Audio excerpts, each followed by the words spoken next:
All right, folks. I think we're live for a marathon edition of live streaming until I get a hole in one. Did I make it yet? I have not yet, Seedrum. I have not. So, I have a time in my head picked out that I'm going to go till, but that's not many hours from now. So, we got people in the chat here. If you're going to make it right away, you have to log off instantly. Deal. Which hole did I pick? John Danko, what's up, Judd? John Danko. So, initially, C Drum had a good idea when this came out. I think he said it kind of jokingly, but he had a good idea for me to try this again because last time I did this craziness was actually another run putt run creation over an unsaid golfer's name's house. Which unfortunately, hopefully that doesn't happen here. Unfortunately, Hopefully I didn't have anything to do with it. I'm sure I didn't help the cause, but that course got removed like 24 hours, less than 24 hours after I attempted it last time. So hopefully that doesn't happen here because this course looks absolutely awesome. I haven't loaded it up yet. I haven't played it at all yet. I just downloaded it and I sent Judd a message and said, "What do you suggest?" I'm going to do the red tees, which the par threes look to be all around 100 yards. And he had a good idea just to try them out first and then pick one. He gave me the holes that he kind of had a favorite of, but what I'm going to do first is just load up the par threes, and I guess kind of as a warm-up, I was debating going on the range, but I'm going to be hitting pitch and wedge or approach wedge so many times anyways, it's not going to matter. So I'm going to play all the par threes just one time here, and then I'll pick a hole that I want to do and stick to that. Maybe I'll change different holes, but you guys can let me know if you want certain settings. Obviously, I want to try to make this and not spend the entire allotted amount of time that I gave myself to do this. But without further ado, let's go into local match Gilded Dunes by R. Dyer. Oh no, R. Dyer Run Pud Run. This is in Rue. Oh, Rue Dyer. I get it. I get what you did there. Rue Dyer Dubai fictional course. Quite possibly the best new course out on GSPro, in my opinion. I don't know if that's very debatable, but we're going to go and we're going to try out these holes first. So we'll do course recommended settings, which looked like online. Yeah, firm, normal. Won't matter for the par threes, but we'll go just for this test. 11 stims. What's the course altitude? 400. Okay, that's not bad. Calm wind. We're going to do just as this test run. We're definitely going to do the red tees. We're going to do auto putt fix just so I don't have to putt. This is just to see the holes for the first time, and then I'll pick which one I want to do. Thursday pins are good, and we're going to play all of the par threes here. So we're going to do 3, 5, 8, 12, 14, and 16. He did say there's 6 here, which is a lot. But so we have a lot to pick from. So we got 125, 108, 105, 12, 14, 16. Judd thought that maybe 3 was his favorite. That's a little bit further than I ideally like. I think I want to be around 100, which is what I've done for the other one, so I can switch around clubs. I guess 125, I'll have to start with pitch and wedge and then work my way probably 9, 8 iron, 7 iron eventually. But we'll see which one's the most scenic. You guys can let me know if you have a preference on these holes. Make sure it's Saturday or Thursday pins. Yeah, I'm going to do Thursday, I think. You got to pick one hole and keep going even after you hate hitting at it? All right, we can pick one. Hard greens, high winds, be a man. Hard greens would help, really. You get a bounce by it, and it would spin better. Yeah, well, I mean, so we'll see. You guys can let me know if we have an overwhelming vote one way or the other. But let's go ahead and try these. Haven't hit a single shot. I got out. These are the 3 TP5Xs that I've been using, and there's still 1 regular TP5 that is hanging on. So I have these out. I have a brand new sleeve of TP5Xs. I have a feeling that these will either crack or get so worn out by the end of this. But if nothing else, I haven't done one of these in a while. I took yesterday off. I wasn't necessarily planning on doing this, but I had a couple different ideas of what I wanted to do, and it's pretty nice in the garage today. I had some time this afternoon, so we're rolling with it, and we're going to check this course out for the first time. I wonder if I'm starting on 3, if this the toggle is going to show up, like the message, because you can turn on like night or day, lights on or off. I'd assume it would, but we're definitely going to play at night. This course looks absolutely awesome, and this is going to be my first time. Like, I've seen other people do it. I've watched like the flyovers. I saw Ben do it with Judd and R. Dyer. D-Lud posted a video too, so I've seen the course, but I haven't loaded it up for myself yet. But this looks pretty unreal for a course.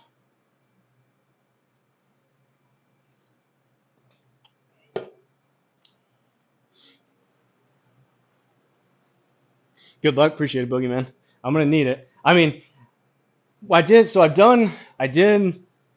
the bad challenge. You guys know what that is. I never got that one, but I've done a couple other of these hole-in-one challenges. I got DPC Sodgrass. I got that one, and I got DPC Pebble. I haven't done Payne's Valley. I tried that a couple times. I haven't got that, which is also a Run Pud Run design. Apparently, Run Pud Run just likes tempting me with these awesome courses to do hole-in-one challenges on, but okay. So I saw this in D-Lud's video. I purposely stopped watching D-Lud's because I'm going to do a 3 to T video on this too, and I don't want to like have what other people said or maybe noticed kind of infiltrate what I think of the course here, but I guess this will be a good sample size. But it says, Gilded Dunes, change between day and night. Step 1, press L to toggle advance. That's my favorite thing to do, if you guys know me. Press L to change the time of the day. Click the lights on the lower left. So, I am well versed in changing the lightings and toggling advance. So, we are going to click the lights. Look at that. I mean, I don't even think you have to change anything. Look how good does that look anyways. We got triple bogey golf up there. Let's do a flyover here on this first one. I don't think I even need to press anything, right? It seems like it's pretty good the way it is, the way it loaded. I mean, look at this course. I noticed the sphere action similar to Wynn Golf Club over there. Fictional Dubai course, but this is sweet. So 3, this may be a good one here. We've got the triple bogey in the background. We have Chris Davis. This may be a good one just to look at for 1,000 times over the water. But we'll see what the other ones look like too. Hit the lights on the bottom left, leave everything else as is good. Did that. We're doing something right here.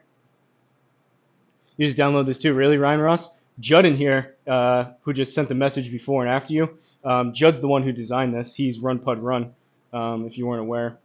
He's leaving your lighting. I'm surprised he hasn't turned the sun up super high. I can change it. Maybe that's what, if I need to change anything, maybe change up the mojo a little bit. Maybe I'll mess with the lighting, and maybe that'll be the key. But it's possible here we get it quick. Honestly, it'd be kind of anticlimactic if I happen to do this in the trial run. I don't think I'll get a hole-in-one here in 6 tries on 6 different holes, but first hole, 134. We're going to go pitch and wedge.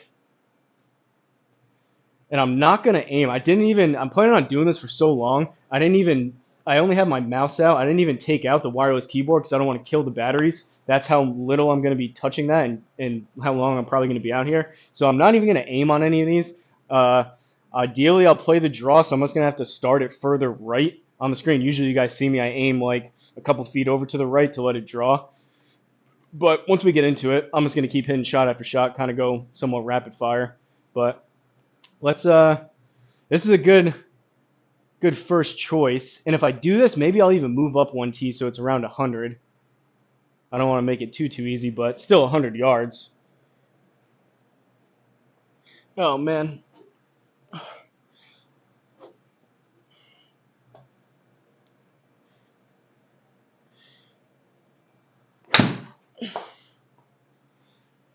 First swing of the day, it's going to be a little bit short. I like that hole, though. All right, what do we got for number 5? 114. All right, still a cool hole. Like, you can see the skyline in the background. So far, I like 3 better than 5. Let's try this. I'll just stick with the pitch and wedge. Flying Fat Kid tipped $1.99 through Super Chat. I'll never make it. Hosel will never make it. Kid.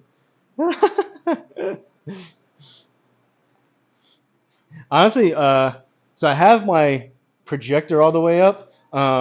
When I was playing, you were kind enough to send a super chat. I really appreciate that, Flying Fat Kid. You were kind enough to send one when I was playing with Big Dog on Saturday. And when I have the earbud in, I can actually hear the super chat a little bit better. So you guys should have seen that on your end, and it reads it out. That one, it's kind of quiet going through my projector, but I can see it here, and I at least heard the little chime noise. But looks unreal. This is amazing, incredible work. Gonna be here all night. First try. Well, this is just a trial run testing out the holes, D-Lud, but we did not. And I may, in fact, be here all night, Flying Fat Kid. Next shot goes in. We'll see, Evan. 3, 16, 12, 8 are my favorites in that order. Good luck, buddy. Appreciate it. Maybe it was. Maybe I tweak those. Maybe I tweak the settings to make it read out a little bit funny. All right. Oh, that wasn't hit particularly well. Don't make me chip it. All right. Again, anyone tuning in, there's 6 par 3, so we're just seeing which one we like the best, and we're going to pick one. So far, I'm leaning 3.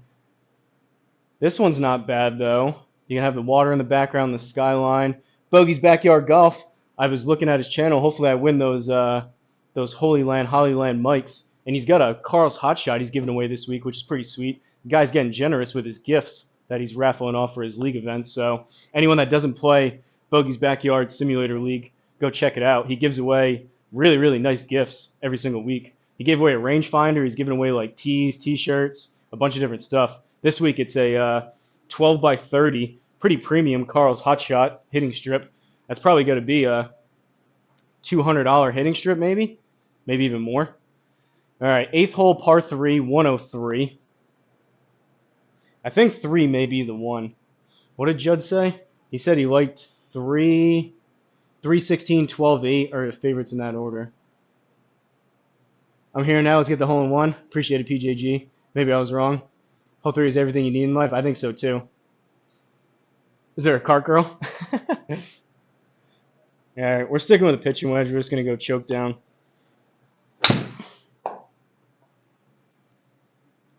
All right, that was strange. Maybe too far away in the hitting zone. It actually felt halfway decent. You can't be having that. You can't. Oh, I need to turn the ding up too. I turned that down for the scrambles so the ding's not super loud coming through my earbuds. We don't need it super loud, but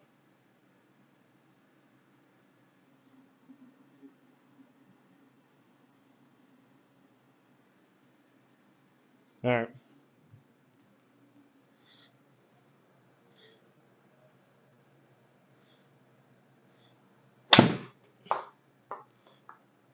Toey.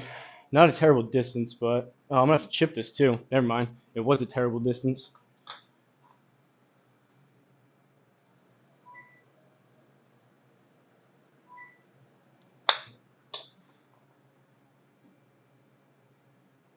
Yikes. Well, good thing we're not keeping score. That's a bogey. Bogey's Backyard's growing the sim game. Just saying. Ding up, ding dong. What launch monitor am I using? The Square Golf launch monitor, Ryan. Pretty awesome for $700. It reads. I'm using TP5 Pixball, so it locks on. They've been doing this for Mammoth for maybe the past like 3-4 months. They integrated these, but it locks onto the TP5 Pixballs, and it measures accurately all the backspin and the side spin. No subscription for GSPro. It's pretty great. I think Flying Fat Kid was the one that originally said it this way, which I concur with, but I think it's the best value in sim golf. All right, 12th hole, par 3, 122. This is kind of a crazy layout for a par 3. There's almost like a fairway over here. This course is so well done. This looks awesome, Judd.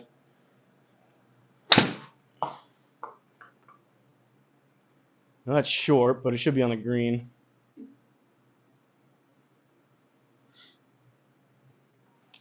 Firm fairway, so that took a big bounce. What was that, 4? I think we have 2 left. Ooh, 14's not bad. So far, I'm liking 3, and I'm liking 14. This is cool. I think just 3 because it has a little bit more of the water. Look at the lights in the background. Oopsie Golf. Not familiar with he or she, but triple bogey over there on the left. These look so good under the lights with all the skyline in the background. 118.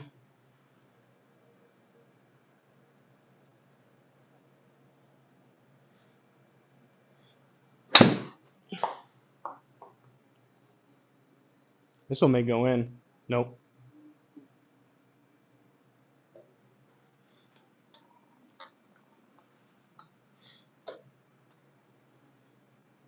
Oh, is this an island green?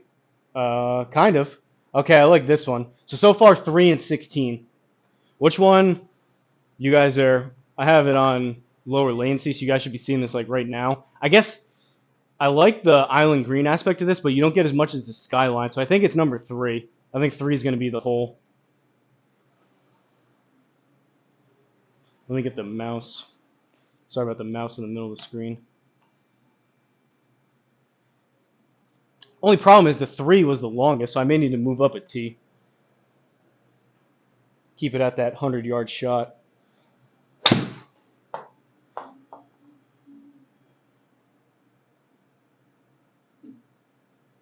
If I'm going to be hitting them like that, this could be a long night.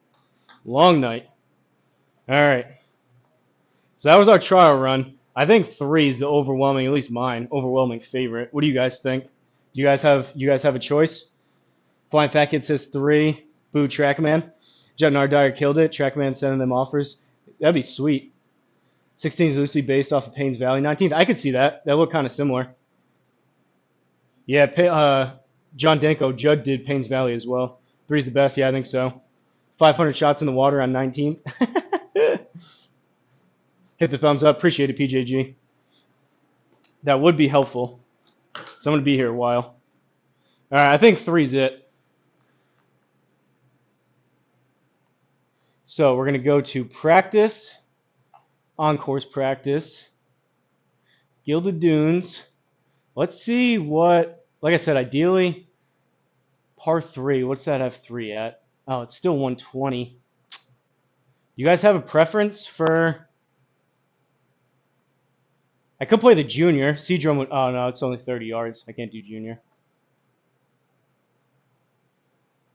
I think par 3 tees, because that'll give me the chance. I'll start off with approach wedge. I could even almost go 56, but I'll start off with approach wedge, and I'm going to get, if you saw the bad challenge, like at a certain point, I'm going to be hitting like a 4-iron into this because I just can't swing anymore. So I think the junior, or the par 3 tees rather, give me the most opportunity to hit different clubs.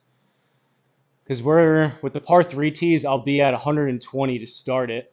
I think that's the play. And what do you guys want? We're definitely doing Thursday pins. Just for something to look at, I'll do 5-foot gimmies. It's not going to matter because I keep hitting the same shot over and over again, but it'll be something to look at in terms of like how close it is. What are we thinking for like the firmness in the greens? Smash the like button. I'm only going to watch until the Panther game starts. Sounds good, Doctor. 31 watching, only 4 thumbs up. Come on, people. It's good content. Let's get to 100 people in here. That'd be cool. Appreciate it, PJG. What are we thinking for green firmness? Seadrum thinks firm may give me a better chance because of the roll. I don't know.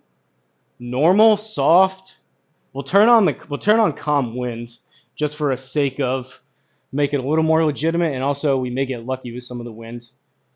Stimp, I guess 11. I think maybe does the stimp matter when it hits? You would assume it would be a little bit quicker when it rolls out on a higher stimp.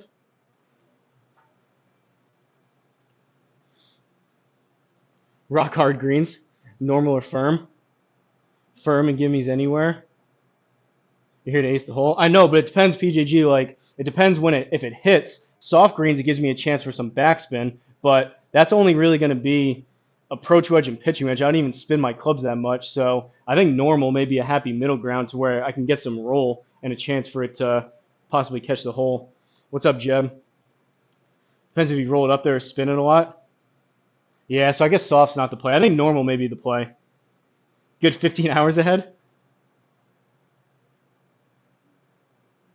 Set the cup to 10 feet. I go normal or firm. I give you 2 chances. Let's start with normal. If I need to, we'll come back out, and we're going to stay on hole 3, like Seedrum said, until I get nauseous of hitting at the same hole. We'll start on normal. If I need to, we'll change the firmness, but I think this is what we're going to do. Normal, course altitude, calm winds, 11 stimps, Thursday pins. Judd said either Thursday or Saturday. I would assume Thursday is going to be a little bit easier. That didn't seem too bad when I just did the practice run. 5-foot gimmies just so we can see if it's a good shot or not. Here goes nothing.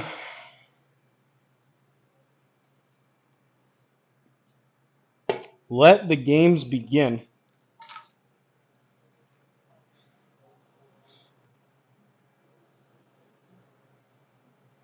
I always say, if I come across a course that I like, I always leave it downloaded, and this is 100% a course that will never get deleted off my computer.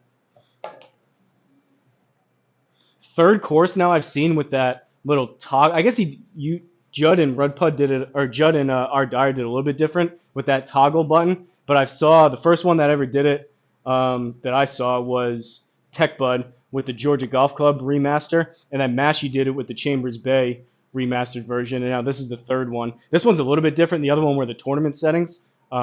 This is pretty cool to where you can switch back and forth. I've seen other people, they do 2 different courses between night and day.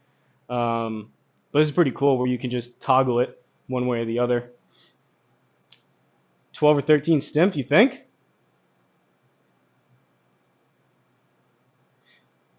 This is sick. YouTube algorithm doing its thing. That's cool. Cocktails. I do have one birdie juice that I may need to crack into here after about 4 hours.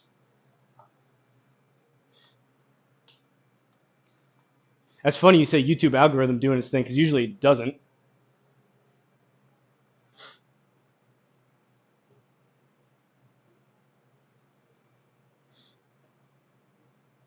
And it's usually a telltale sign too. If the course, I have a 4070 in my laptop, but usually if the course takes a little bit longer to load, it means it's super well done, super intricate with the details, which is a good trade-off, but that's kind of a telltale sign.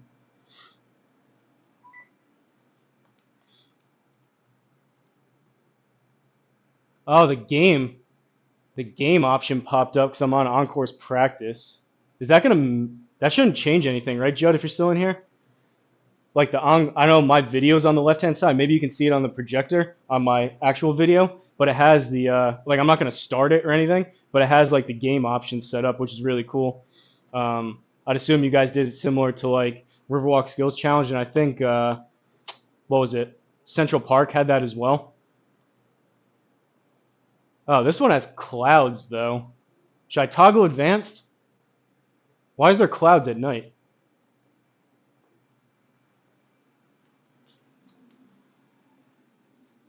Let's see if toggle advanced gets rid of the clouds.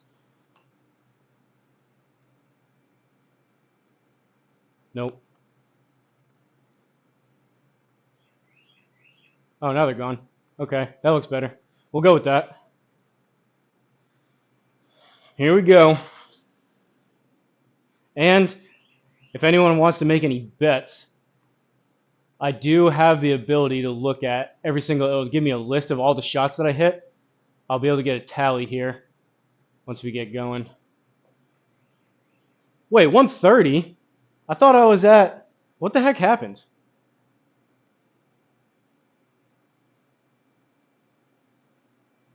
How is this further? I played the res before. Wasn't it 125?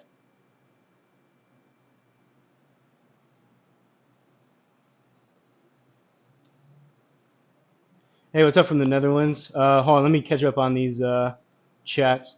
Off topic of your merch, sticky post, maybe quick out of your store. Any thoughts on doing an HRG golf polo?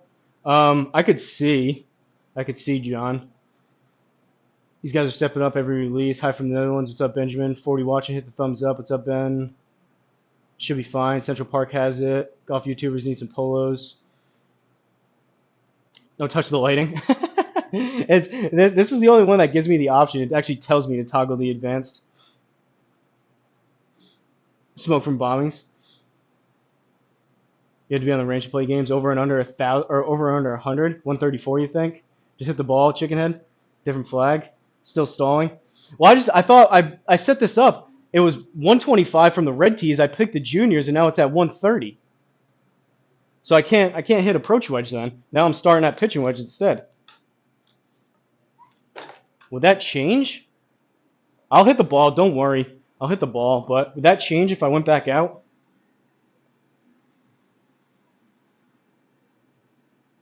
I can't even press T. I try to press T to pull up the scorecard.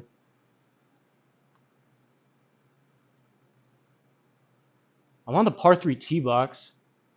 All right, we'll try this a little bit, and then I may go back to the reds just because it was 5 yards closer. You guys act like I'm not going to be here for hours on end.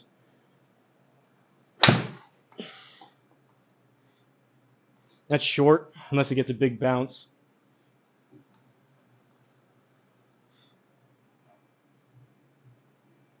Got to build some suspense. Par 3 should be 121. That's what I was thinking.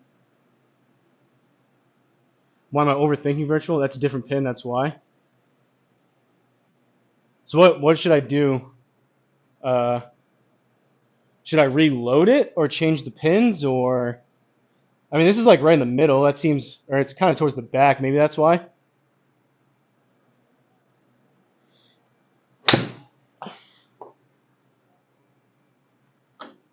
Maybe I'll just put it in within about 10 shots, and we don't even have to worry about it.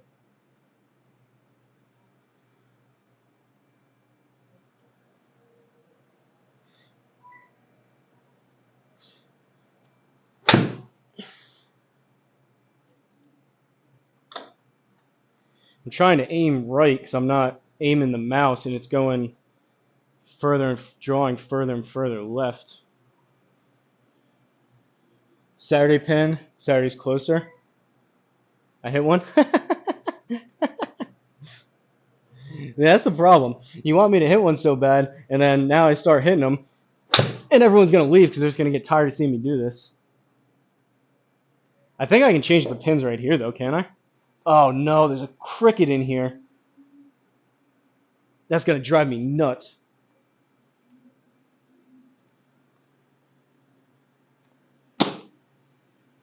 Can you guys hear that cricket?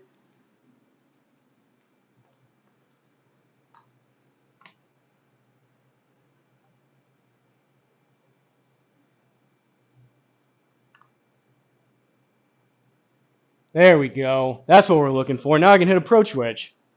Saturday pins. And it's right in the middle now. That's what we're talking about.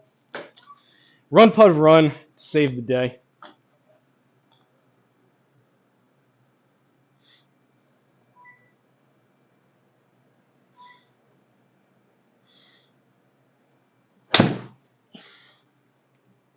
All right, we're hitting, I switched down to the approach wedge. I don't know, though, in terms of longevity, if it's better to do this now. I guess this would give me my best chance, but I started, same thing when I was doing the bad challenge. I started with my actual club, but then I swung that. Like, I got to swing this pretty decent to get it there. I don't know if it's better off starting with a different club and then...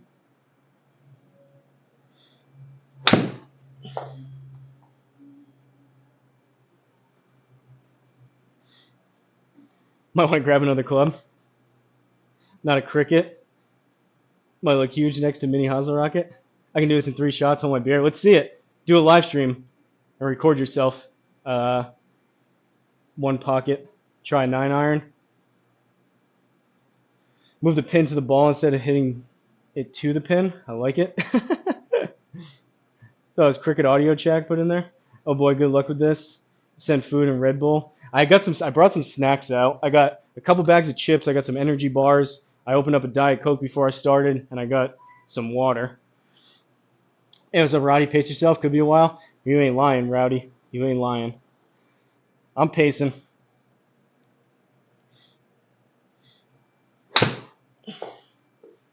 Thinned it. Fun fact, this is where C-Drum saw one of my videos before, but he really came across it when I was doing that Bryson challenge, and he got a kick out of me after like hour 3 or 4, hitting nothing but Hosel rockets. Oh, that was hit poorly.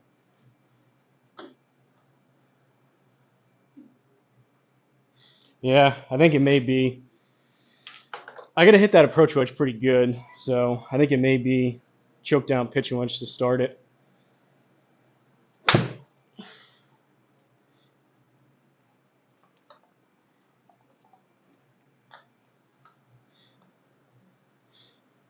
If anyone wants to send anything funny, if you send a super chat of $1.99 or more, it'll read out to the entire stream if you want to send anything funny. Just don't do anything. Don't say anything crazy, preferably. That was better distance.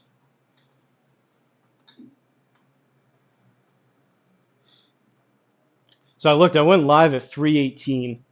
That'll be a good point of reference as we get going here.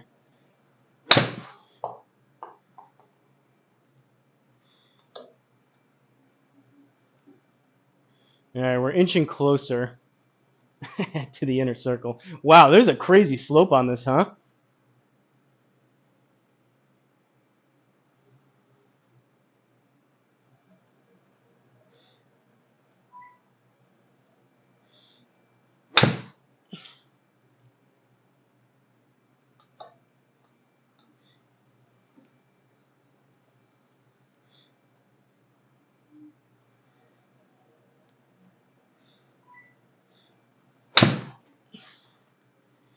.112, but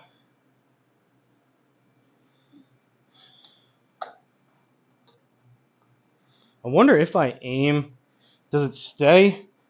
Probably doesn't. Let's see if that stays. I really don't want to click that every time.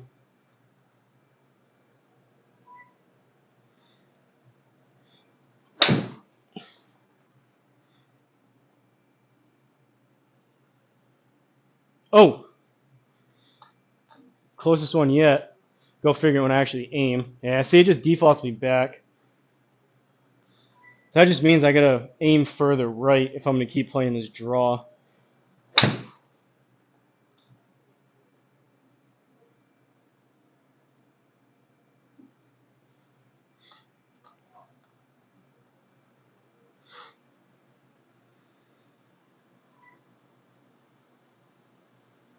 I'm clueless on golf. This already looks hard. Never up, never in, Hosel. Warm up at more club. You can move the aim more right. So, yeah, but that's what I was just saying. Like, I have to click it every single time, which is a pain. Take a look, you can consistently get past the hole. You're not going to be wanting to swing hard for this long. That's true. That's why I started approach wedge. This is like a full approach wedge distance. Right now I have a pitching wedge, but I'll take your advice. I'll go like even more choke down 9 iron. Every short shot has no chance. Go soft 9. Breeze is killing me. You're hitting draws, bingo. Last 2 shots are on the number. Yeah, I'll go 9. We'll go choke down 9 for a while.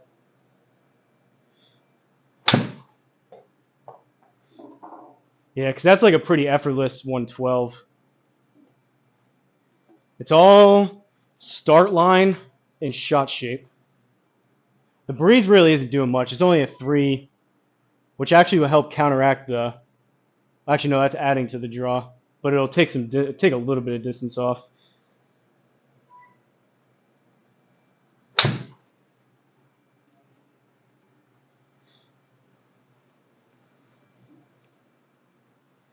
.109 raw Hosel.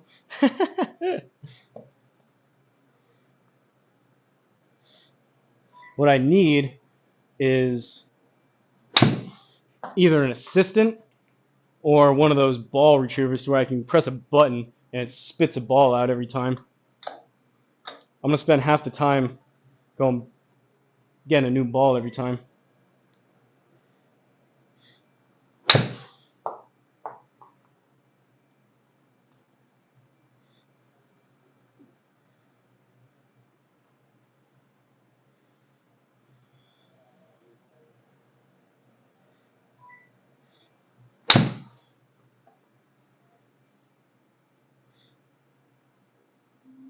All right. That's the swing. Just going to start it further right. That one may run up there.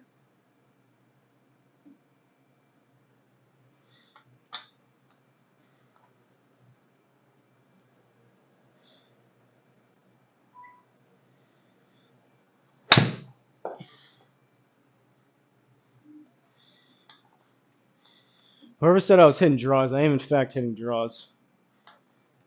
My club path, my club date is up there if you can see it. That was 8.7 degrees into out with the face 1 degree open of the target.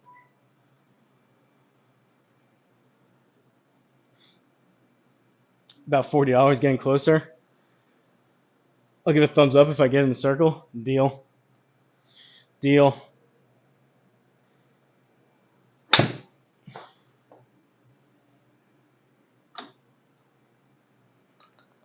That one didn't draw as much. I may end up, I was saying I really hope I win that Bogey's Backyard Mike because I broke 2 down in Florida. After this, I may wear out my mat. I may need that Carl's Hot Shot mat as well.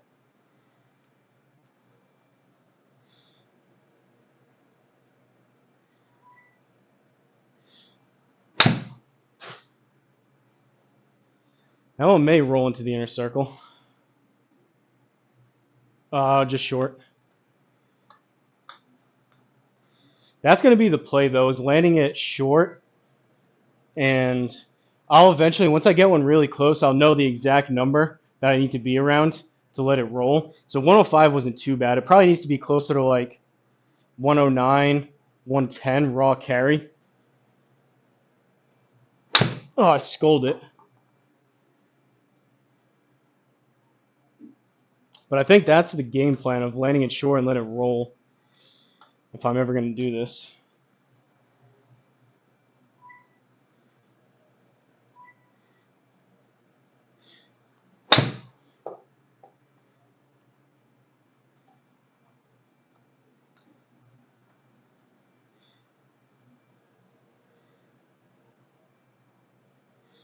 If anyone's going through any swing changes or your swing's not great, this one may fly it in there.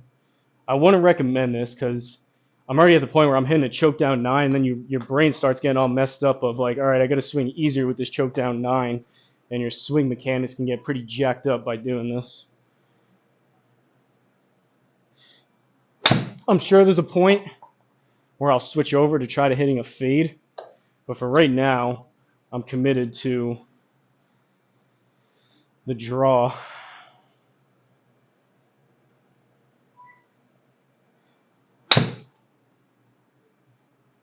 All right, that may be inner circle. Nope, too far right. Not a bad distance, though. That was 108. So maybe it needs to be less than that. Maybe 106. That's not getting there.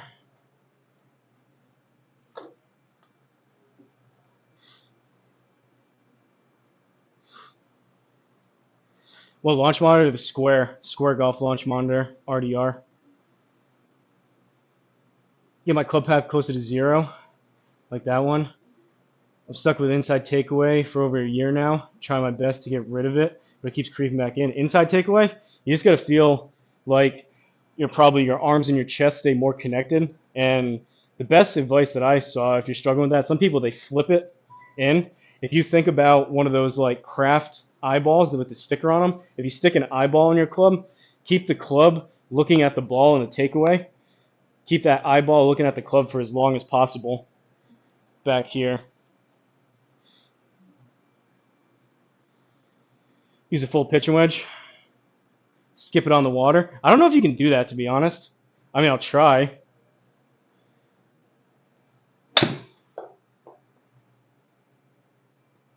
Well, I'm trying to hit a punch shot with a 9, but I don't think you can do that in GSPro. I've never seen a ball skip like that.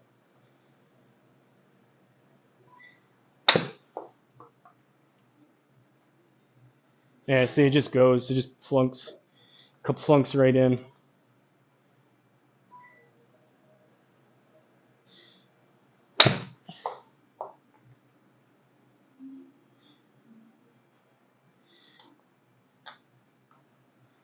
Like I was saying too, messing with your swing. I've been working with my alignment gets a little bit jacked up in here compared to outside, so I've been working on swinging a little bit more and aligning myself further to the right. And now with me not being able to click over to the right, like for example, I did it before, but usually when I hit these shots and I'm playing like a round, I would aim like here. So that's my center line. I would aim there and hit the draw. So I aim further right, and now when I hit the draw, that's still probably a little too far left, but that's a lot closer. It's just I would have to walk back and forth and click it every single time.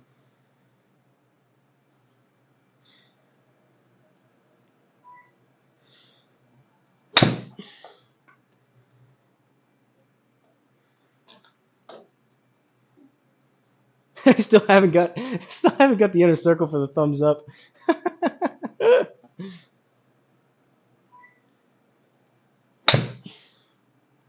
May have to do. That was the first fade. May have to do some Fleetwood, some flannel Fleetwood swings. Shout out to C Drum.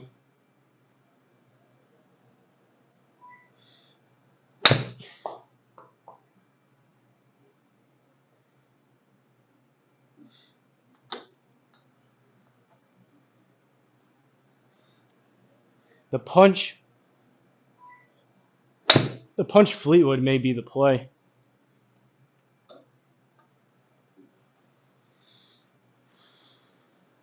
Yeah, I can't skip it. Thanks, dude. I'll try it. No problem. Whenever the shaft is level to the ground, it should be parallel to the target line. Nice try. Spin numbers seem really low. Hold on. Spin numbers seem really low. Are you using any of the premium balls? Yeah, I'm using. I mean, these are basically the most expensive balls you can buy. I've got. I have a brand new sleeve over here, but I'm using 3. This is a brand new sleeve I brought out just for this, but I'm using 3 TP5Xs, and I have 1 leftover TP5. But these things are like $5 a ball. They don't get much more expensive than TP5s. But I'm hitting a 9 iron. Usually this 114 would be like a fuller. My approach wedge is 51 degrees, so that's why I'm not like I'm hitting choke down punch shots pretty much, which is why the spin's so low.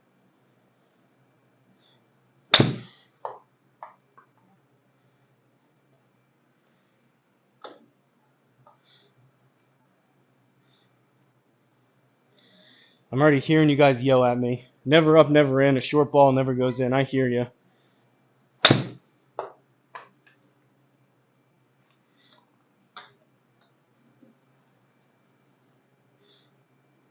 All right, let's get a couple past the pin.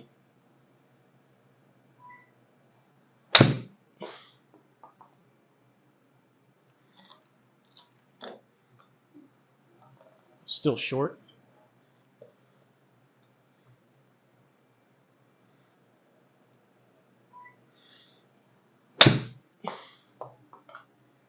That one has a chance if it hits it. Oh! All right, that was the closest one yet. Just drive that low 9 in there.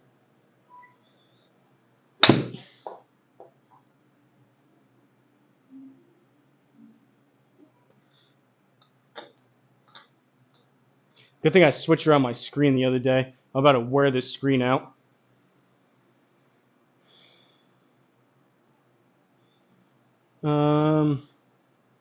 Never seen one skip off the water. Hit one club less harder to produce more spin. They'll give you tons of chances with backspin. The problem is that though with big dog, like people were saying, I do these fuller swings early on, and then by the end of it, I'm hitting like I can't even swing the club anymore. So I think this may be the play of eventually, like I'm hitting a choke down 9. Eventually, I'm gonna get to the point, call it another 3 hours, where I'm gonna be swinging this 9 pretty full because I can't even swing it anymore. So I don't know. It's like, do I tire myself out now in the sake of doing it quicker and pay for it in the long run, or kind of pace myself? Pitch one is still, instead of a choke down 9, more loft. If you swing through level parallels, your swing plane is aligned to your target. Take more time to adjust the aim is likely worth it. I just gotta walk back and forth though, Doctor. I hear you. It's just a pain. I feel like this is a numbers game. You gotta run. Good luck. Thanks, BJG. I already hit 2. Well, the 2 in the water, that was on purpose. Zero path. They're like all short. You just club up and keep it smooth, especially if you're swinging for hours. Save the stamina. Well, that's kind of what I did. I'm hitting a 9 right now. This is 2 clubs more than I would be hitting. May as well punch an 8. Ball flight laws. Face sends it, path bends it. I agree. Did you get the cricket? No. I walked over there and it stopped. The cricket stopped cricketing. 80% wedge. I don't hit my wedges that far. This would be a fuller, like 114. If I was playing with you, big dog, this would be a full approach wedge. But I gotta hit it decent. I gotta hit the full approach wedge pretty decent to get it there.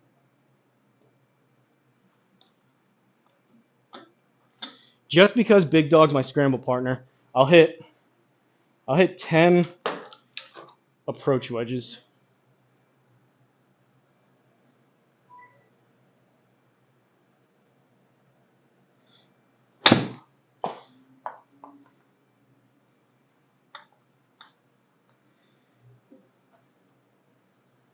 Even that I can feel like I felt like I swung decent at that, and that was still pretty short, even just from these swings so far.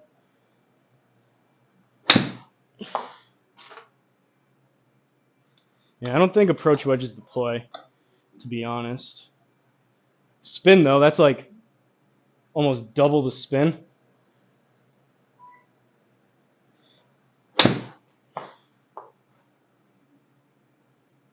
I feel like I'm swinging those decent and still.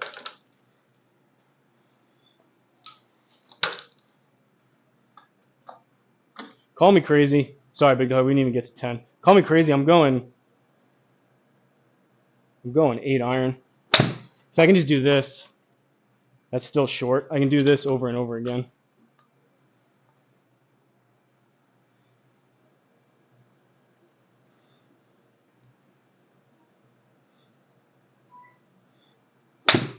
Oh, that was almost a shank.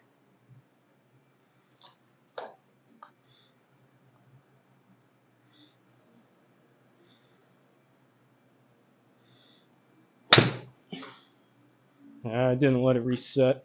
That may have been the one.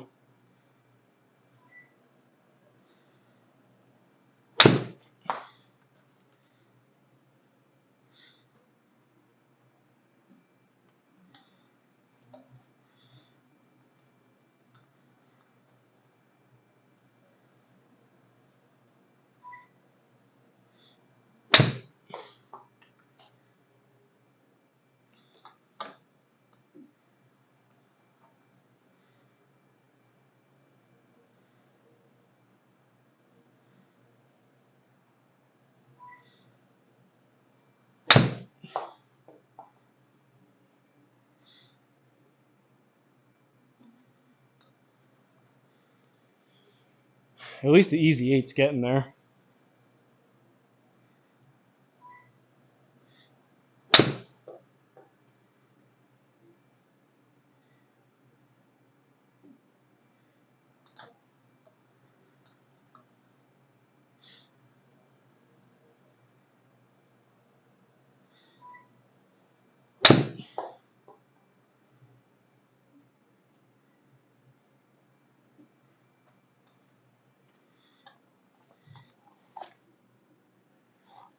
How did I already lose a ball? We had 4. Now I'm down to 3.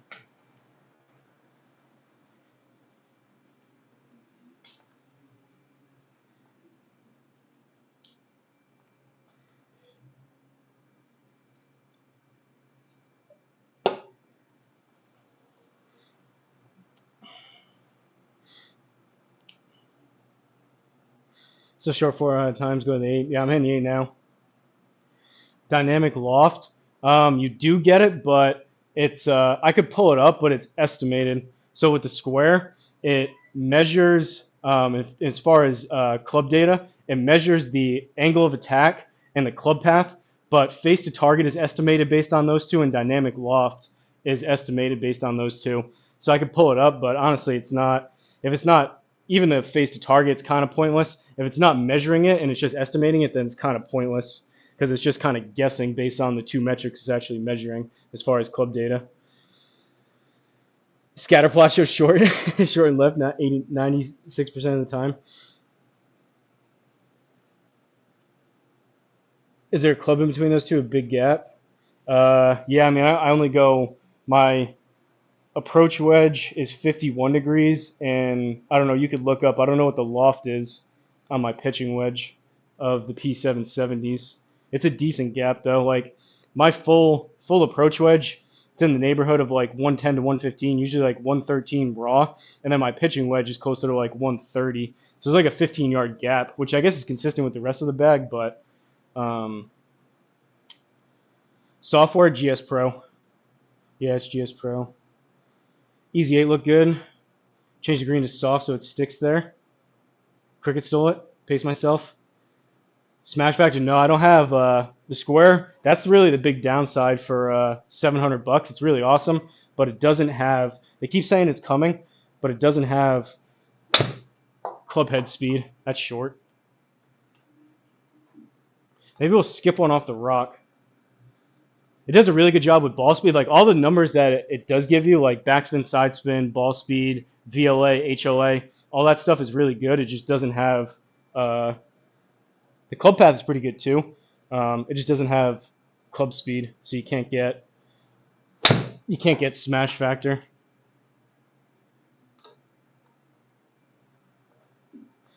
All right, that was one of the non 96% that was short.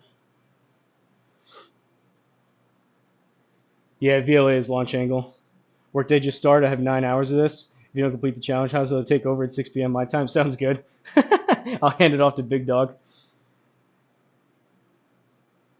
No, HLA is really important. HLA is invaluable in terms of putting. So when I'm playing actual simulator rounds, it gives you feedback if you push or pull the putt. And even HLA, I like it in terms of start line for drawing or fading it. So obviously HLA, if you're going to draw, you want to start it right, unless you're trying to hit a pull draw. But same thing, HLA is really important. VLA, I don't get a ton out of. I like it for driver, so I try to launch it as high as possible.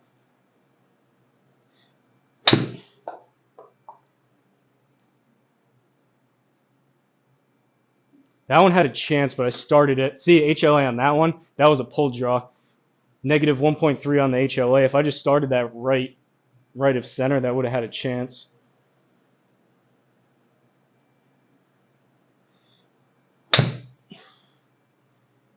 Oh, and that one fades.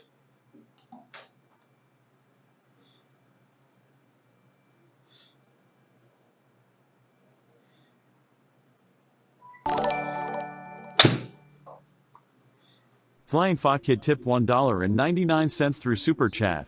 Big Dog better get loose. Woof woof. Woof woof. Thanks, Flying Fat Kid. It does pronounce your name funny. It says Flying Fought Kid. Flying Fought Kid.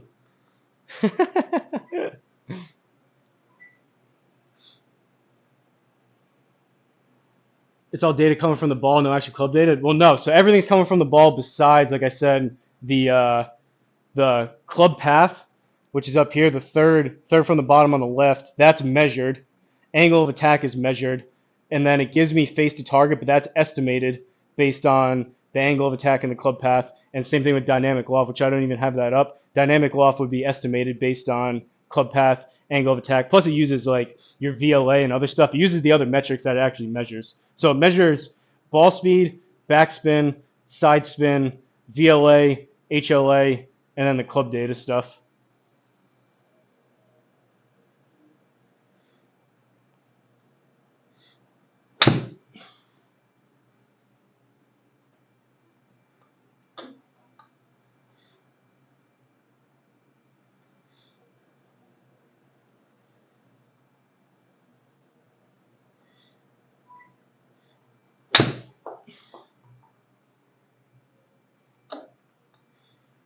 This is the problem with the choke down though. Like I gave that one a little bit extra. It was a pull draw, and now it's 20 yards past. It's kind of tough. Like you don't practice a 114-yard choke down 8-iron very often. This one has a chance. Nope.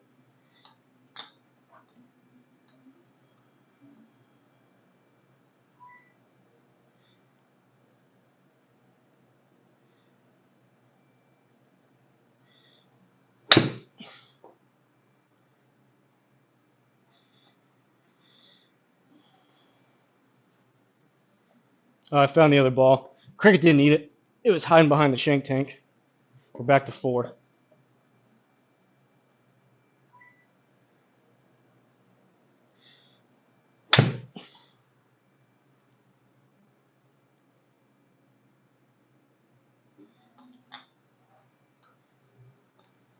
Five-foot gimme is pretty small for the record.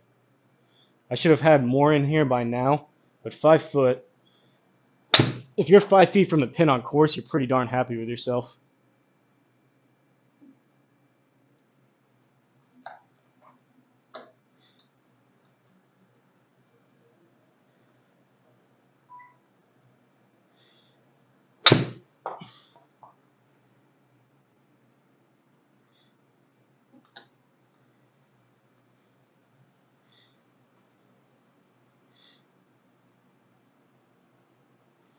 VLA is great for wedges. If you want to keep wedges launch under 30, yeah. I mean, it helps if you're trying to flight anything. It is nice feedback. Be the ball. Try 60% pitch and wedge. You see the loft and the distance on that. Well, I mean, I could tell you if I hit my. I mean, I've already taken a bunch of shots already, but my full.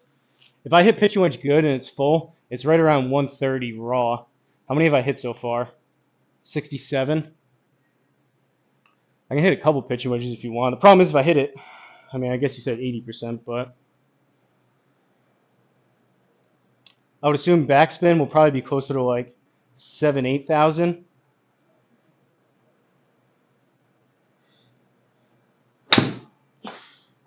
$62. That was like an 80% pitch and wedge. That carried 119. If I hit it full, it's about, like I said, 130. With these clubs, these P770s are a bit weaker lofted.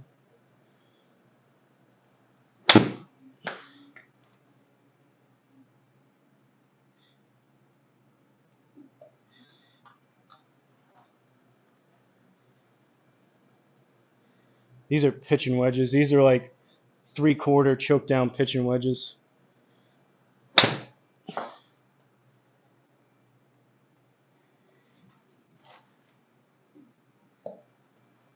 Problem is though, like people were saying, it just uses more energy swinging club with less loft, or more loft rather, a little bit harder versus those. Oh, that's way off the toe. Versus 8 irons.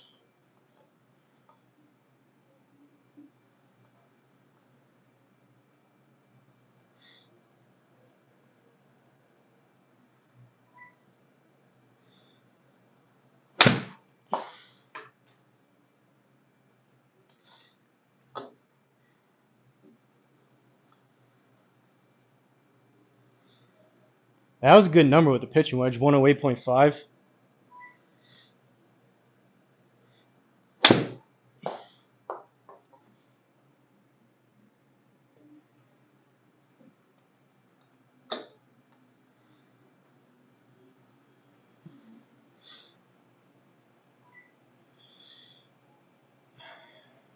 With a pitching wedge, yeah, I mean like a 3/4 pitching wedge. Like if I swing this full, if I hit this pitching wedge full, it'd be a lot more.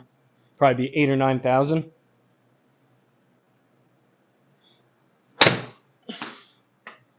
And that was 62. Well, that was 129. East Seal Golf Mike Yep Media tipped $1.99 through Super Chat. Let's go. Cambodian good vibes sent your way.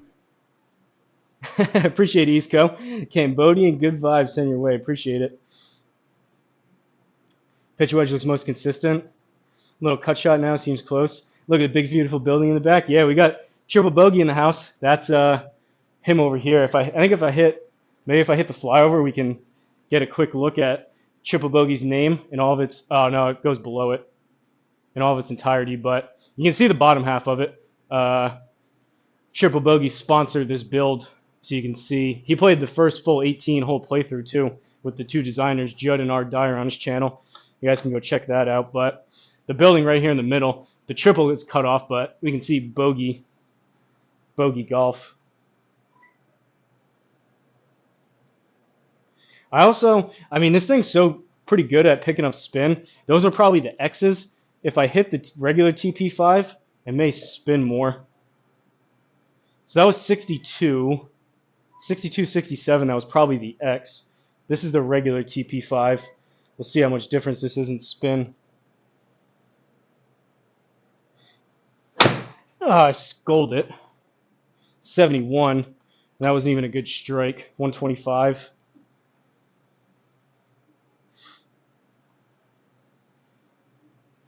One more. There's no use in wasting. Just if you guys want to see any of my other stats, just watch any of the other live streams when I'm actually playing. And I'm like trying to hit shots, and you can see the actual stats. Yeah, see 70. That was 76 with the regular TP5. 125.7. All right, we're going back to the 8-iron. I'm already profusely sweating.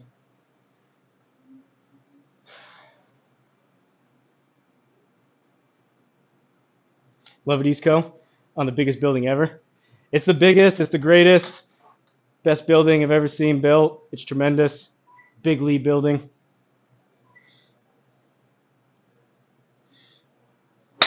Oh, that's not enough.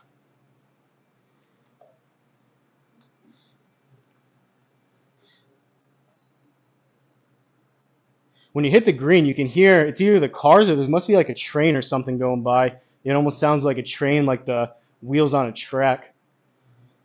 You guys probably can't pick it up through the projector, but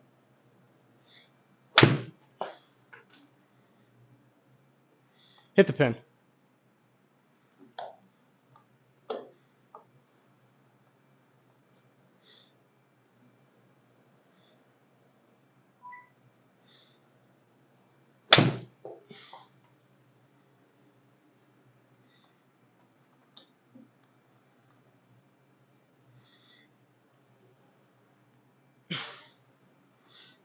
Huge. It's huge. I will say, I mean, it's kind of getting cut off, but it does resemble maybe something, a certain shape maybe. More so maybe a rocket ship than anything, but.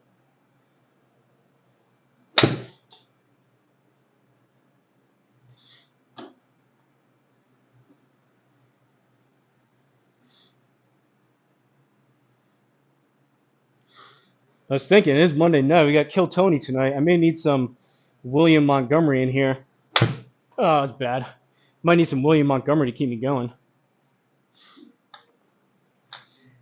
I ain't never going to stop trying to get a hole-in-one at Gilded Dunes.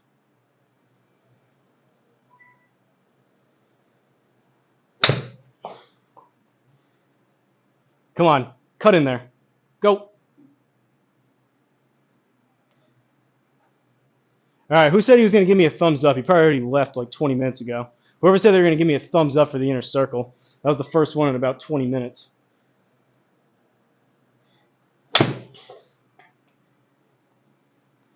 This one may hit it. Nope. I don't hate that low punch cut 8-iron.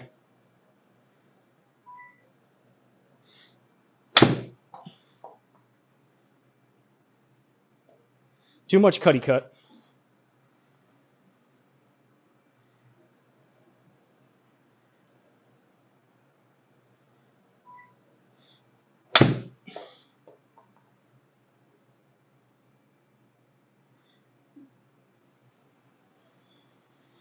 Give up. I just started. Time to scare the hole. You like the cut shot better? I'm still here.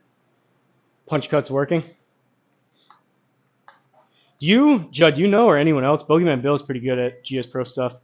Is there any way to like lock my aim to where if I'm hitting this cut, I can just lock it to the left without having to click it every single time? Same thing with the draw. I don't think there is.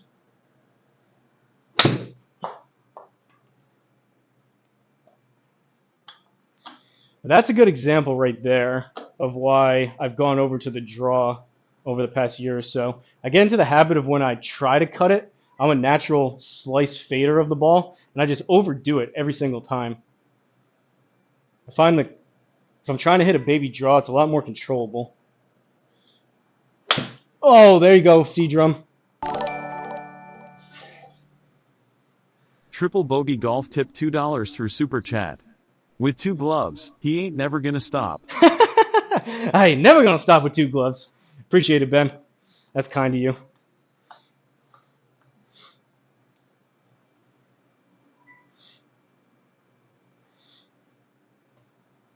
Gotta wear protection, boys. Gotta wear protection.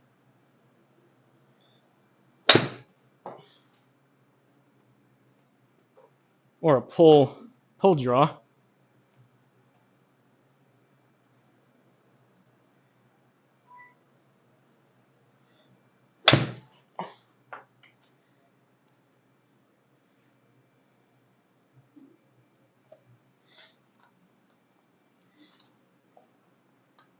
Ben, when was the last time you pulled out the square? I know there's not much need for it with the MLM and the Pro T. I don't know if you still have that unicorn or not, but they haven't really done anything. I was just curious if you've messed around with it at all.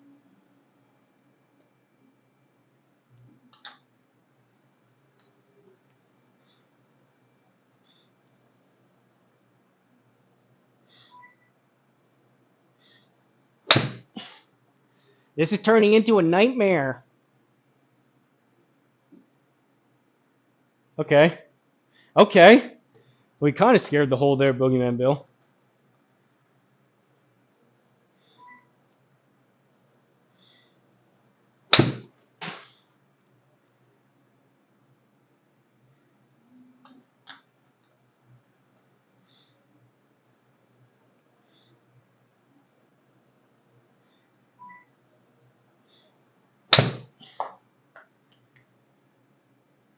Fade.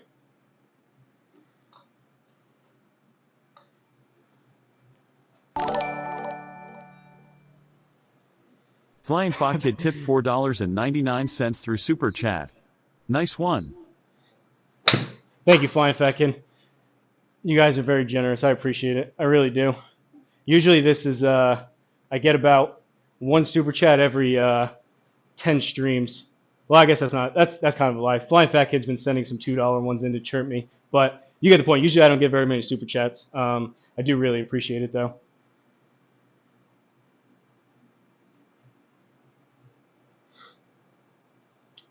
Circle in the next 5. I didn't even read it. Pace yourself. Line up each shot. Made the mistake of rocket firing on one challenge like this. Lots of energy, garbage swings, wasted over time. That's probably good advice. Pay up. I didn't even see. I wasn't looking at the chat. Collectors are coming. I didn't even read your message. I agree with Ben. Line moves up. Don't blind fire. Also, thumbs up. Okay. But I get it. I agree. You guys are assuming I'm good enough to line these up and for it to make a difference, which I don't think it does. Which is why I kind of lean towards the rocket or the rapid fire technique. That was better though. That was more online.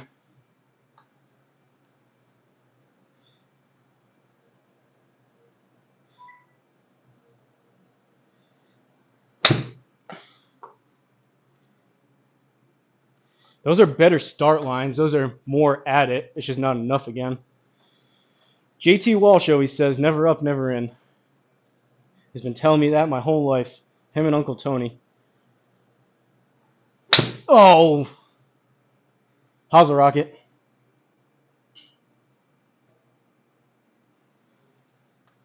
There's a lined up one for you guys.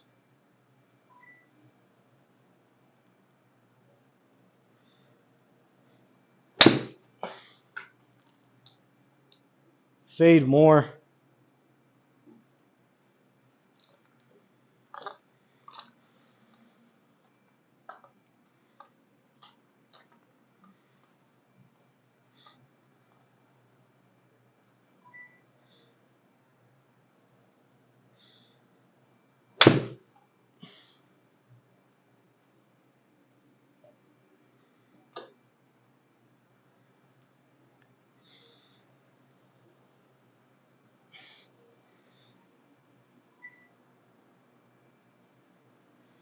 It's easy to go rapid fire.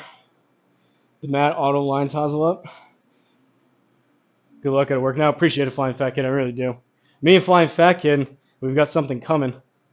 We're going to team up on something.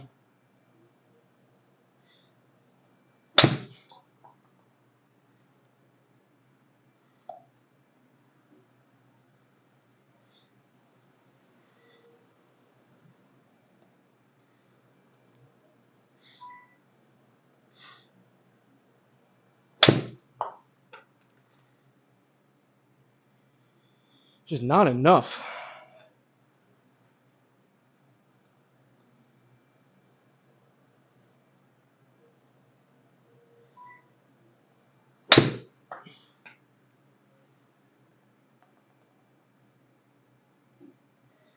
That was better.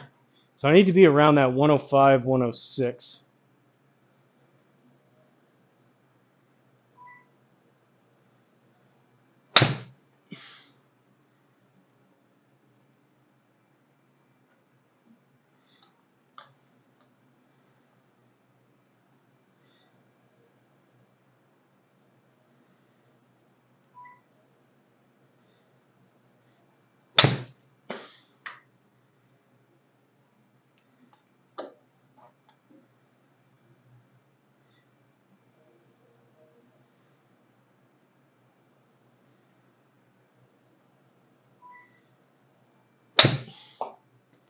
I think the biggest limiting factor so far, fade, is the square taking like 5 seconds for it to re-register the ball. I feel like I keep waiting over the ball.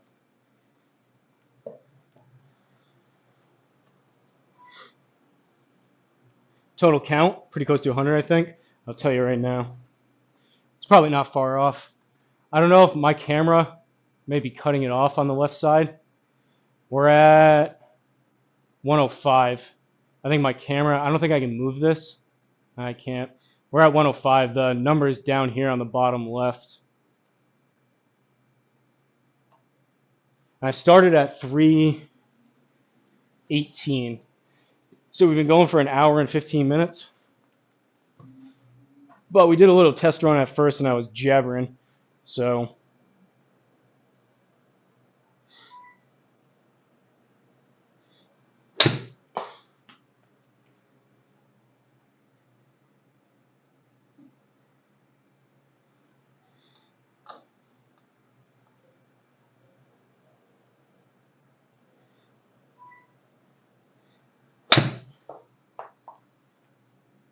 hit the pin.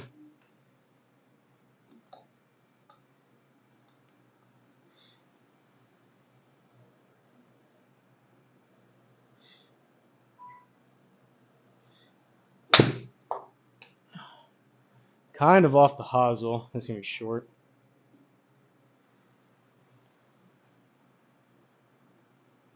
Still happening. I walk away, actually do some work, come back, 100 failures.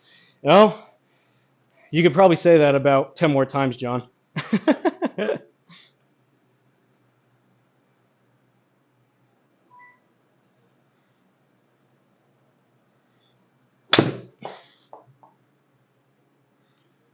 Fade.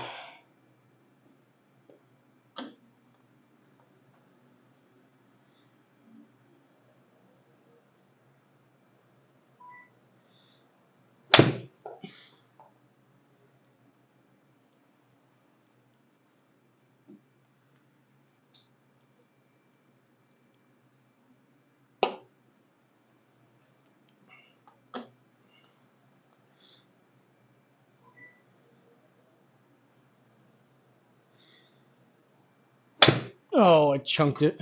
Go.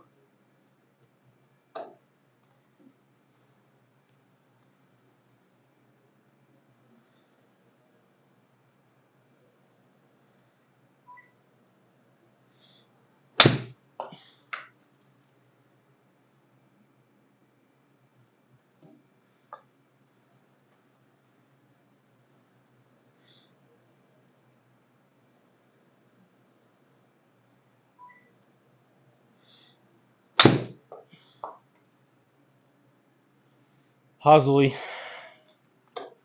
Almost rockety.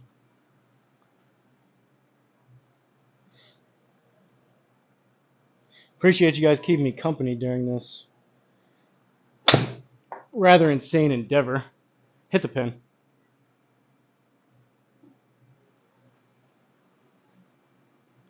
Loving this. Time to really scare the hole now. I'm with you, Bogeyman. Believe me.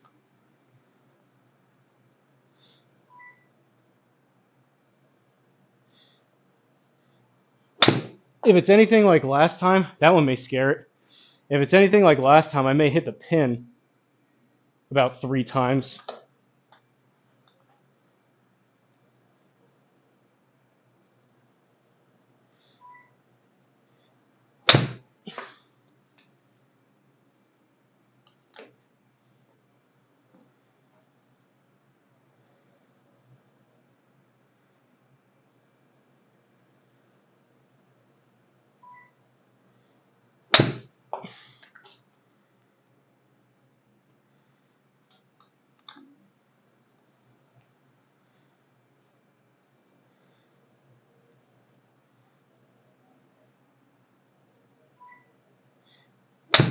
I'm gonna try some lower.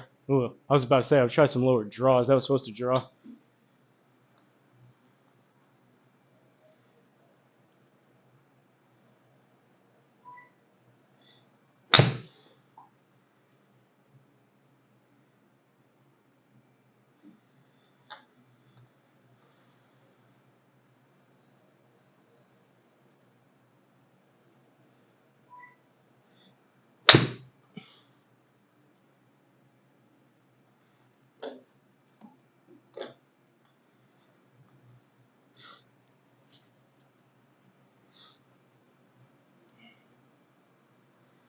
Good entertainment. Five more waiting to be aced here yet. Last time was successful. It was not. Got to ace them all. We're trying. I did it. Run Put Run did. I won't say the name, but he did. He followed along with the famous trend that was going on with a certain professional golfer trying to hit a hole in one over his house, and he spent like 25, 30 hours designing the course, and it lasted for a whopping like 24 hours on GSPro before that certain golfer had his legal team request to have it taken down. But I've done this. I did this at TPC Sawgrass on the 17th island. I got one there. I got one at Pebble Beach. And I've tried Paynes Valley, the 19th hole, a couple times. I haven't got that, though, yet. The bad challenge, I think I went for about 5.5 hours and was planning on coming out the next day. But as soon as, or not as soon, but I was planning on coming out the next day, and it got taken down, so I couldn't do it.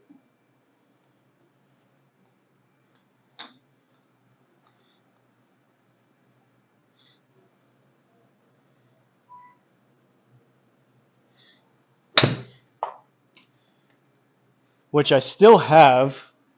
It's a super, super cool one-hole course. I still have it, and I've showed it to friends and family, but out of respect for GSPro and Judd, I don't show it anymore on the channel.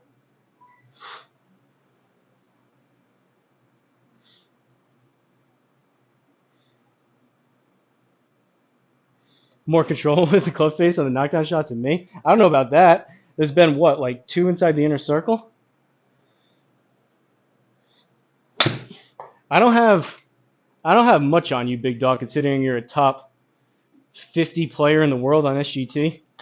Maybe not even all the time. Sometimes I have driver ball speed, but that's about it. Everything else, you're better at chipping, you're better at putting, you're better with your irons. You're probably even, in terms of consistency of playing your butter cut off the tee, you're better with driver too. I just sometimes hit it a little bit further.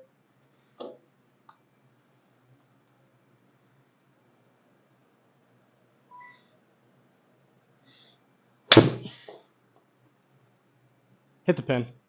Hit the pin. Hit the pin. Oh! Oh! Imagine it goes in on a slam dunk. That one had a chance.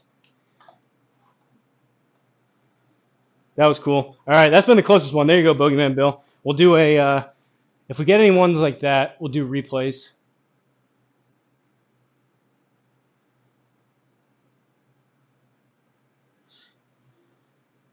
We're doing the replay here. Oh, man. If that came down just like a foot lower, that was only like a foot or two up on the flag stick. Look at where this thing hits. Oh, that was maybe a foot up on the flag stick. And look at this too. I can change it so I can do touchdown. This will be cool. You can see the ball coming at you. Oh. All right, we'll do that one more time. We'll do target side. I like player isn't really great. Player is just you stand on the tee box and you watch the ball go like you would in real life. Target side may even give a better look here.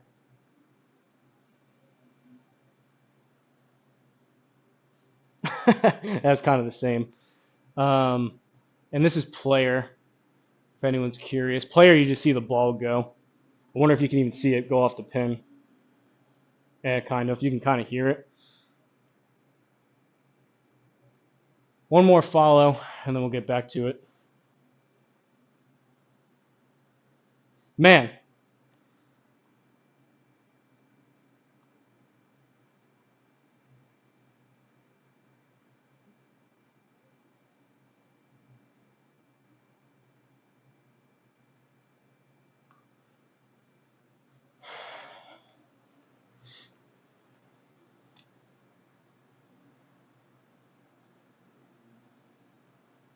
You didn't even play the bad challenge?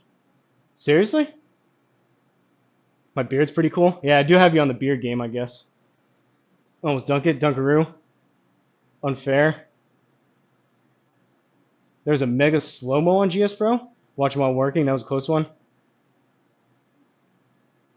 Slow-mo replay. How do I do it? Back into the left, same swing. I'm going to keep hitting them, but I'll hopefully scare it again.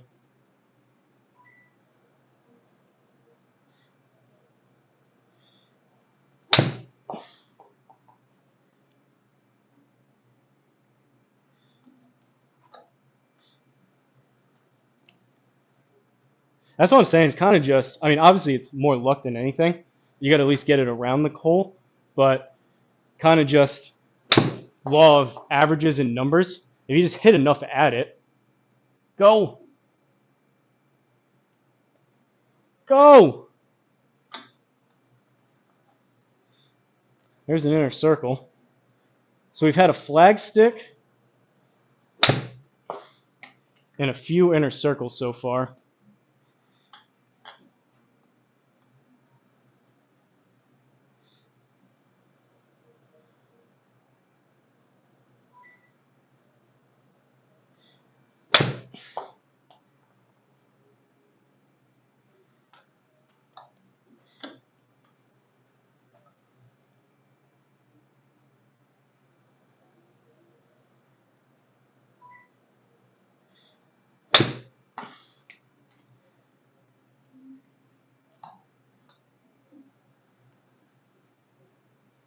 Hey Judd, I can I can send you the file if you want for the bad challenge.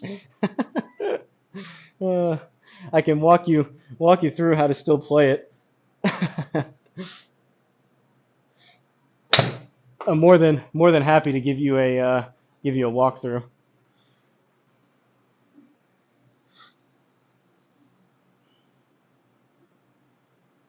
Salty about it? What launch monitor? Square Golf launch monitor, Corbin. Yeah, I figured you still had it. I was just kidding.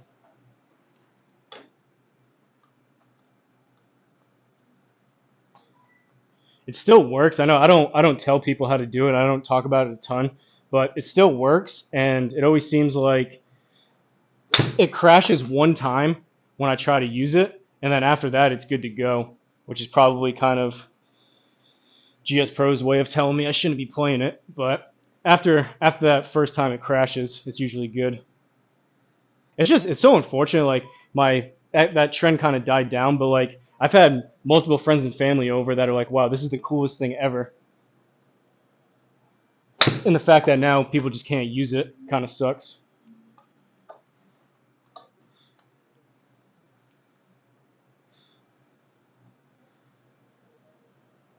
Well, you ever I know Jay from Golf Simulator videos offered. Was that ever a possibility? His house is honestly probably nicer than Bryson's. That guy is balling. Like balling, balling, balling. He's got a legitimate island green at his house. But I know he offered, not that, he said you could use his house. Obviously someone would have to build it, but oh. That guy is doing multiple things in life, right?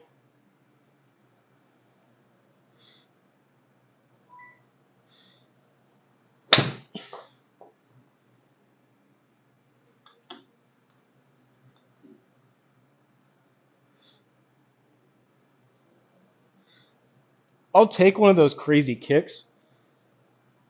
Like if it happens to bounce off a rock or something, or off the fringe and go in, I'll definitely take it. But it would definitely be more satisfying on one that Actually, I strike it halfway decent of what I'm trying to do, and it flies there.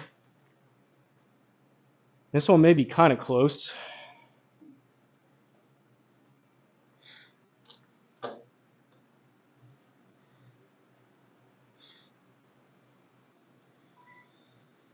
Sort of salty about it. Harness energy, block bad. Figure out a way to make this man viral. I mean, you can share it if you want. You can like it. Liking the video helps. I mean, if you wanna share it to someone, by all means. I'm gonna be here a while, so you got time to share it.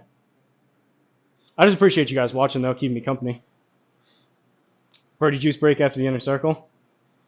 Not the same. Bryce's virality of that video and millions is what made it fun. Yeah, I know. I hear you.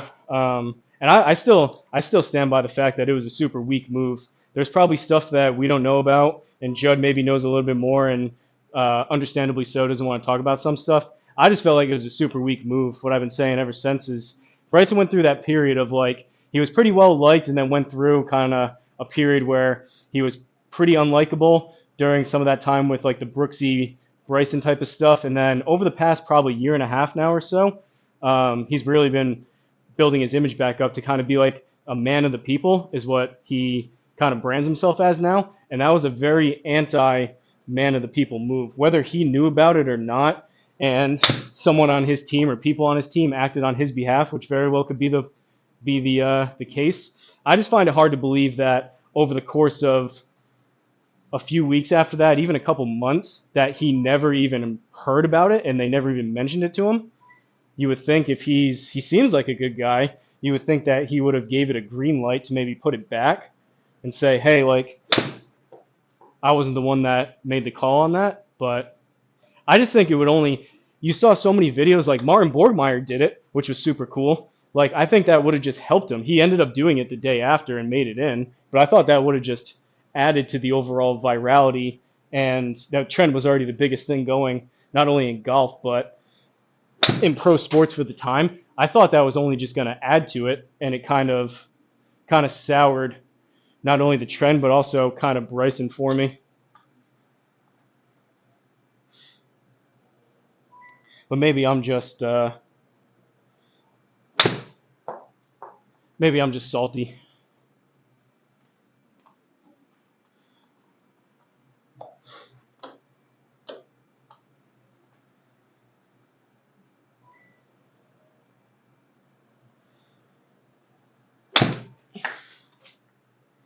Fade more.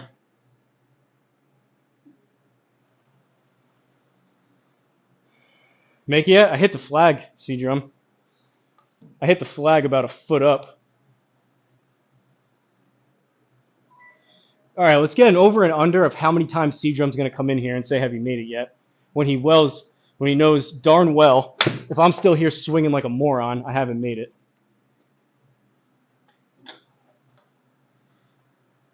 Backwoods is next, C-Drum. I'm going to do this in the next like 10 minutes or so. I'm going to have plenty of time left over, and then I'll pull up backwoods, and I'll do a hole-in-one on every single one of those stupid swamp holes you got. I may even give Birdie a couple warning shots.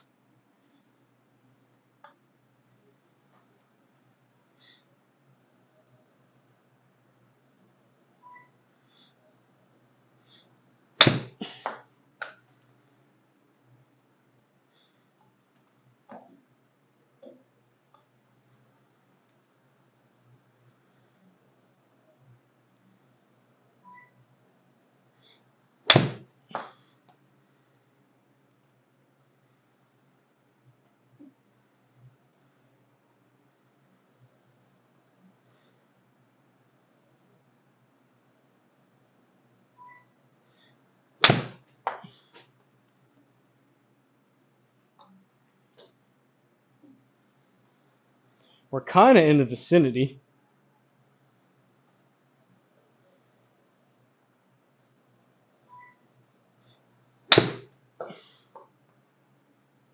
Not if I pull draw it, though. That's supposed to fade.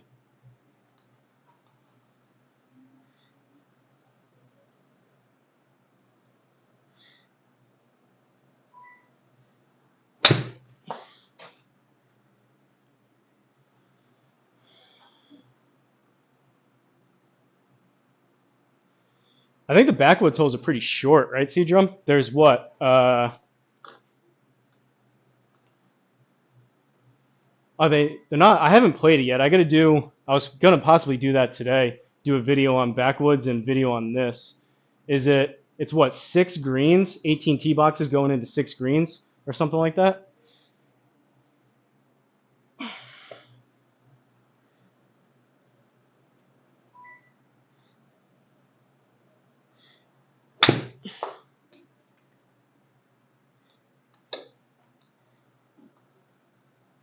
It's a pitch and putt though, so it's pretty short.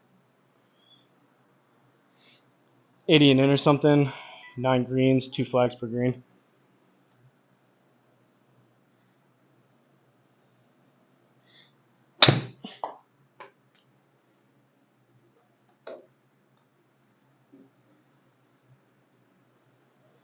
How many more am I just going to leave short that never have a chance?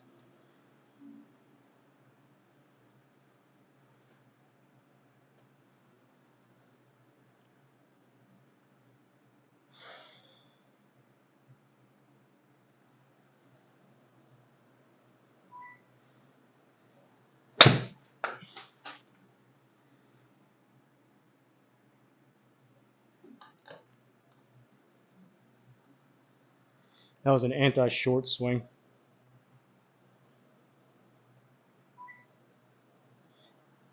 I understand the irony in that statement.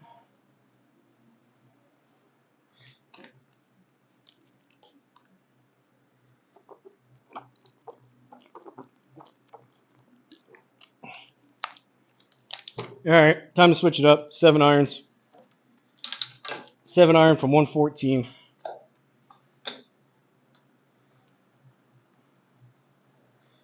Hit some hellacious seeds in here.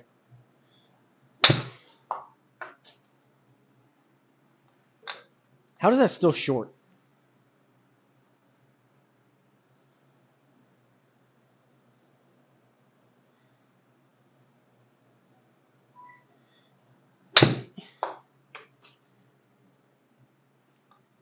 These are going to run a bit more.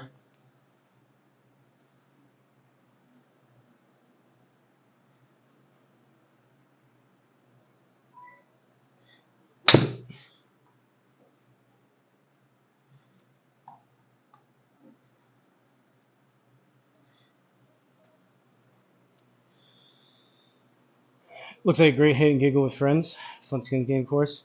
I'm back. How's the mood in here 1.5 hours later? We're still going good, D-Lud. I think we're losing a bit of interest.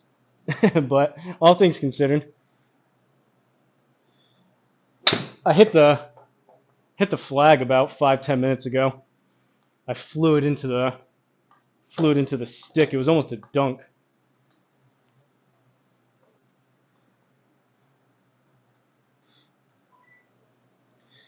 I'm down to a 7 iron, which somehow I'm still leaving short.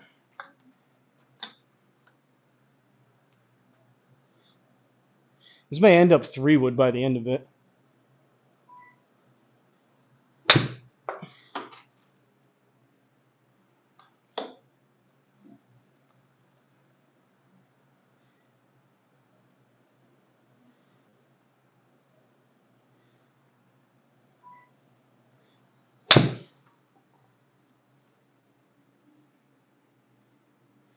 All right, at least that one got there.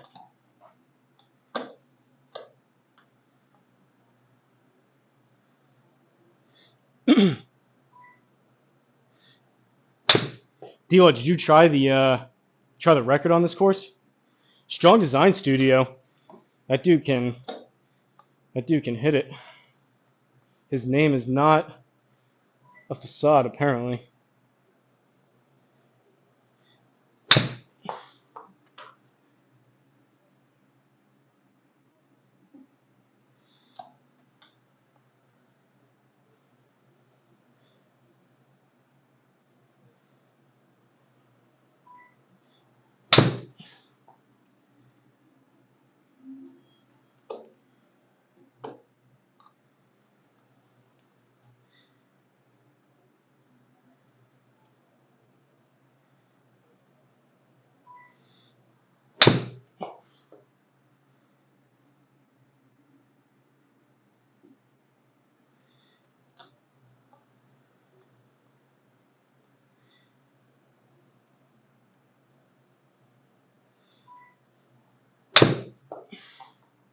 The good news is this like low punch swing is somewhat repeatable.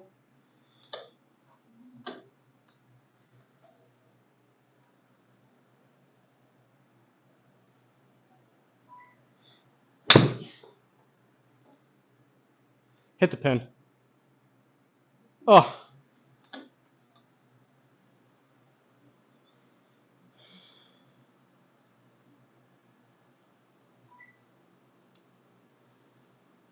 Move's not bad.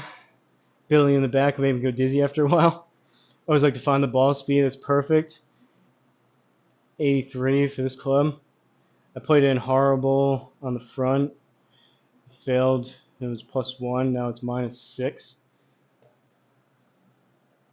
I still get a steal. That was a really. I told you, Dio. That was a really. It's a really good idea for a series. So I'm not going to do any videos or anything, but I'd still get a steal. The backwoods chip and putt record from Flying Fat Kid. That's the only one I really want. Maybe that and Exeter. I can't imagine anyone's tried to do a record for Exeter.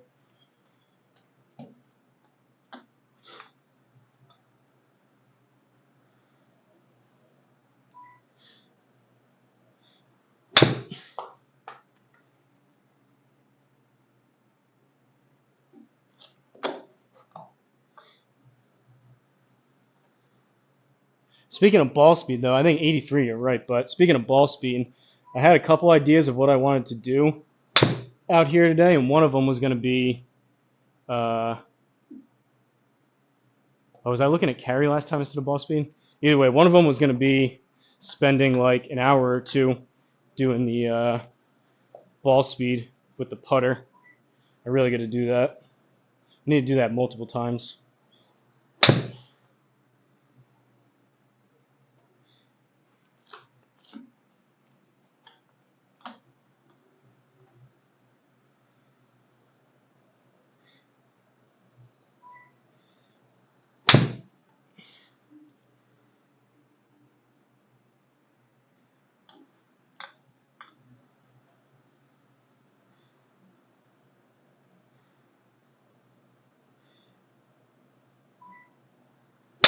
Oh,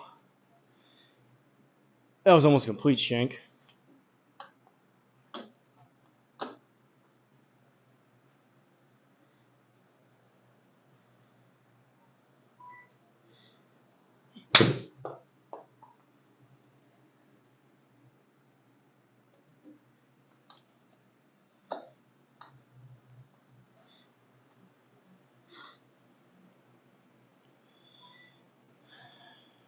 Wouldn't try to beat your course record, D-Lud. I didn't know how to go for the course record. Impersonation is the best form of flattery. Go for it. Sign into GSPro. Or sign into SGT. Go to record attempts. Gilded went back. All sorted now. No, I hear you, D-Lud. I just don't. I know how hard it is to come up with new ideas for series and whatnot. So I can applaud you for a good idea and not feel the need to steal your thunder and try to just copy it. I've had other people do that in the past too, which is kind of frustrating. Like, you try 10 different things and 9 of them don't work, and then you stumble across one idea that happens to be good, and then it seems like that's the one that everyone hops on. So,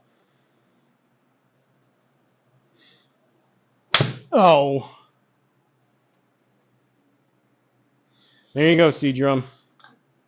7-iron Hosel rocket from 114 yards.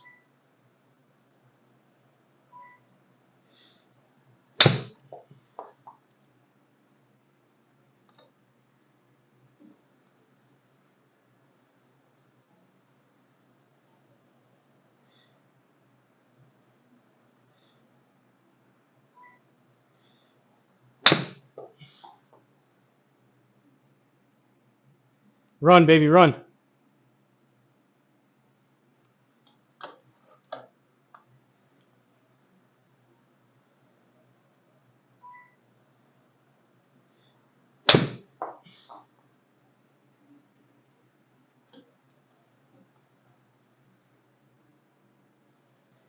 If Bogey's Backyard ends up posting the winner while I'm still doing this, someone let me know.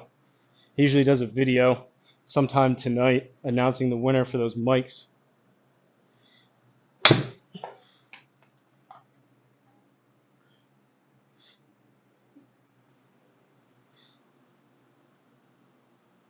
No one said a number yet at Exeter. Tried hitting it in the hole yet? I think that's how you do this. You can run putt around. Big watery hole. Yeah, I've hit that one a couple times. I've just been pin seeking. I've been trying to hit the pin. Maybe that's my issue.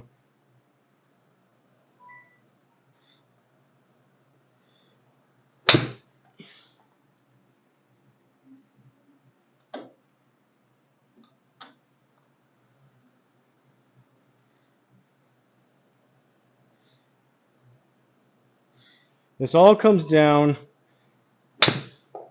to grit, fortitude, determination.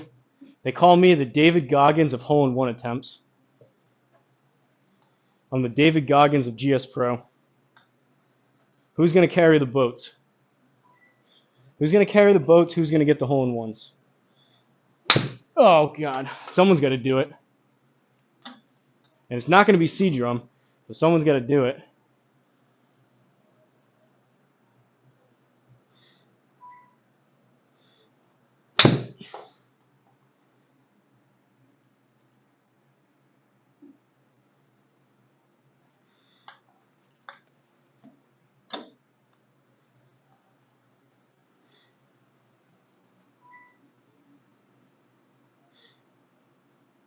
Who's going to carry the boat? Try hitting the wedge. The problem is, though, big dog, I can't. I'd already be on the ground. My back's already starting to hurt. I'd be on the ground if I was hitting wedge every time.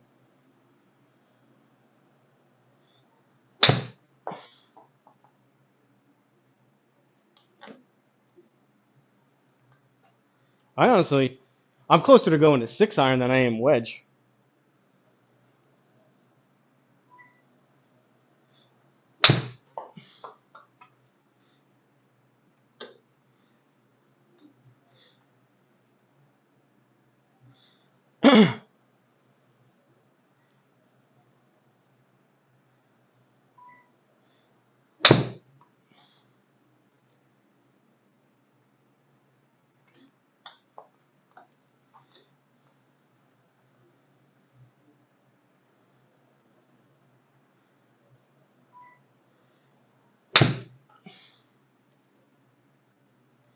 All right, we're back to babying the 7-iron.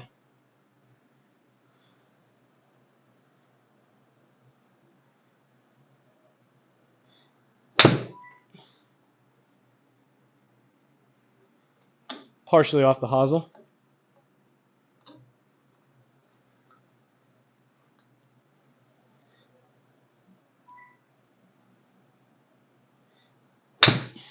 I will say, though, this is a good testament to how good the Country Club Elite mat is in terms of wear and tear, not only on my joints, but also the mat itself. Sponsor me, Country Club. Send me a full-size mat.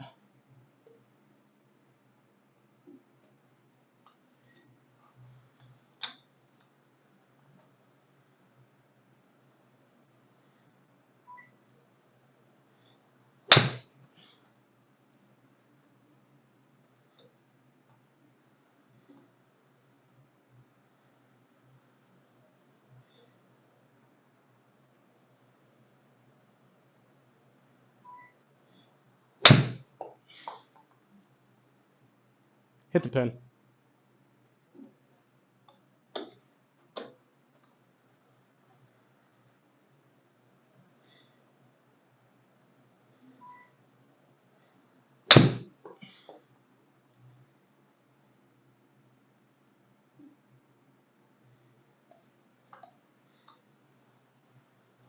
All right, Boogeyman Bill, tell me to scare the hole again.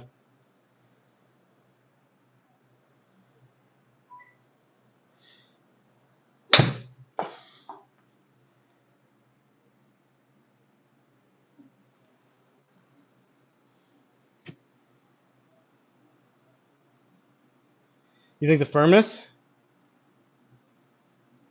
explain everything in our next live stream. Typing isn't fun. C-Drum made it twice on Discord already. Did you really? You hit? Did you? Are you trying to steal my thunder, C-Drum? You hit the flag twice in 25 minutes? Just too easy. Didn't want to make it feel bad. Scare the hole again. Super chat if you get it to 3 feet on the next 10. All right.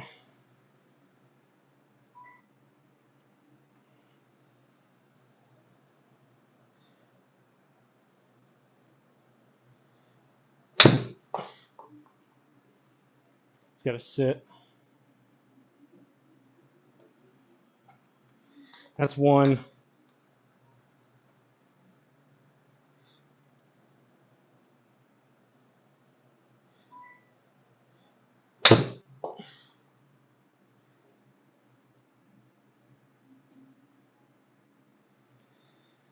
That's two. It's a better line.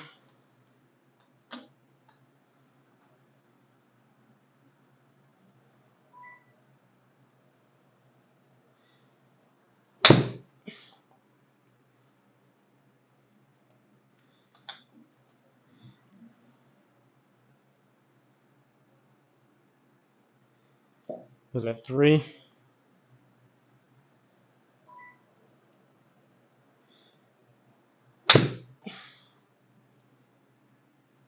I think your money's safe, Judd.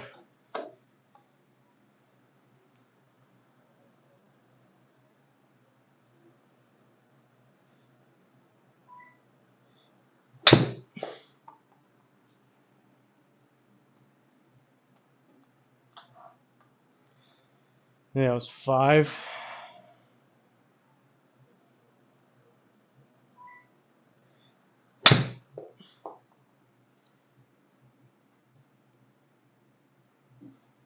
Six. C-Drum, what club were you using?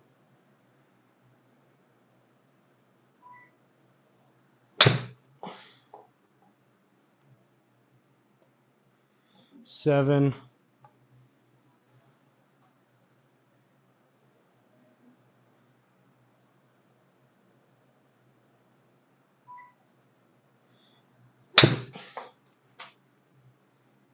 This one has a chance.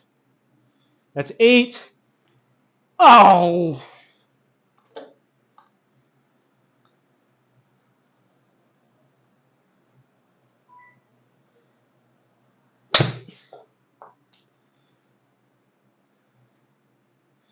That's nine.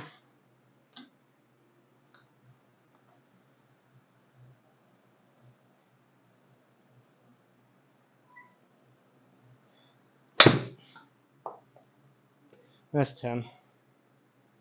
If anyone needs a 7 iron about 90, 95 carry in the near future, just hit me up.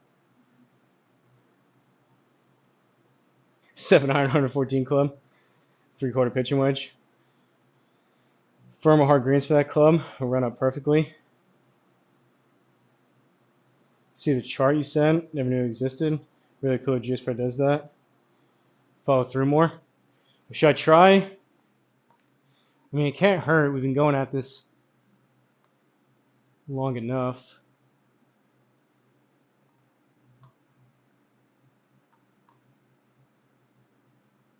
Try firm. I did this before too. I go and change something, now I'll start flying these exactly where they needed to be on normal.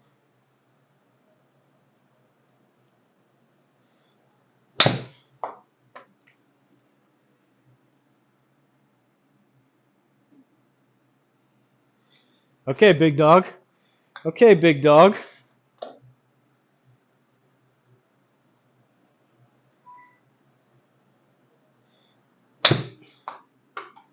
That's short. Kind of chunked it.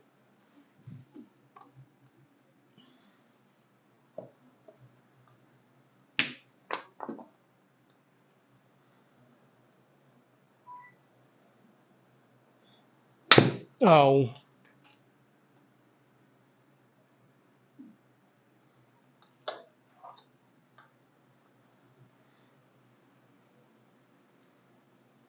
One shot too late.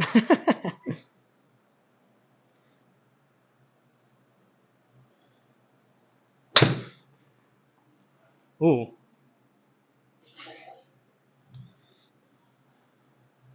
I didn't feel that bad. That may have been a misread.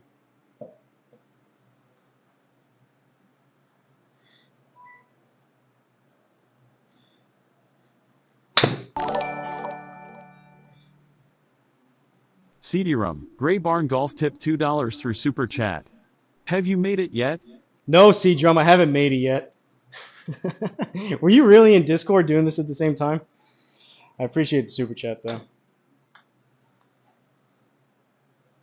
I'm going to make it now. Big Dog's caddying for me.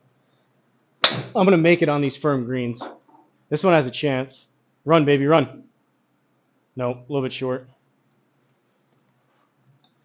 Need to be about 95 maybe with these firm greens now. It's almost granola bar time.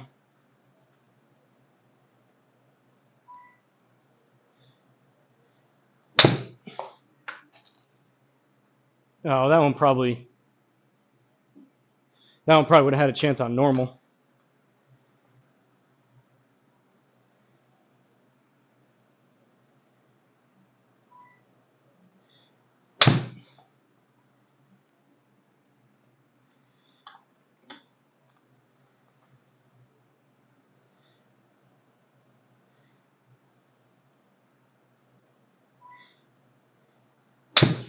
I understand the methodology. There's two ways to do this. It's either you hit lined up, you take your time, hit high quality shots with the actual club that you're trying to hit here, which I've done in the past, and you do that for about 100 shots. The problem is by the time you hit 100 shots close to like the actual power that you're trying to hit them, you're just gassed. And I end up in the same spot that I'm in right now versus trying to pace myself.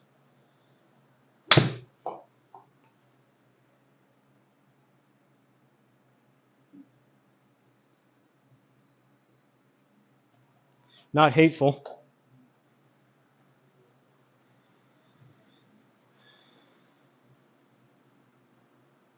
What's this chart? Need some swing lube. Oh.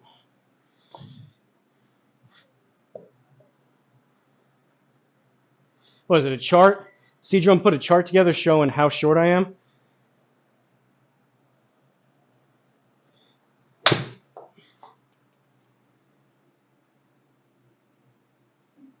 Be the club. Be the club. Oh!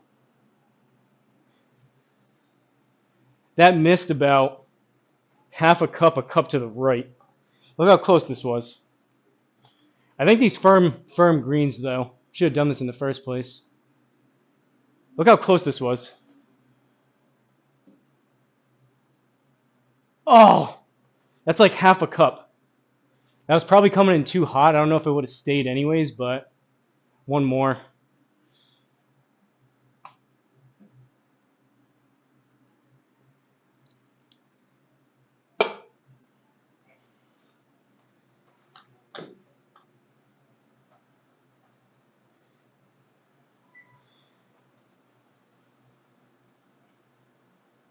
I beat you to it.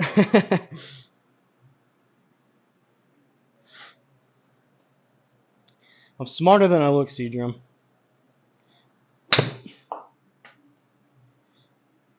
What was that, 101? That was 94. That's close to pin high. It's got to be probably 95 to 98 raw carry. Not 89.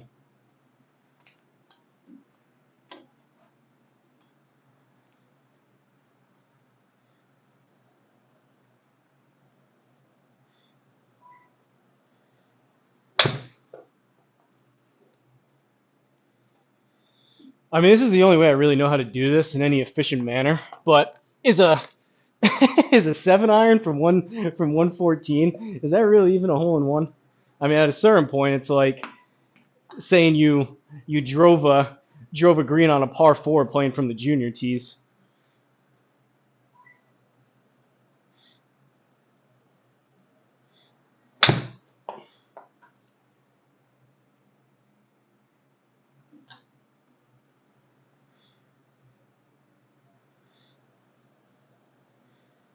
It's like when Flying Fat Kid says he drove the green, but it's the green from 3 holes over.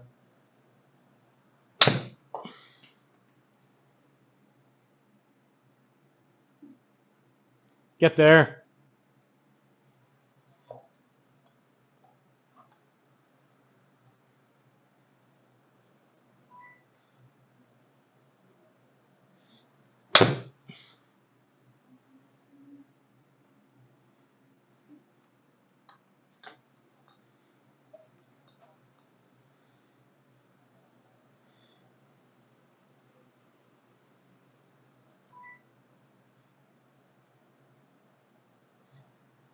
Oh.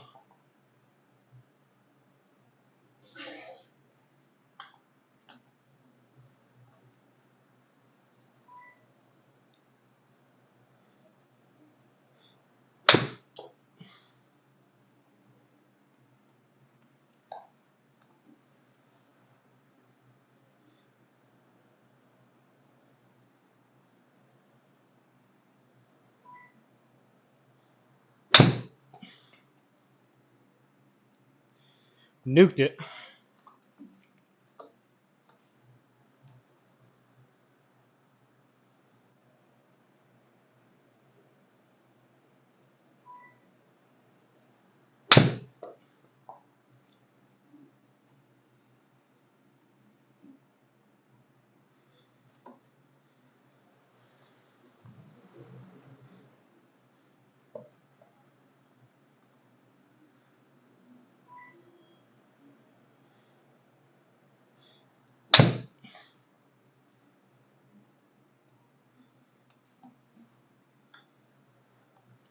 Who's gonna carry the boat?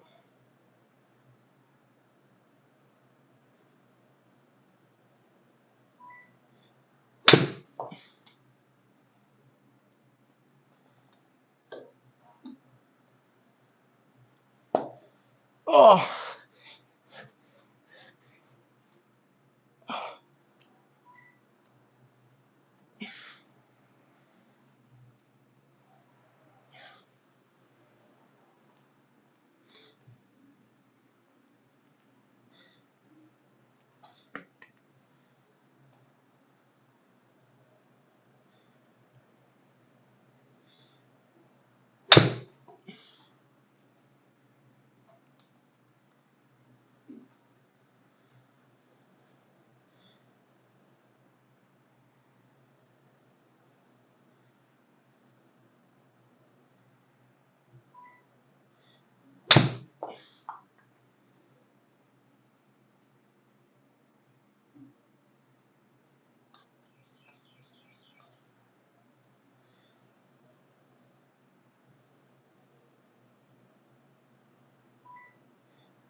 Ten with the pitching wedge. Gotta go coach baseball and get rained on. Check on you about 11 p.m. Eastern. See how you're doing. Sounds good. Thanks for the super chat, C-Drum. Can't wait to go in and hit driver next time. Forget the release. Hit a foul ball out to the right. Yeah, well, that's what I said, big dog. If you're struggling with your swing, this isn't exactly ideal because some of these tendencies. I mean, at a certain point, these are like half swings. These tendencies are going to creep in, but I haven't been hitting that great anyways inside, so I figured it'd be a halfway decent time to do it. I was either going to come out and do like speed training, work on my putter, do some leagues, record a couple videos, or I figured while this thing is hot and fresh on the scene, try this out. Ooh, this could be good.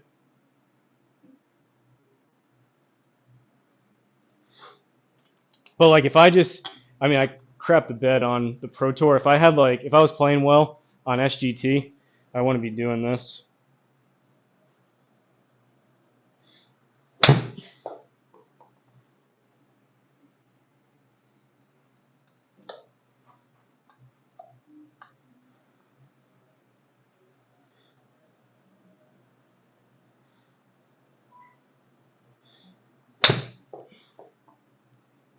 '98.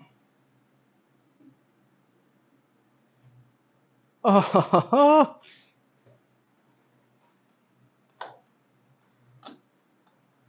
That was coming in nice and soft though.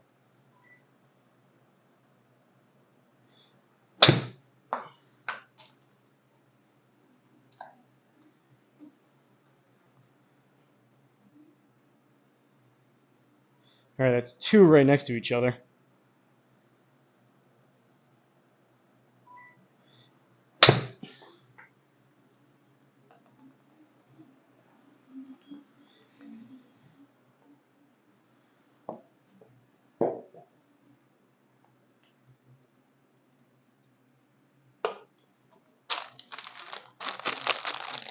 Chip time. Pro tip, salt in the chips if you're out on course. Great way to get salt back in your system. And if you crunch them all up, I mean, I wear the 2 gloves, but even if you only have 1 glove, your hand gets all greasy. You crunch them all up, and then you just pour them in your mouth.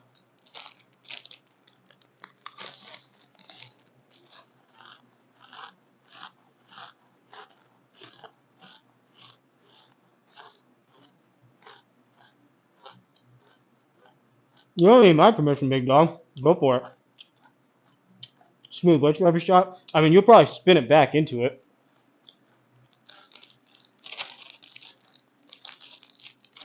Go for it by all means. You don't need my permission.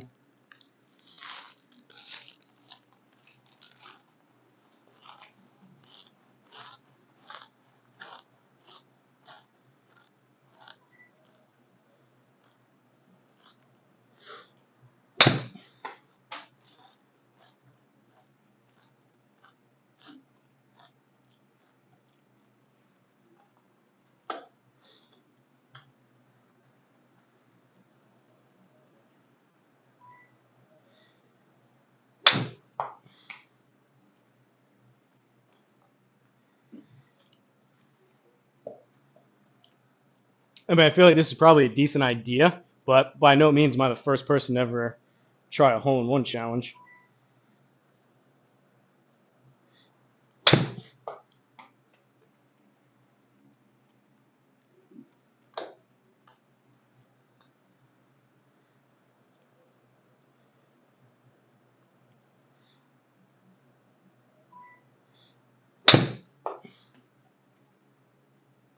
One-on-one.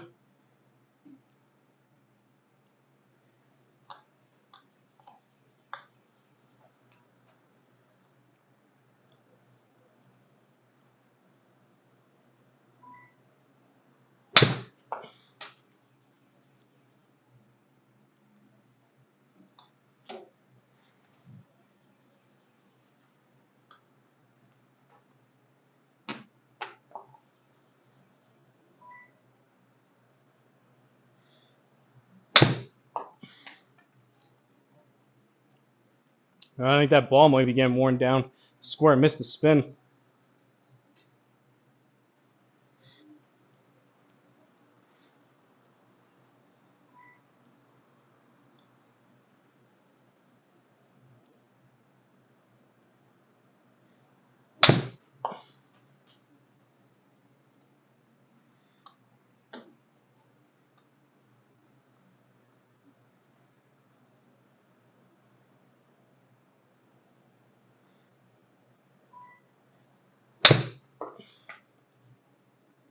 Come on.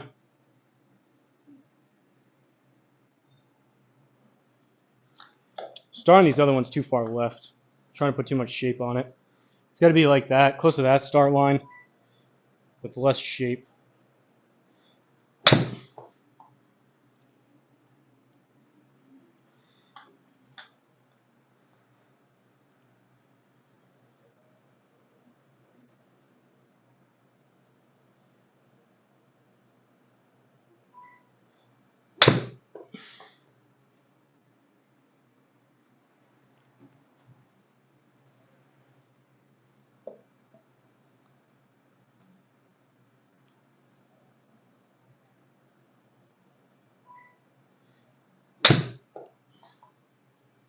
Fade. Fade.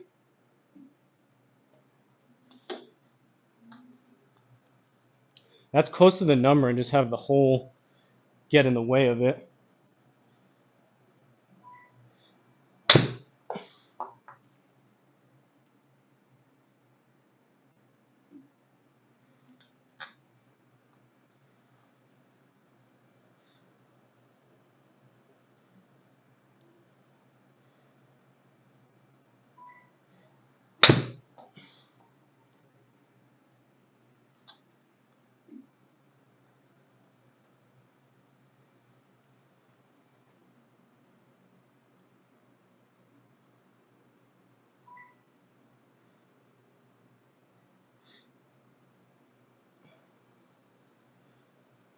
Is that funny too? Yeah, some of these have been like that one was pretty close to the Hosel again. You can tell if it gets up towards like 10, 12 spin access, they're pretty close to like partially off the Hosel. I'm trying to open my stance a touch, start them left, kind of come across it, which I don't love. Probably next time we play a scramble big dog, I'll probably be, that was more off the toe. I'll probably be complaining about, come on, get there, get there, get there, get there.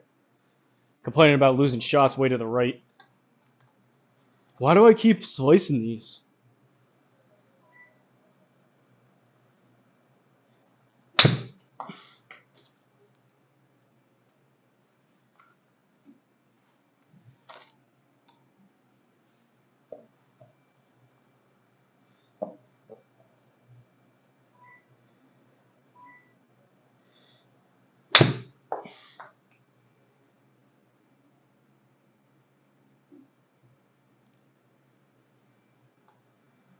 There's a little ridge there. It just runs out of juice if I don't get it over it.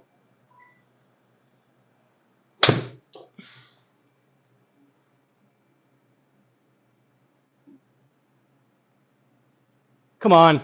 Come on! Oh. Replay worthy. That stopped right next to it.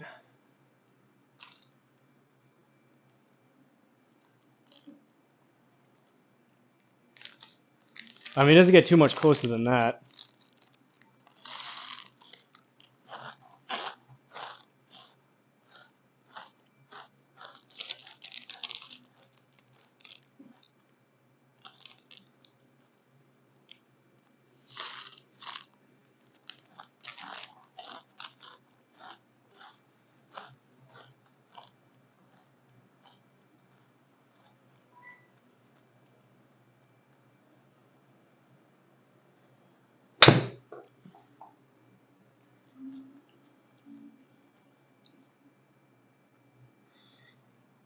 No! Come on! 2 in a row? I thought that was it. Oh, man, I thought that was it.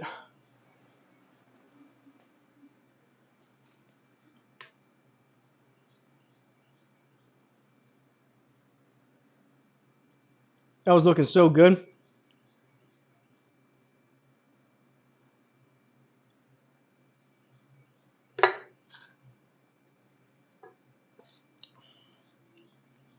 Come on, golf gods. I need some similar JJ Spawn type of luck. Had a couple close calls so far. Now I need the golf gods to help me out a little.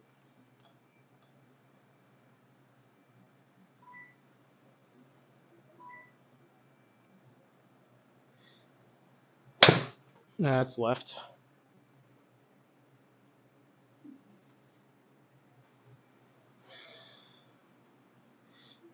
Closest so far. Yeah, those past 2 for sure, Boogeyman. How much my setup cost? About 2,500 bucks, 3,000 maybe. Depends on what you get. But the Square launch monitor itself is what I'm using. That's 700. My laptop was like 1,400, but you could get a desktop. I run on 1080p Ultra. You could get a desktop for probably like half to like 3/4 of that. That's too much. Depends on the match you get, depends on the projector, depends on the screen. Like my screen was pretty cheap. My projector was only like 115 bucks.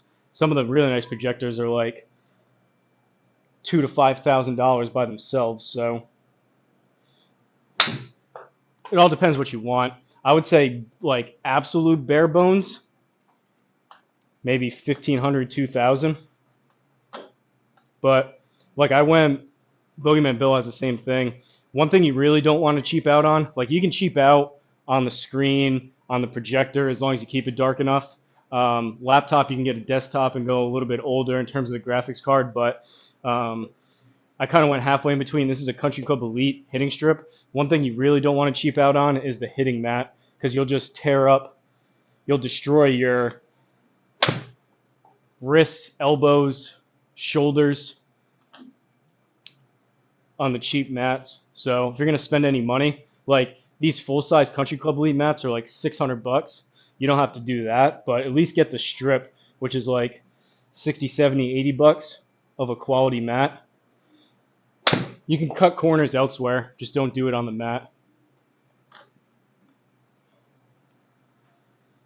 It's $700 for the square. That's about as cheap as it gets. This program I'm using is called GSPro, which is $250 per year.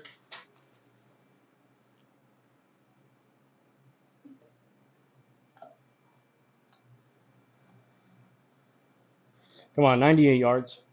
98, 98, 98.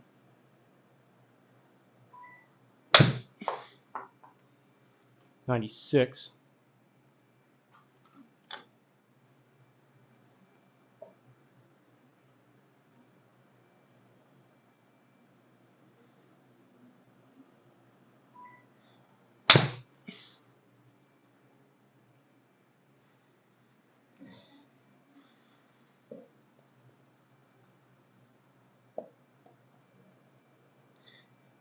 Based on a couple of these, I think this is definitely doable.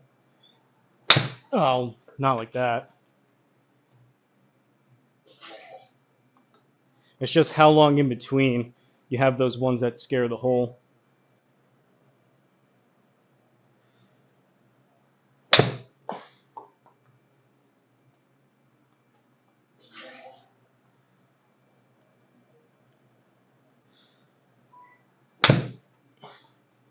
Uh-oh.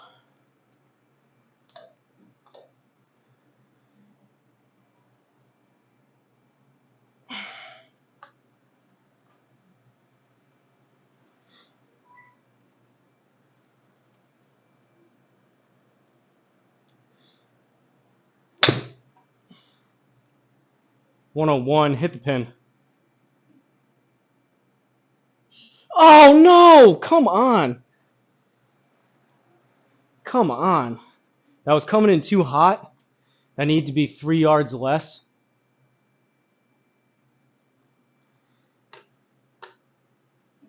That one may be the closest. I mean, that was in the hole.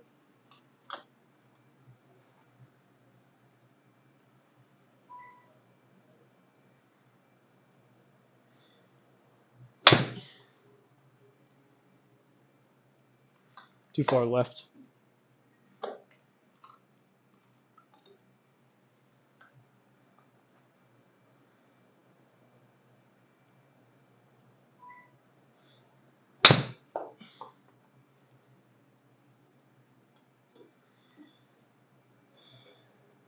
It's about 5 short.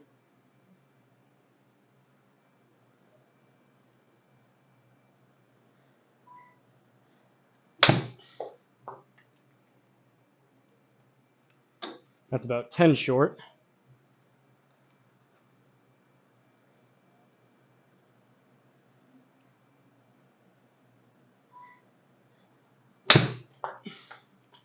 That's about 10 long.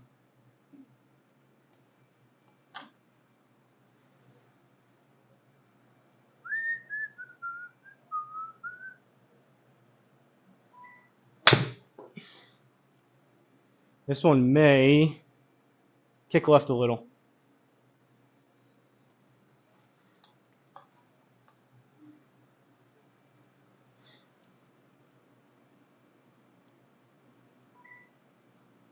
I told it to hit the pin. Should have told it to hit the pin and stop. All right, well, come on, golf gods. Let me hit the pin and just have it drop. How's that?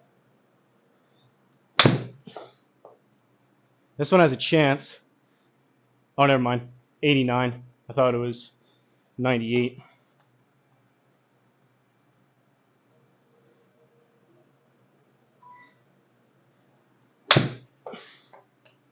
$100.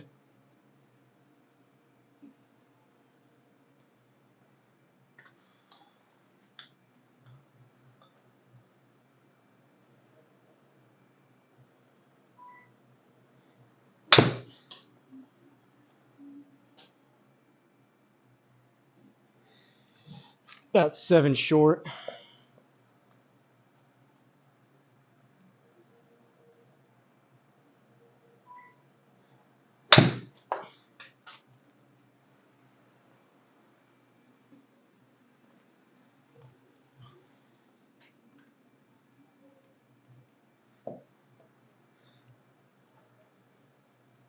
All right, once it starts getting close, Bogeyman, I'm going to say go in, go in, go in, instead of hit the pin, hit the pin, hit the pin. Oh.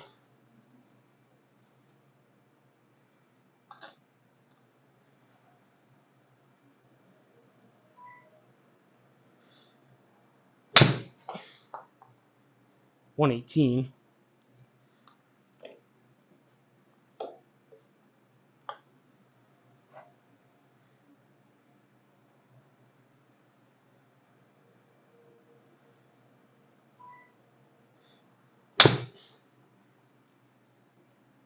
Too far right.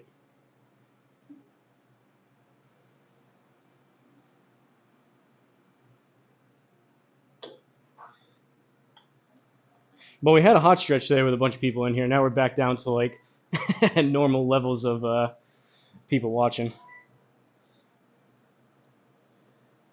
That was pretty cool though. It looked like we had some newer people in here. This one may go in.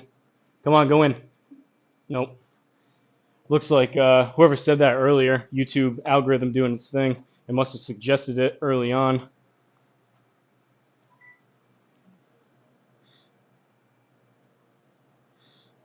Because I don't think I've ever had... I had some decent people when I did the bad challenge, but there was like 60 people, 65 people in here at one point, which is kind of tough to do on the... I've had like over 100 on the vertical streams, but the landscape streams, YouTube doesn't push them as much. So that was kind of cool to see. I'm working on courses. Good luck, have fun, appreciate it. Hobby more.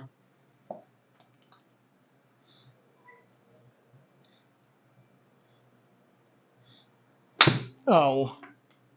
How often do you do cool stuff like this for the community, Judd? Like, I know obviously you got to spend most of your time doing commission builds where you actually make some money. This is like a couple times a year type of thing.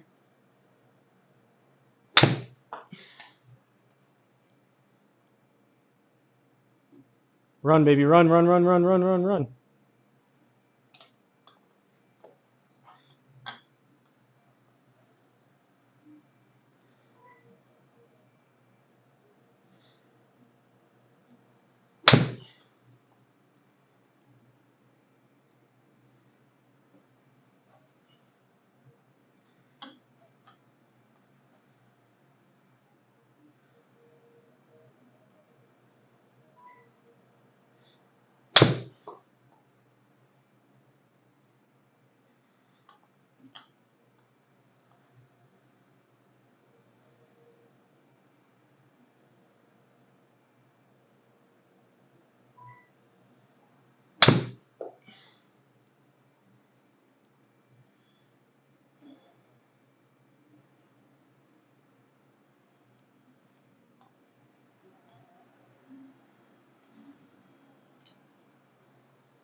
How many shots? I'll check in a second. 2 to 3 per year usually. That's awesome.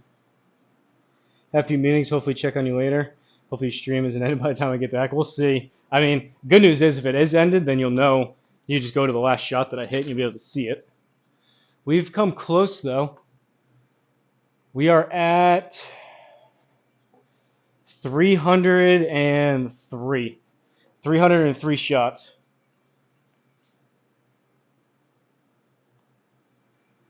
What time is it? 5:40. Been live for 2 hours and 22 minutes. Just getting started. That was just a warm-up.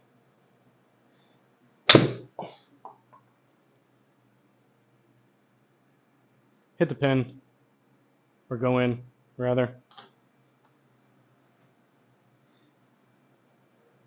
I think it's just habit. When I know it's coming in hot, I say hit the pin. Because like when I'm usually playing, just to slow it down.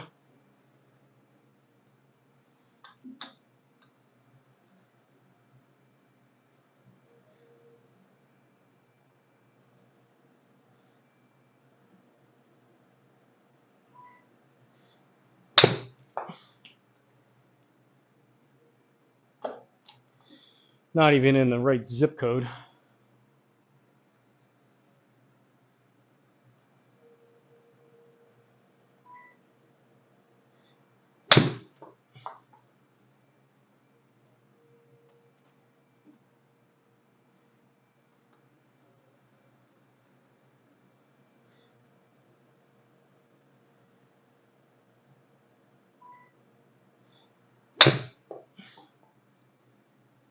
This one has a chance.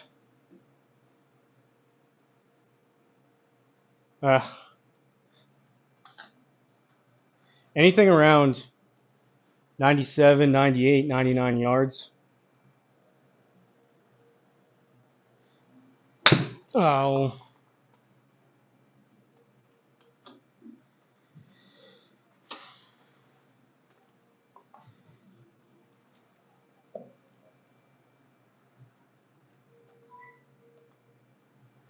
Luckily, I got some super chats because these balls are going to be.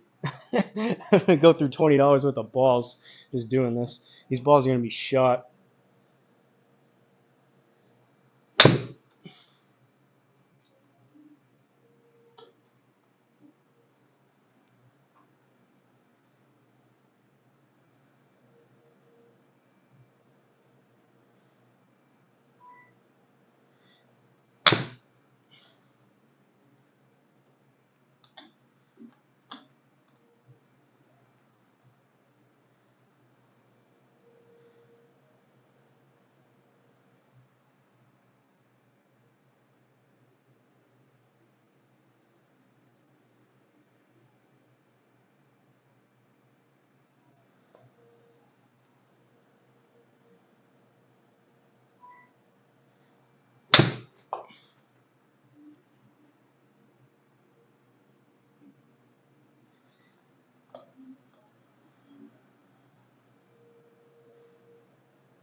Fade and run. Run, run, fade.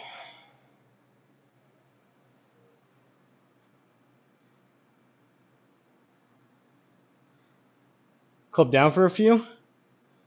Up or down? You mean 6 iron or 8 iron? I'm hitting a 7. Hit driver? Not right now.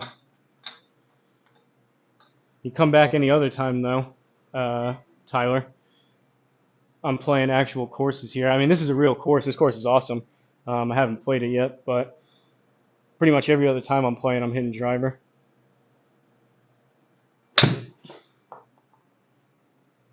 $98.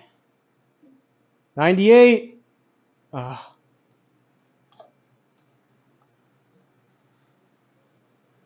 iron pitching wedge.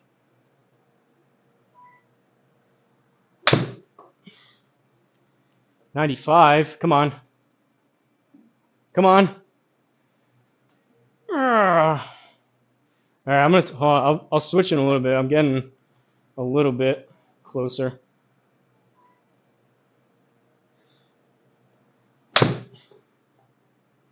$99. That's like 3 in a row right at it.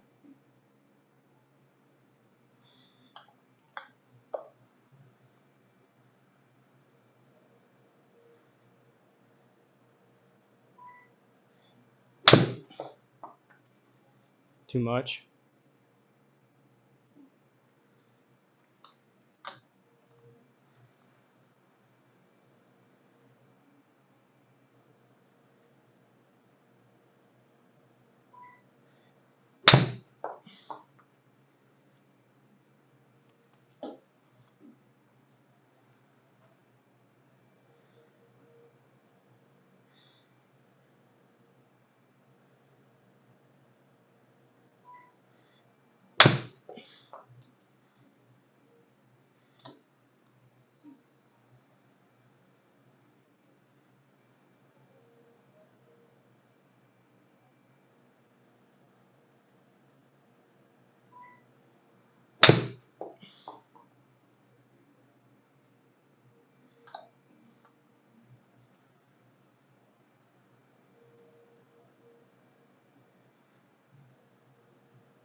pretty sure this is the club and the swing.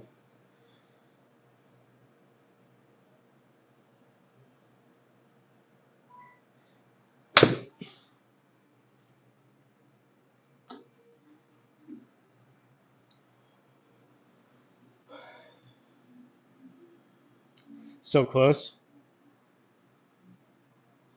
Hit the clipboard at the end, export your data. It'll be wild to see all the shots. I can do that. I can save it. Remind me, D-Lud. Hopefully I don't forget.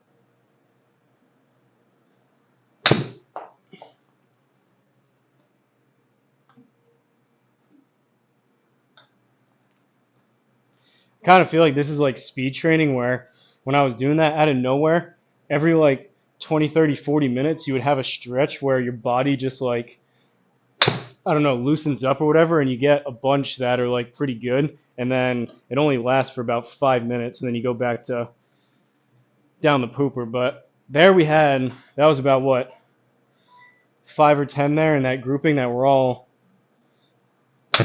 right there, pretty close.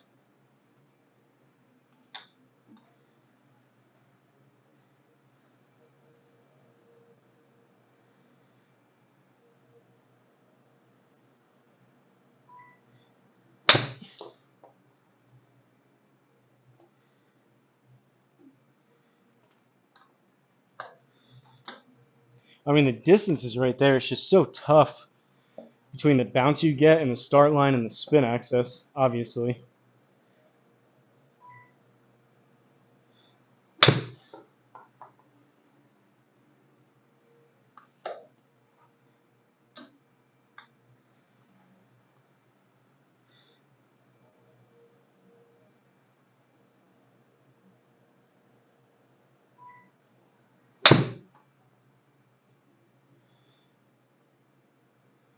Such a good distance. Not enough fade. But I kind of took a soft bounce. Usually 97, 98's been good.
Oh, that was the worst one yet.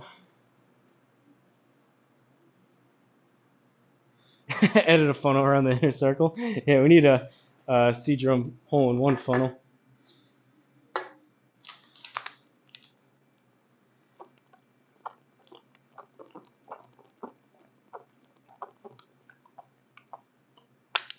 Ah, all right. We'll go pitch and wedge and then work our way back up.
111.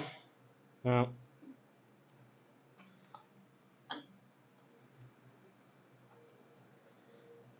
Like, I'm not sure these have any better. That's left. I'm not sure these have any better chance of going in. And I just have to swing harder.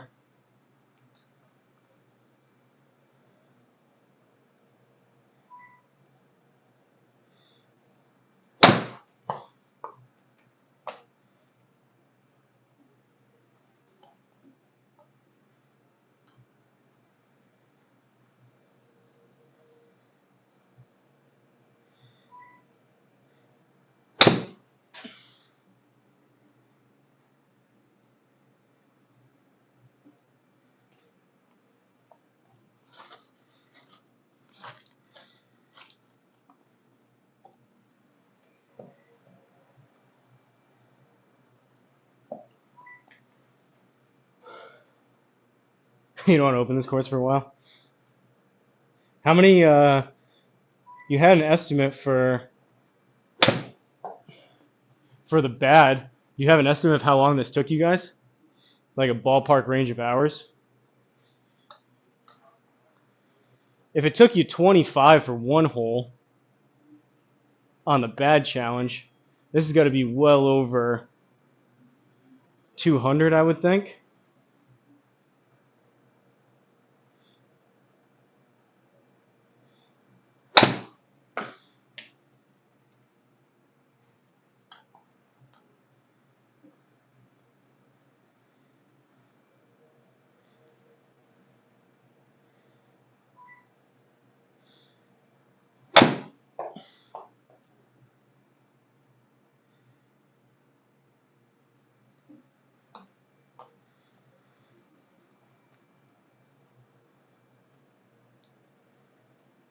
Good to know I can still hit a draw.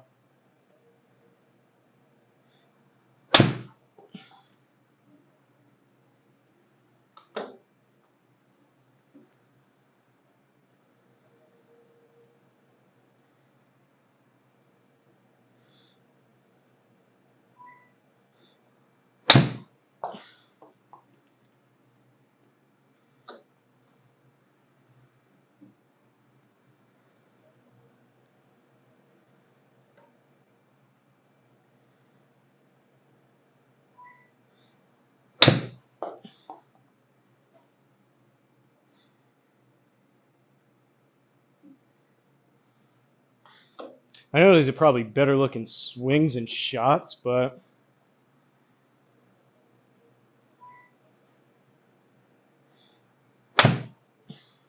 not that one.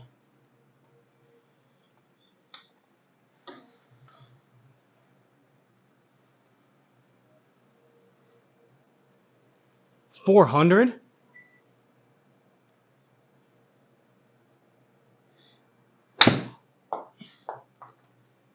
That was supposed to draw. Alright, we'll try some nines. Those were pitching wedges.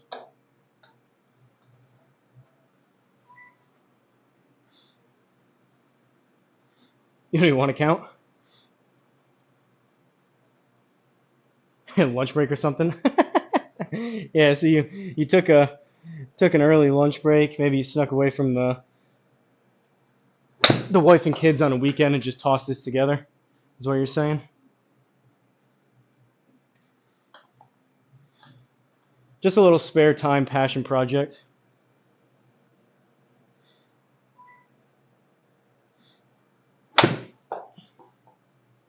I'll probably do this hole-in-one challenge for the amount of time it took them to do half a hole.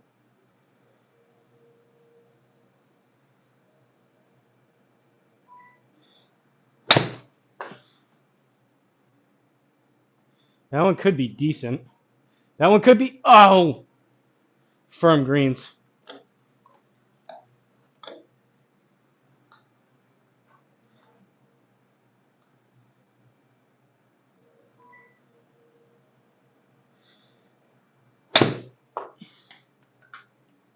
That one could be decent.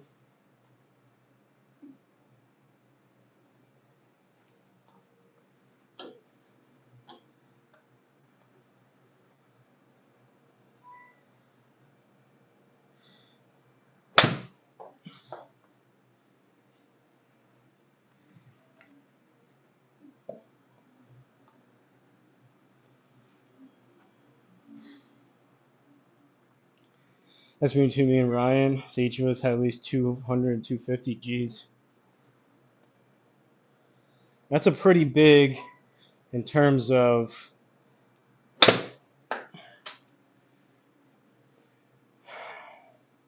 like hourly wage type of stuff or what you charge for like the average commission build. That's a pretty big donation to the community.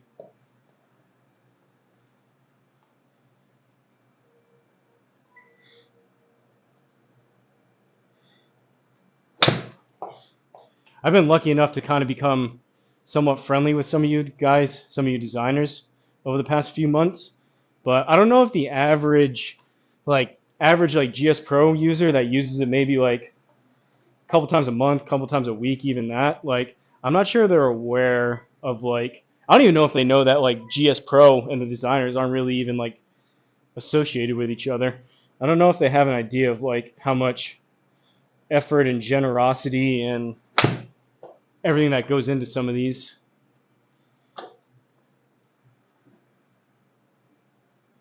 I know I didn't when I first got GS Pro.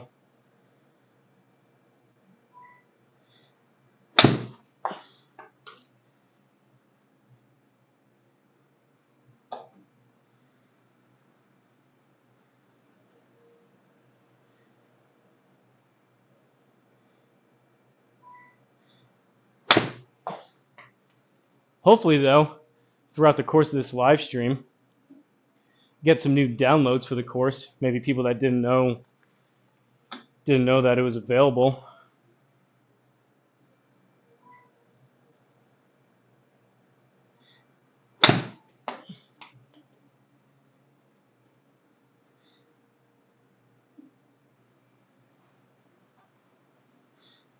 $2 an hour. Looks pretty sharp. That's why I subbed to his Patreon. You know, think about it. Yeah, I hear you.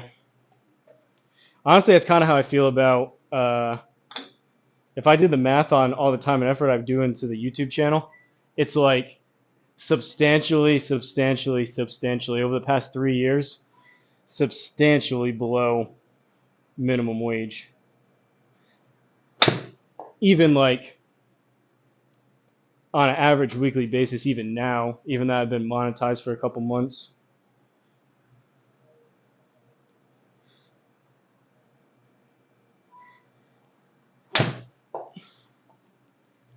Yeah, Triple Threat, you got to try this. This just came out, what was it, yesterday or the day before? Gilded Dunes, fictional course in Dubai, designed by the one and only Run Pud Run, Judd, in the chat.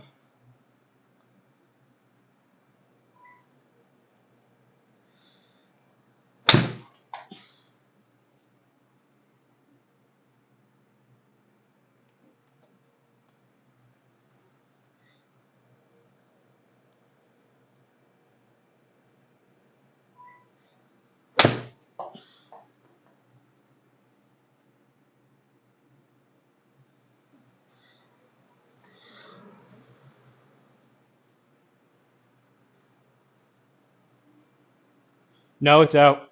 It's out. You can download it right now, Triple Threat.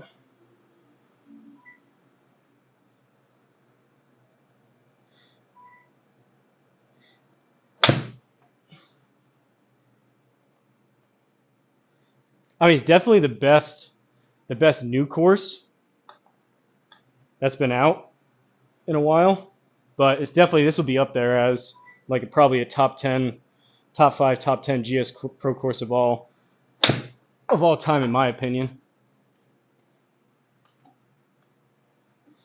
Especially at night with all these lights going.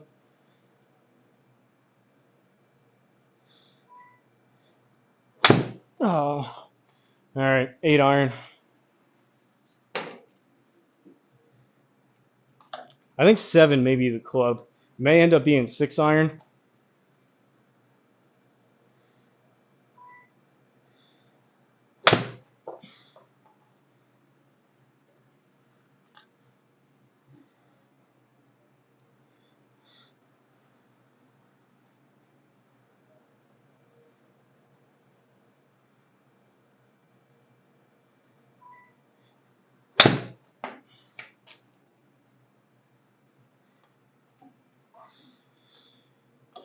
Got to get that fade swing back.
Down to 3 balls again somehow.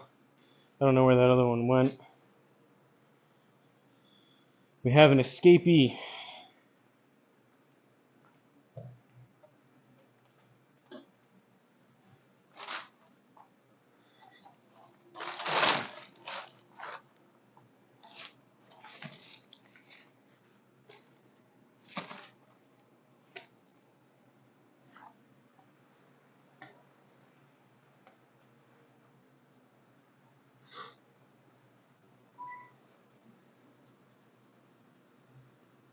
Total shots.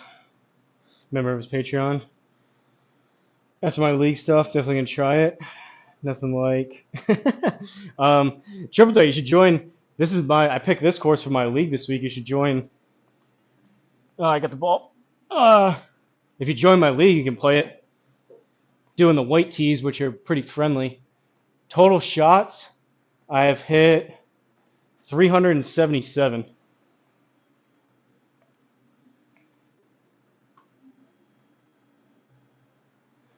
I get too much further into this, and I keep looking at those shots. It's gonna get more and more depressing.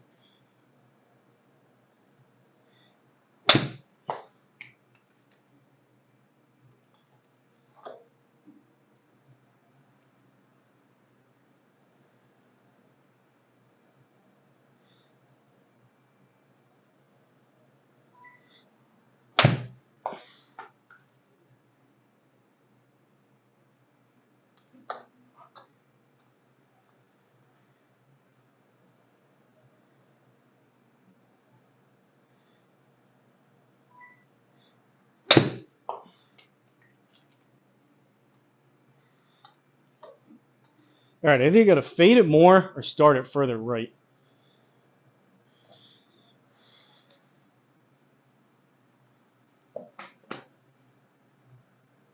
Eight-foot gimme circles on my league too.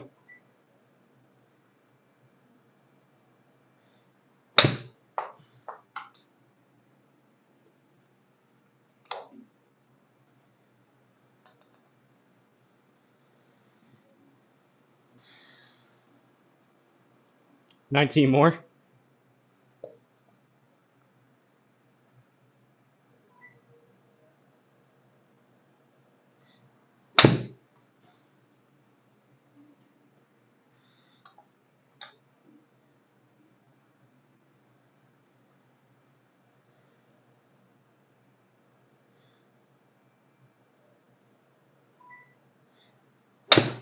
If I was more tech savvy like Triple Bogey, I'd figure out how to get the number of shots on the screen somehow, but I don't know how to do that. I've seen the Barstool guys do some of these challenges, but they have like a whole like crew working on the production, which clearly I do not have. All right, back to the 7-iron.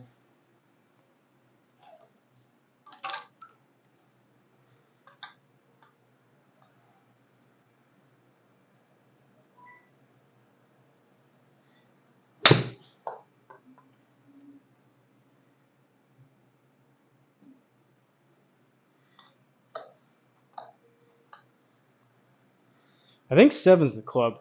I feel good about the 7. Lucky, lucky number 7. Right in the hole. Ooh, we got to skip off the rock there.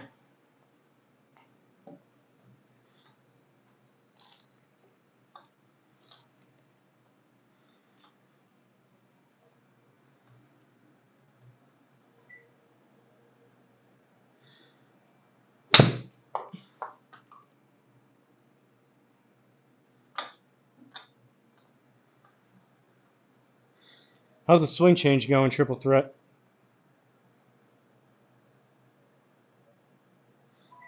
I saw you've been messing around with. Uh-oh. Come on, baby. Too far right. Good distance, though. I saw you've been messing around with ball placement. Time to head to the gym, check back in. Hopefully you're done by then. Sounds good. Thanks for stopping in, Joe. Thanks for designing it, too. This is awesome. I'll probably still be here. Today was supposed to be leg day.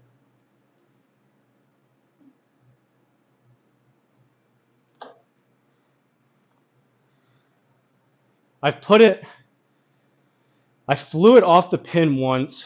Another one rolled and hit the pin and bounced out. And then I probably had 3 or 4 others that have been right next to the cup. So it's probably been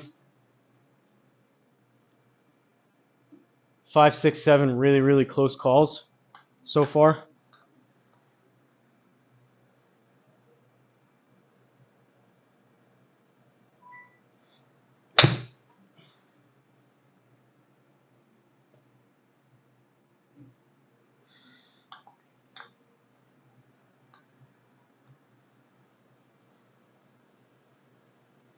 I'll be aching.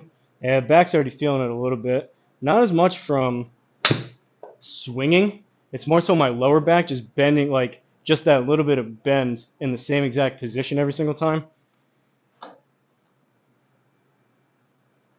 Maybe I need to open the stance a little.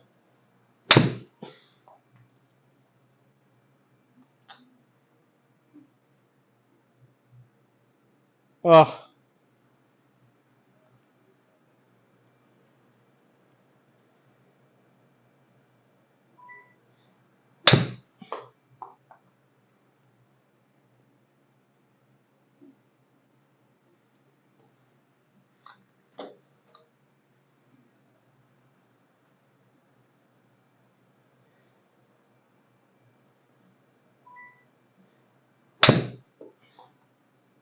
Too far right.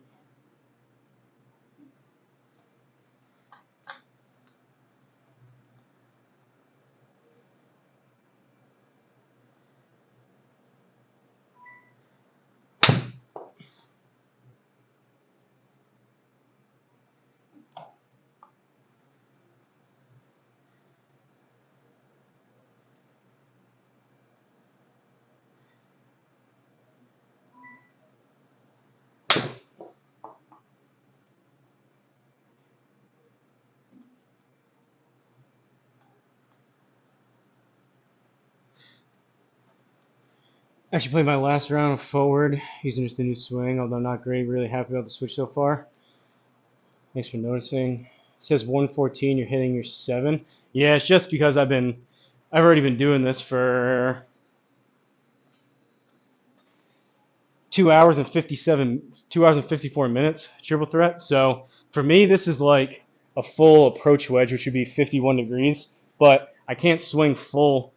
I've hit like 400 shots. I can't swing full for 400 shots, so I'm kind of just doing like a low punch, repeatable 7-iron, which is a lot easier to do 400 times versus taking fuller swings.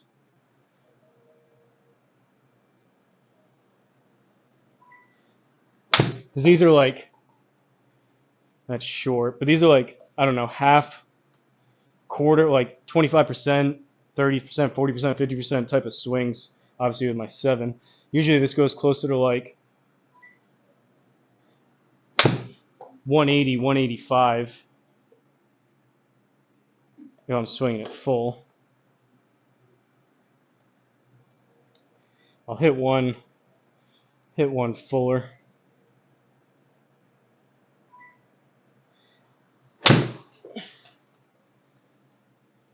$160, but that's what happens when you hit 400 shots. Let's get at least 170 carry. 166, close enough.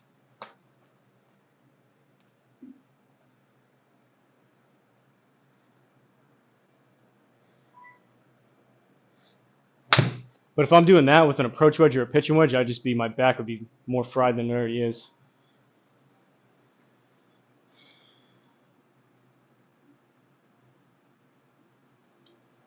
Don't even play golf, just popped in and this recommended. I'm rooting for you. Appreciate it, Alex. Not much longer though, it's coming. Hopefully. Try the 6, you leave majority short now. I like where you're thinking. I like where your head's at. I can get down. At this point, it's like 7 or lower. So I'm down with the 6. Problem is though, like I said, like these punch shots, it's tough.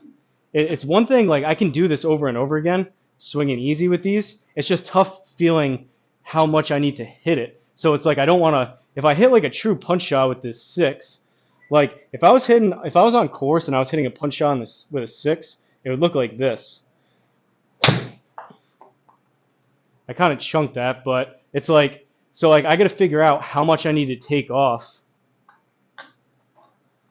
of that, which is why I'm leaving them short.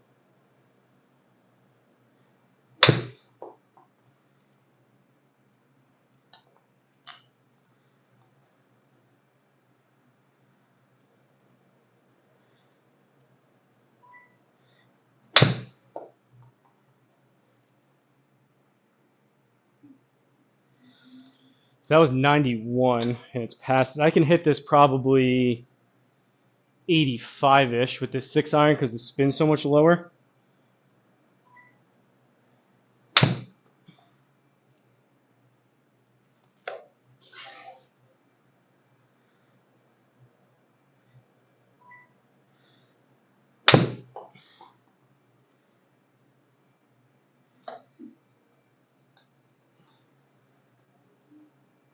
So that was 87. That was almost pin high. That was kind of off the hosel, but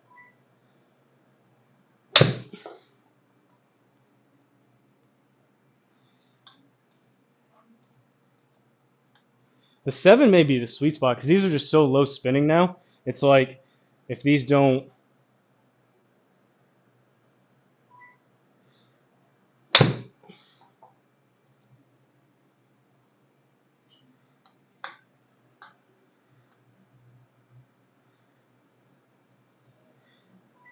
Gotta have enough loft to get over the rock, but not too little to where it just has no chance of even coming close with the lower spin.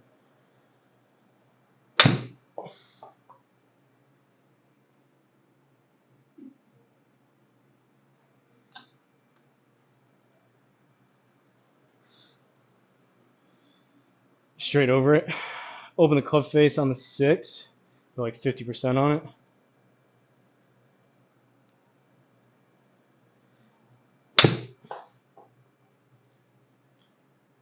That didn't feel that bad. That may have been a misread.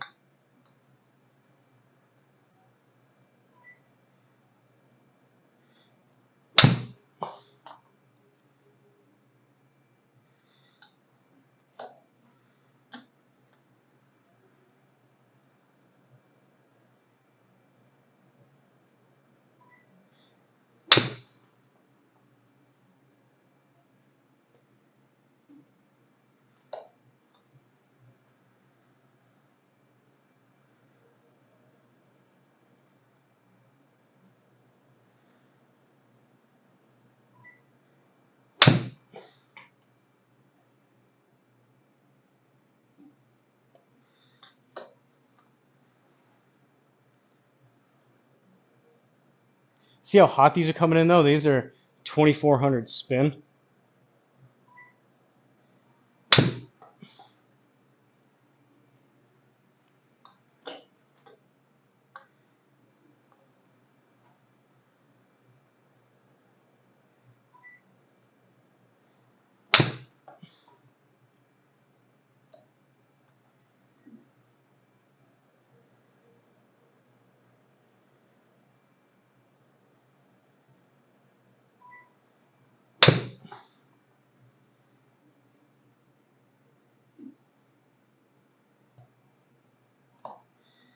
It's coming in like a like a putt you hit too hard.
I think it may be the 7. 7 may be the middle ground.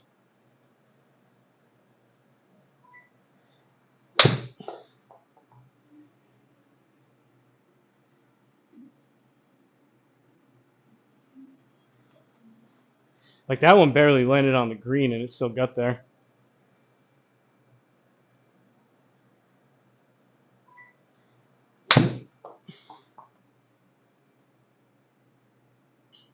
Alright, we're going back to the 7.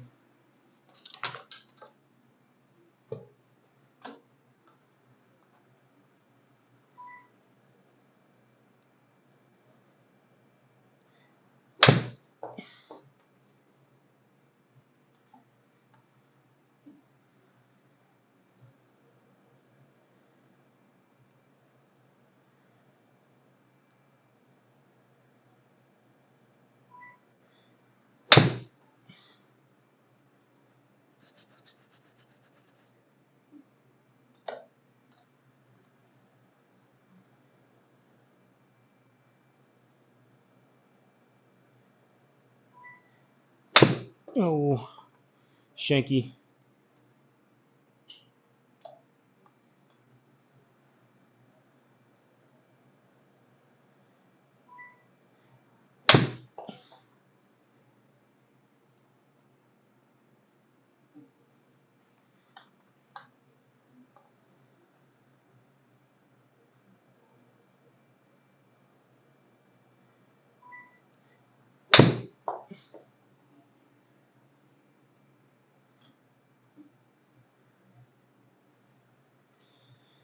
At least 7s, that was 4,800. At least has a little bit of stopping power, enough to carry those rocks.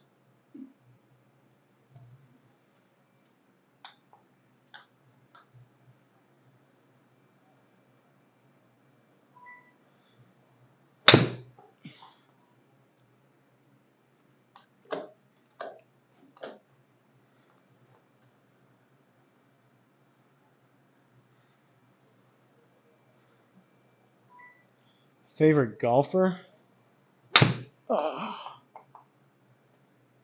Um, used to be Bryson. I don't know. I don't necessarily have like a huge favorite. I like Scotty. When Scotty's playing well, he's fun to watch.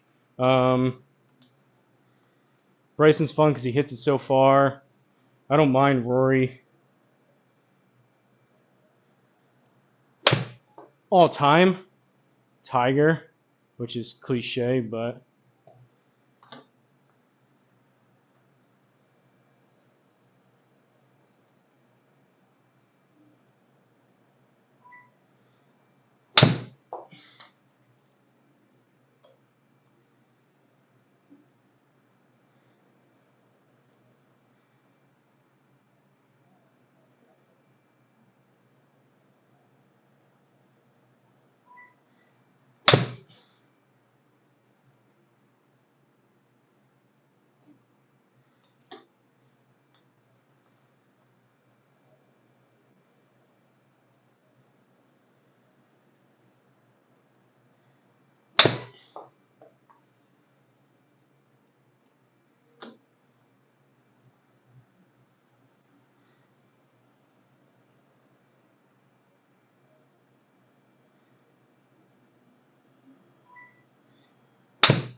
this could be decent. Ugh.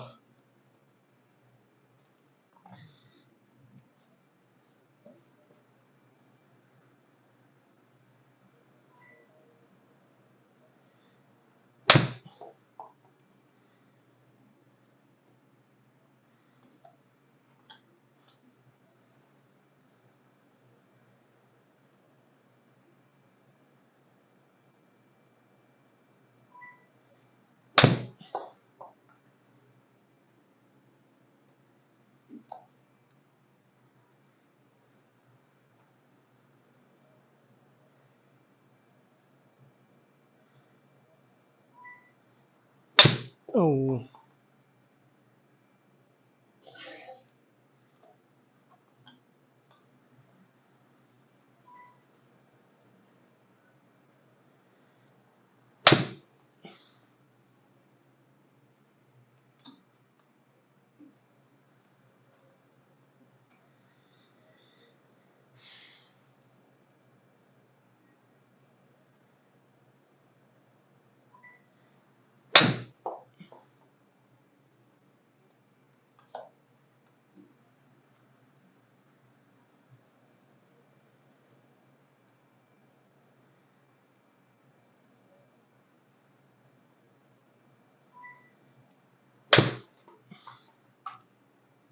Come on.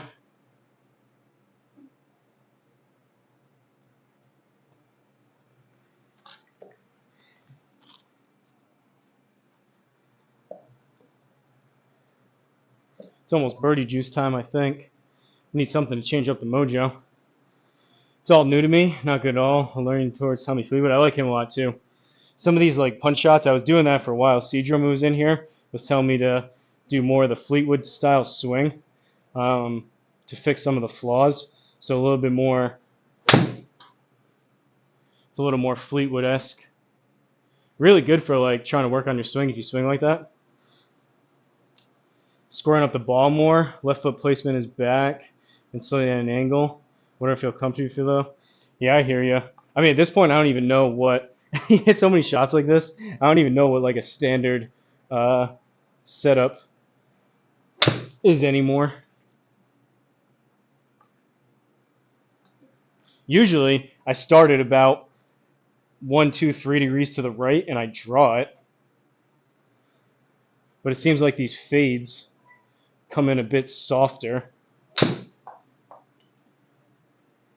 I'm trying to kind of finesse it in there.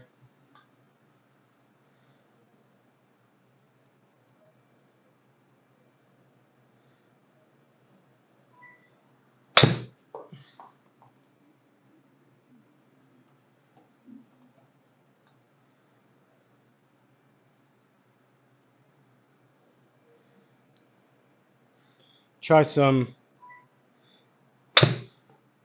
Try some draws in there, maybe.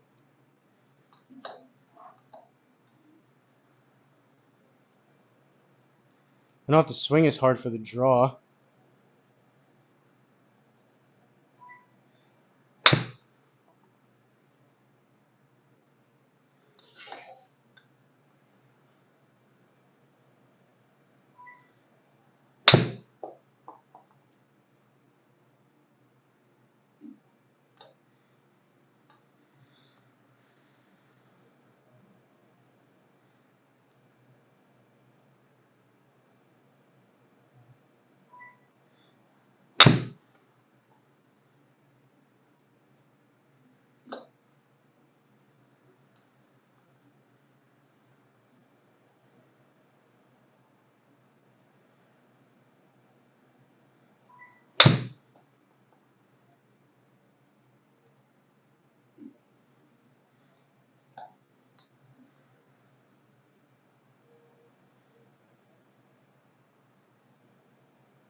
Come on.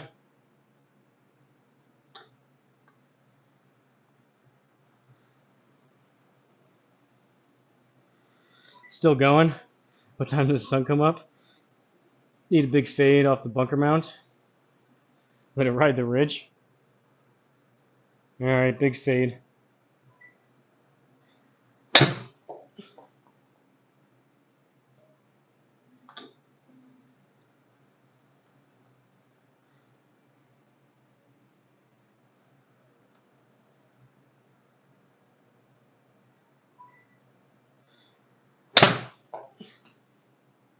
That started so far left. That launched 9 degrees to the left. Get a little side door action.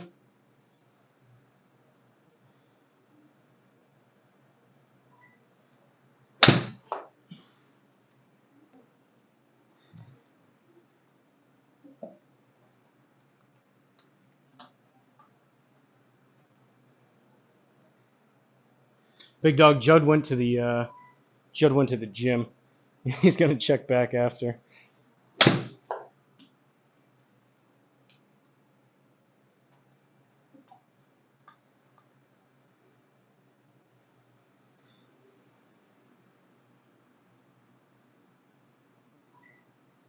Different hole after 500. Could change the pin. This is definitely the most scenic hole, though. It doesn't move a ton off that ridge. I mean, all things considered, it's a pretty straightforward shot. What do we got for a big dog heat map check? Low on the front side. See, like the middle section's all about the same. It doesn't really funnel off the left. It's pretty much once I get it over that ridge that I was talking about on the front, if I just clear that and run it up, it's pretty flat. And if I do this, you can see it a little bit better. Oh, maybe not. Why does that look so weird?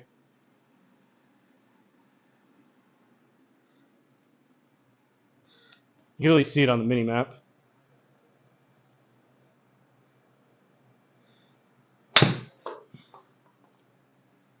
Oh, there's a ball in front. That one felt decent too.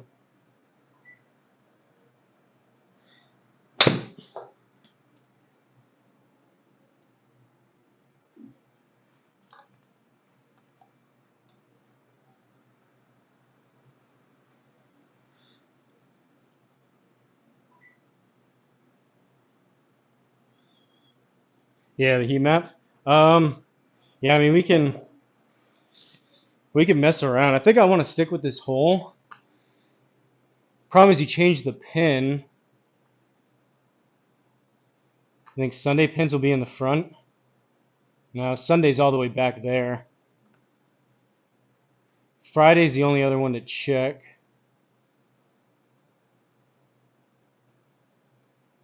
Okay. Friday's in the front. That's 96. That one, we'll try a couple like this, and then I'll change the stimp maybe. So it's on firm.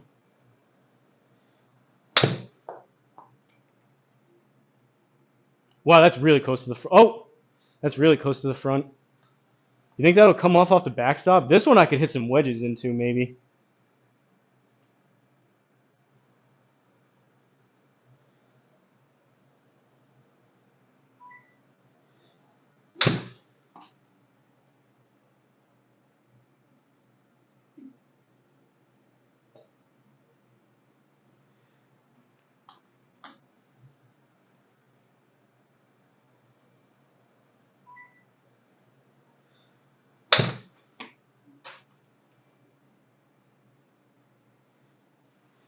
Alright, let's try some actual swings with the approach wedge, having the pin up here.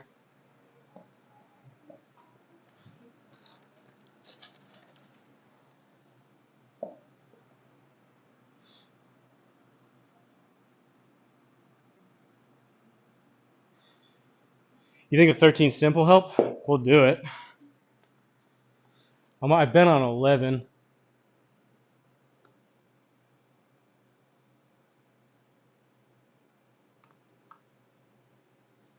Should I change this to soft now?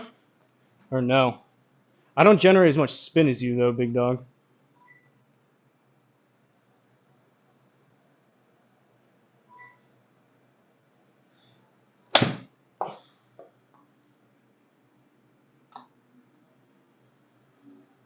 I'm still laying off the club for that. That should draw. 96 on the dot. Oh! All right, let's see if that... it doesn't really come back.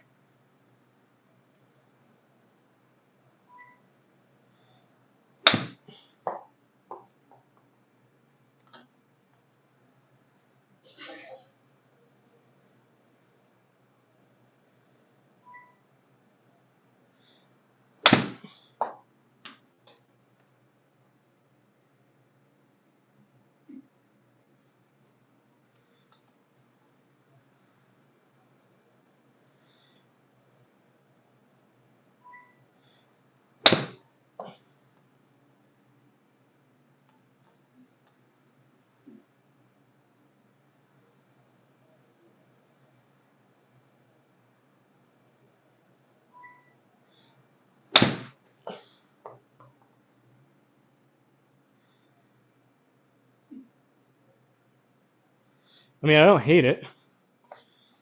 You think soft would be better, or keep it on firm?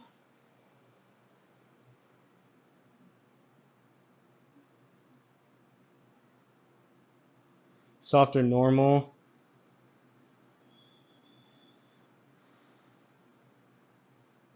This would be productive practice for me.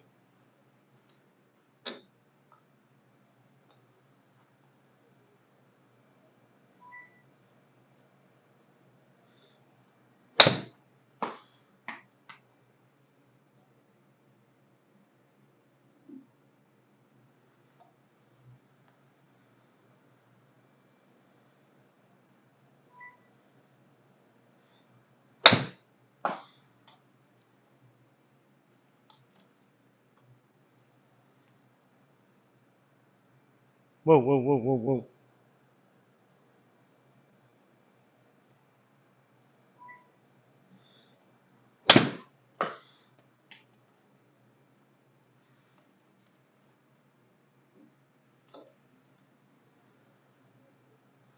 Yeah, I guess it's coming back a little.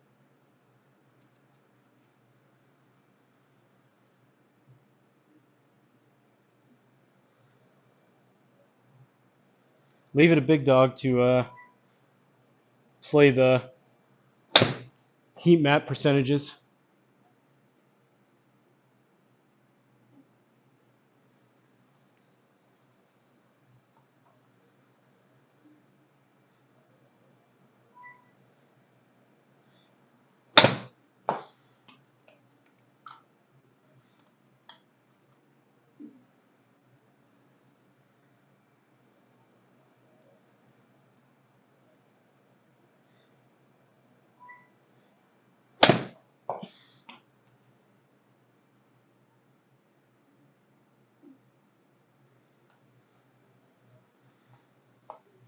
I mean, no doubt about it. These are better shots and actual swings. I just don't know how long I can swing this approach wedge with a little more speed.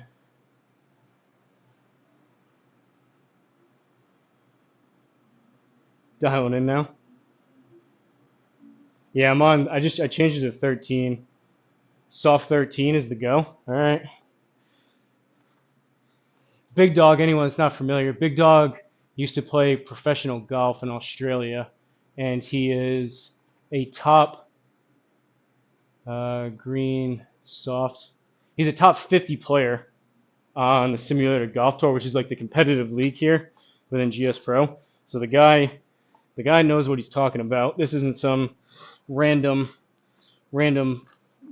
Joe telling me what to do here.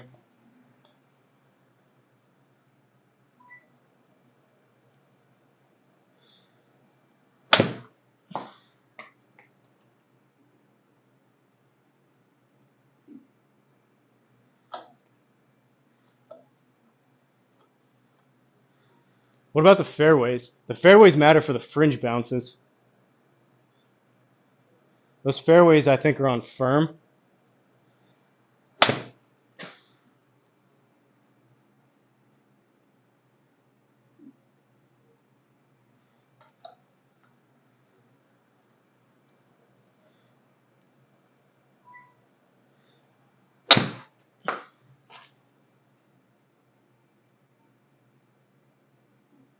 Oh, look how soft that lands. These might have a chance.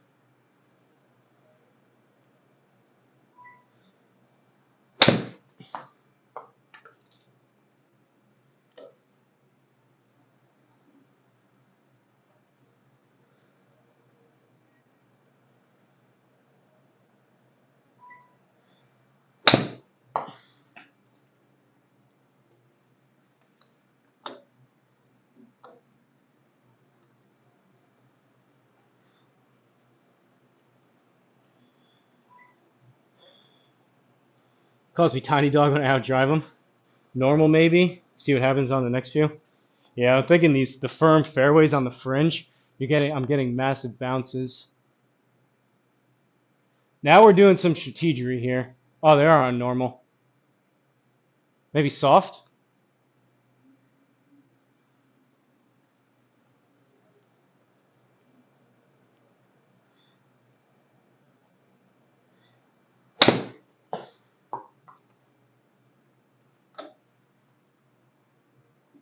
Oh, it hit the pin. It hit the pin. You guys probably didn't hear it. That one hopped and hit the pin. That almost one hopped into the hole. If I stand on the projector, you hear the pin.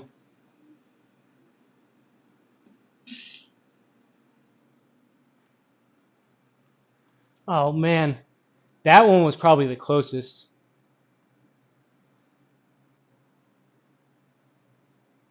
Oh.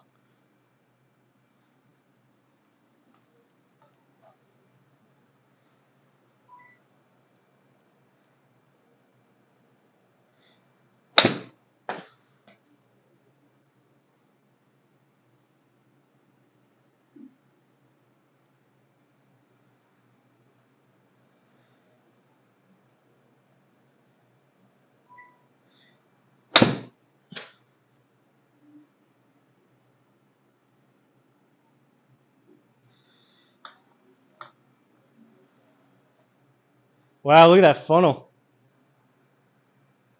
All right, this probably, good call, Big Dog. This probably gives me the most amount of chance because I can be a little bit short, it can bounce up, and I can be a little bit long and catch it on the backside too. Before it was only one chance of catching it going in.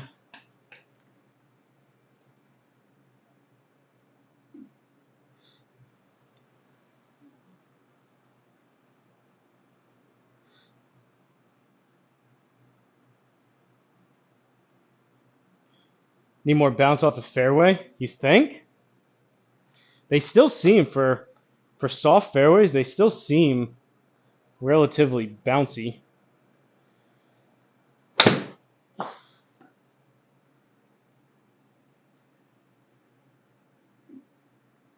Yeah, maybe you're right. Normal?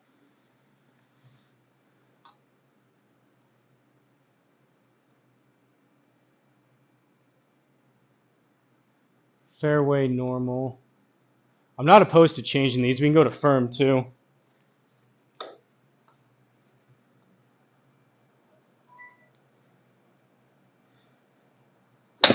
I towed it.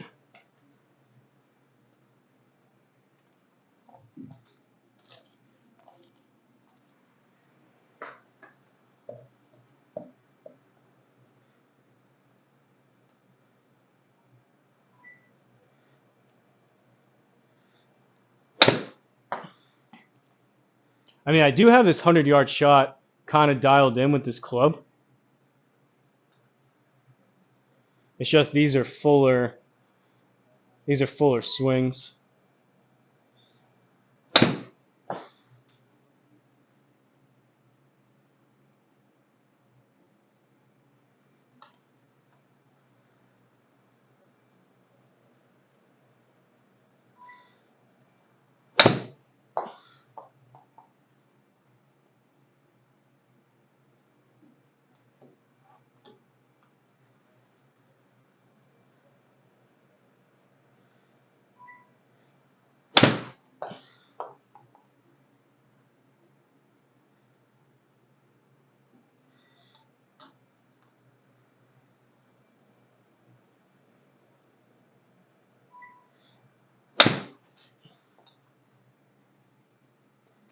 I mean, these are all right around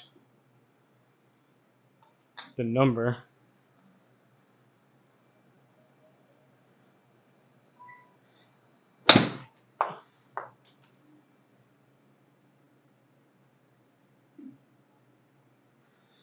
Got a little bit of a bounce there.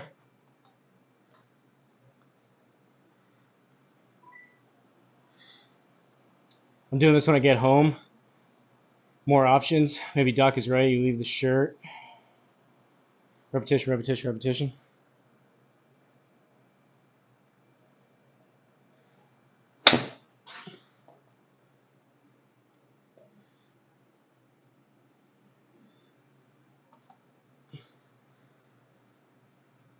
So what, I just go back to normal? You want me to change the fairway to firm?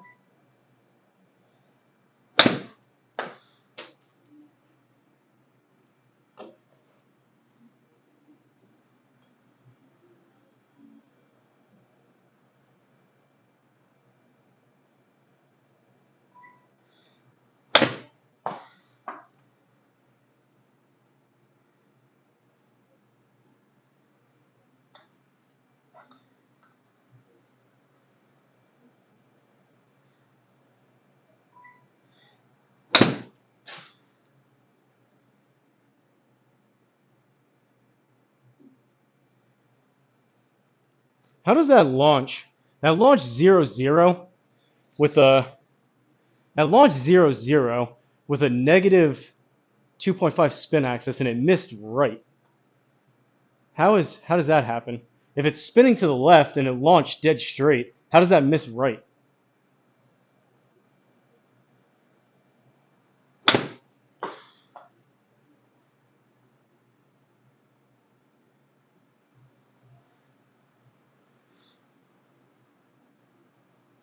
These wedges are so good. Rough is grabbing it too much. All right, we'll go firm. We got Doc and the big dog caddying for me.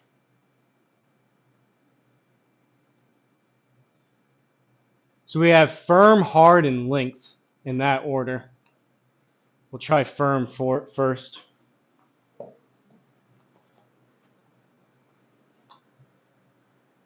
I mean, this has become, because I was doing so many of those hole-in-one shots right around this yardage, this like choke down approach wedge, uh, I'm not choking down much, I'm just swinging easier because I've already taken like 500 shots.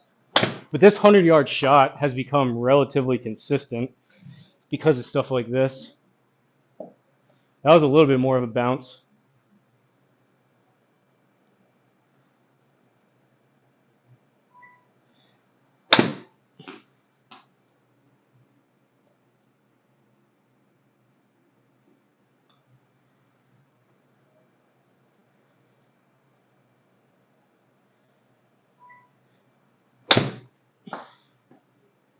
This one has a chance. Nope. I don't get how that's missing right. It launched negative 0.4. That means left, and it had left spin, and it still missed right. And the wind's pushing it to the left. How are those missing? How are those missing right?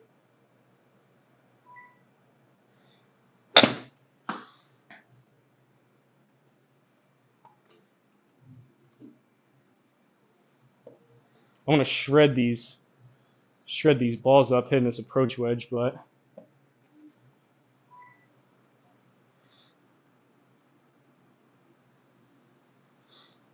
I like that bounce off the front. I want you to hold it. These wedges are good. Rough is grabbing it too much. I'm getting delirious. I already read those. Oh, I scolded it.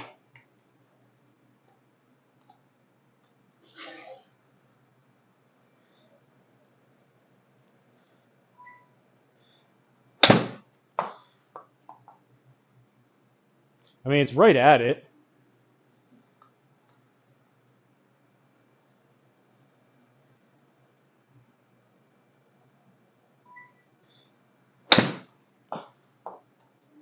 And then when I tried to start it further left. Does that make sense to anyone? How those could be starting pretty close to dead straight with a baby draw and still missing right?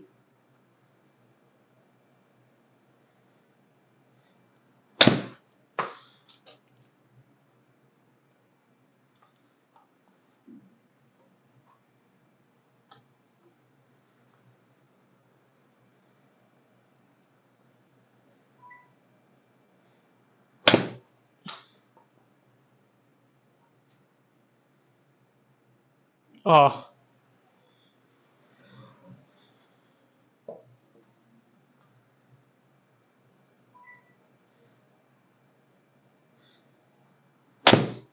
I may have to do a booyah if one of these goes in.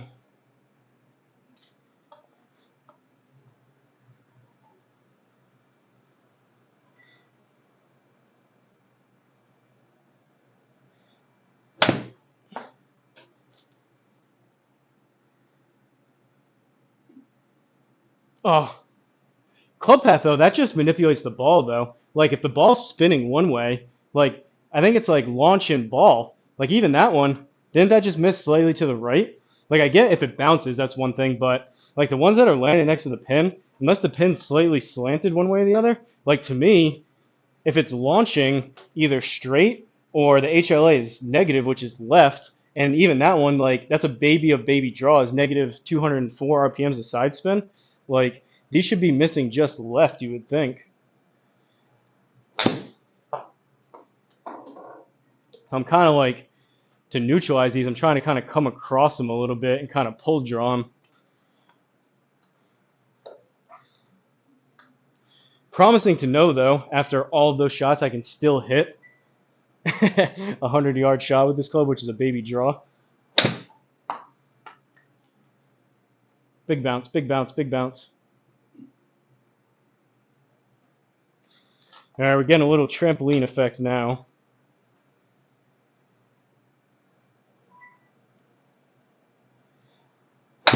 Scold it. Might have a chance though.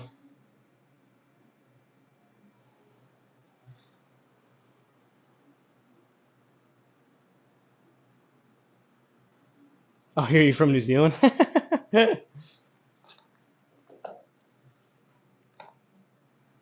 Booyah!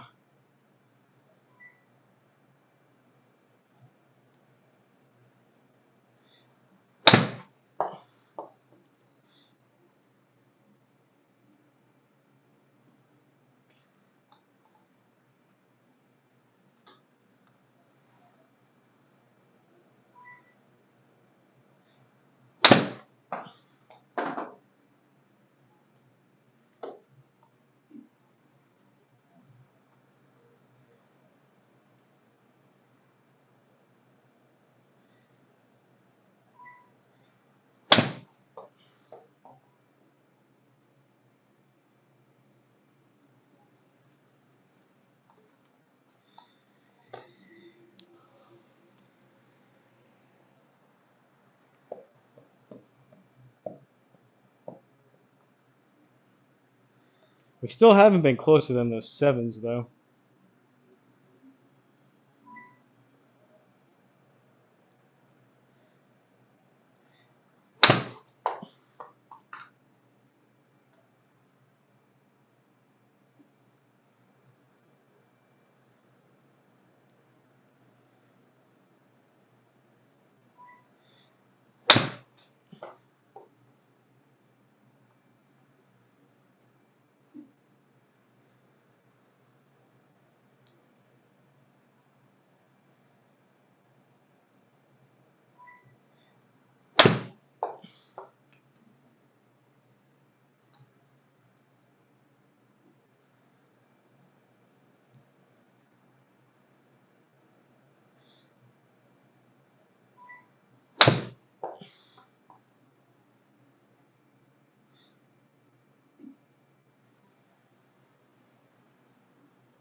Who you guys for the big bendy putts in Oakmont? Look at the Pro Tour this week. Down on the wedges. Guarantee your dispersion with the wedge is better than that 7. Yeah, I mean, it's true. I can just feel myself getting, like, this shirt's drenched. I don't know if you can see the sweat stain. The sweat is down to here. It's almost completely soaked. I have to swing fuller at these.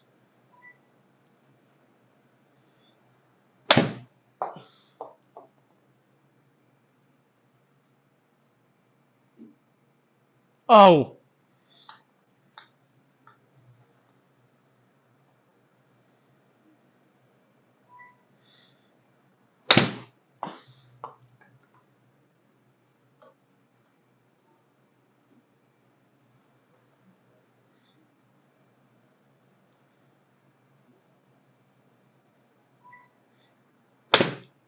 I chunked it.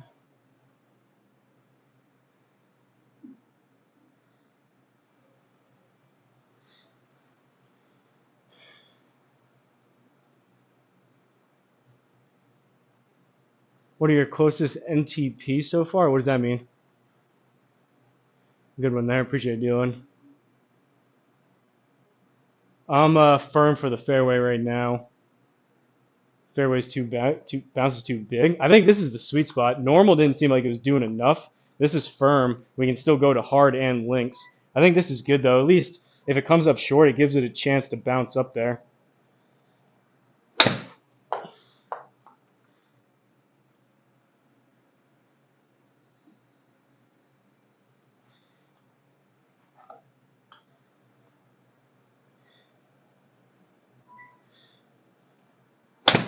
I get your point, big dog. Like, these are at least... So this one should bounce. See how that one at least gives it a chance? I mean, that was well short, but that one took a good amount of bounce. That was like a 10... All right, that was like an 8-yard bounce. I think it could almost be... I could almost go to hard. And I get your point. Like, these are actually usable good practice swings, so it's not like a complete waste of time versus my... That's a little short. Versus my 7-iron from 115.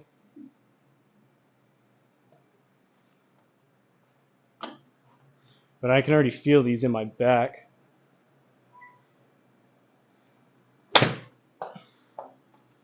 Let's try... We'll keep it where it is, and we'll try some... Whoa, what the heck was that? Rock? Try some pitch and wedges.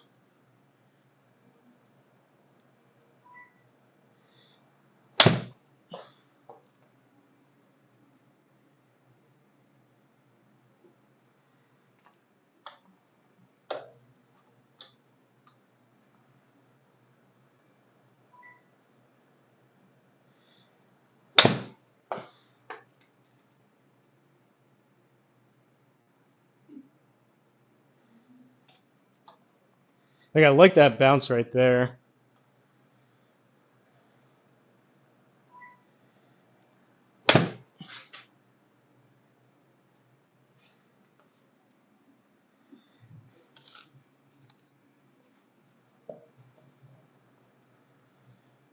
These, like, half swing pitch and wedges are probably sustainable.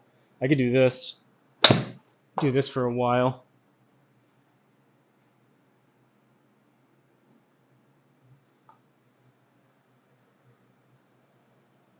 And although the fade lands softer, I feel like I'm just playing the draw so much it suits my eye starting a little bit right and having to draw back. That's like my natural what I'm trying to play.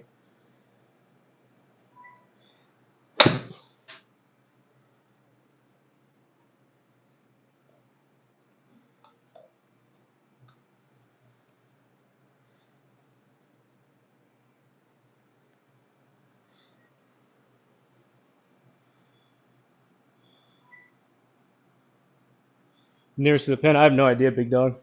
What's up, Ozzy? More of it lands on the fringe is a quality practice. How's your flight? Flight's been great this week. I'm back. Very nice steak dinner. No ace yet. No ace, BJG. Sounds better than what I have going on here. Might not need firm now. Club needs to land just before the circle. Caught up with the guys. Played 10 years yesterday. That's awesome.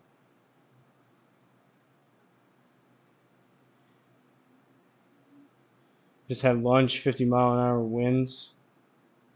Just for lunch. Click the quick CTP button and it'll show you. Oh.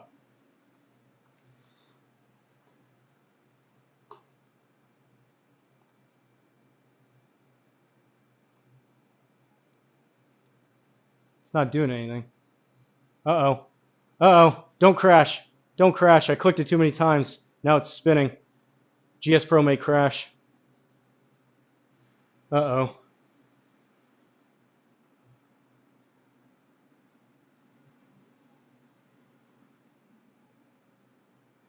Uh-oh.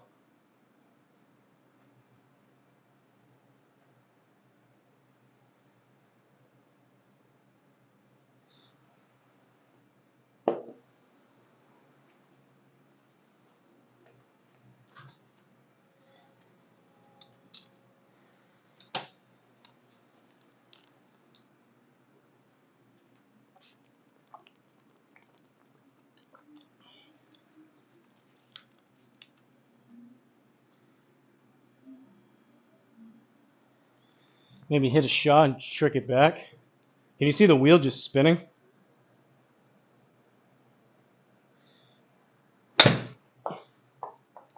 Uh-oh. Thanks a lot, big dog.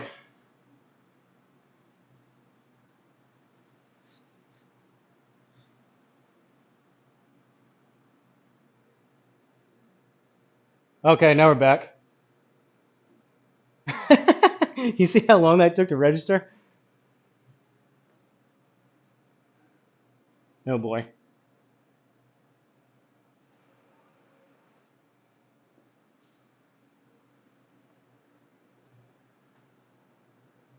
Come on.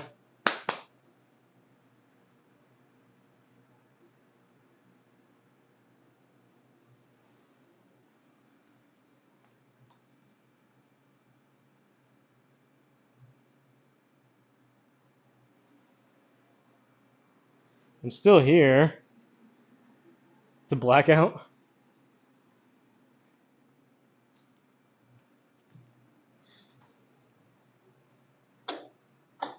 Okay, we're back. So it's gutted up here. It probably took so long because I've hit so many shots.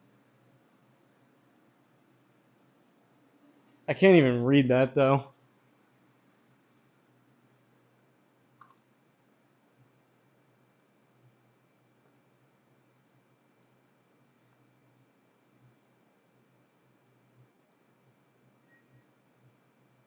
It doesn't. It just has the shots though. It doesn't show me.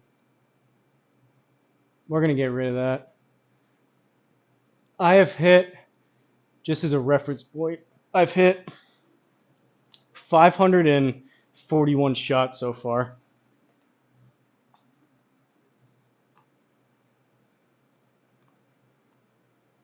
All right.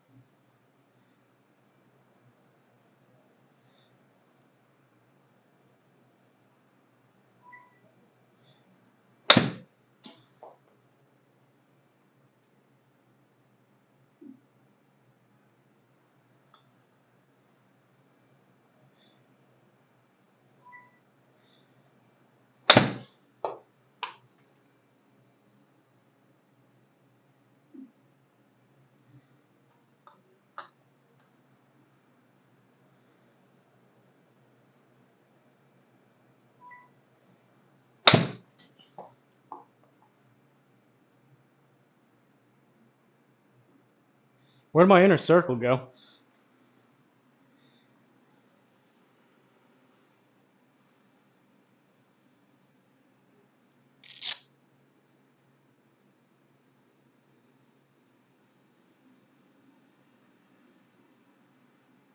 My laptop is so warm. Hopefully I don't fry anything by doing this.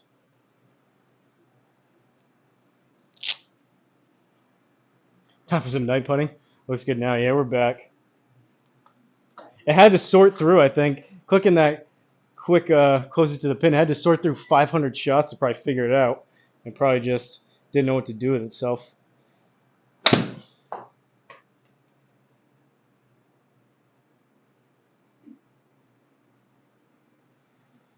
Somehow it got rid of my gimme circle.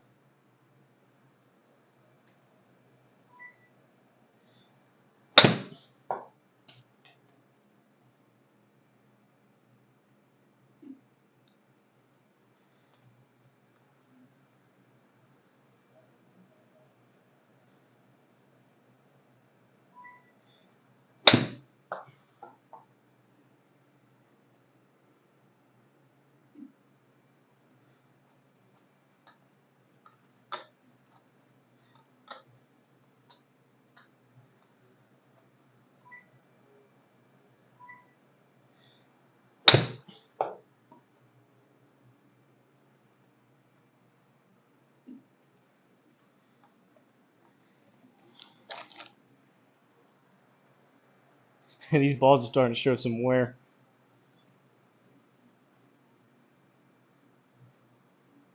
You think so? Firm fairways bounce too much with the pitching wedge? I want to go back to normal.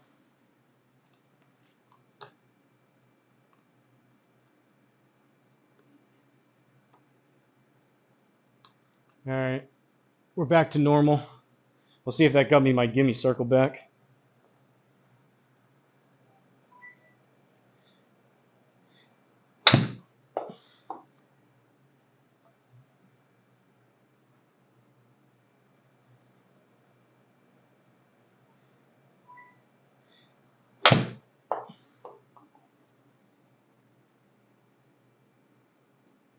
Still no gimme circle.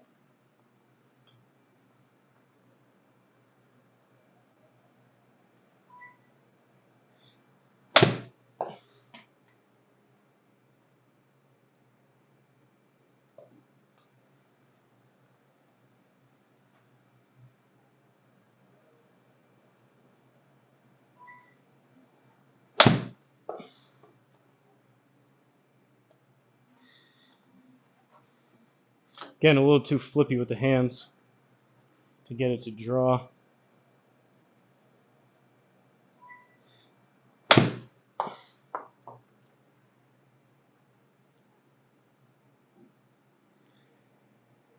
Let's go!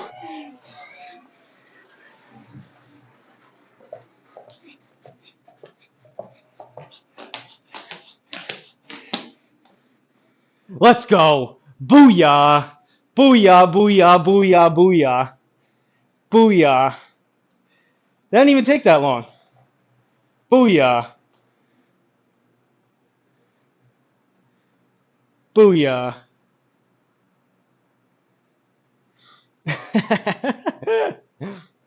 Alright, let's watch this about 15 times. I'm going to get I was ready about to break into it anyways. That calls for a celebration birdie juice, baby.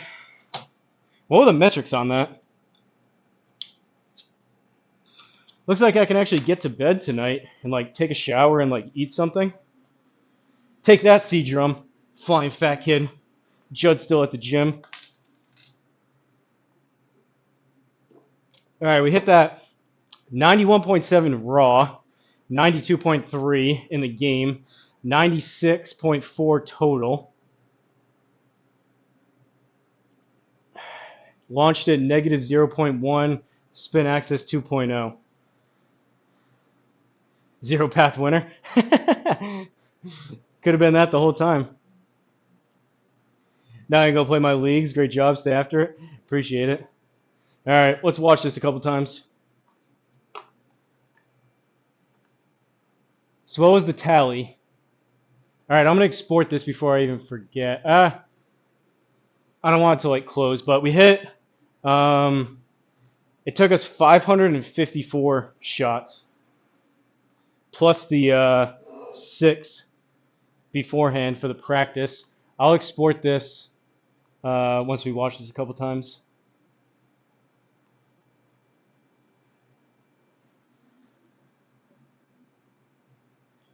Wow, that's a good feeling. That was actually a legit one too. That one wasn't one of those weird ones where like it hits the pin and bounces out and then goes back in. Whew. What time is it? 7:11. Not too bad. D-Lot, I may have time for your league.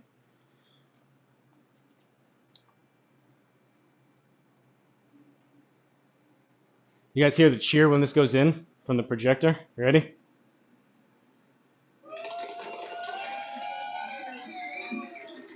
Let's go. Honestly, I didn't even know. I was so surprised that went in. It took me like 10 seconds to register before I did my celebration. My little Happy Gilmore riding the horse. Oh man, my right shoulder though. Shout out to Big Dog and Doctor on that one. You guys got me dialed in with the settings. All right, let's do touchdown.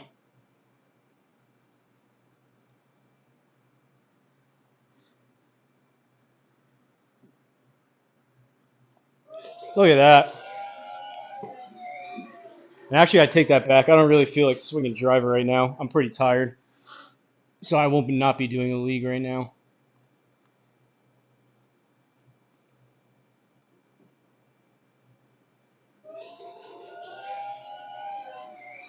If I remember correctly, oh, so maybe it was slightly less. If I remember correctly, when I did this, for whatever reason, it counts when I keep doing these replays. Dr. Theopolis tipped $2 through Super Chat. Best thing I've seen go in a hole since Mike Hawk. Appreciate it, Doctor. That's funny. I appreciate it. So slightly less than that. If you guys look, I know the left side's getting cut off, but whenever you press the replay button, for whatever reason, it adds it to the shot total. So it was actually slightly less than that. For the other ones that came close and I replayed them, it was slightly, the total that took me to do that was slightly less. I would have to go back and delete all the ones that were the same. But I don't know, call it, how many replays did I do? Maybe 15?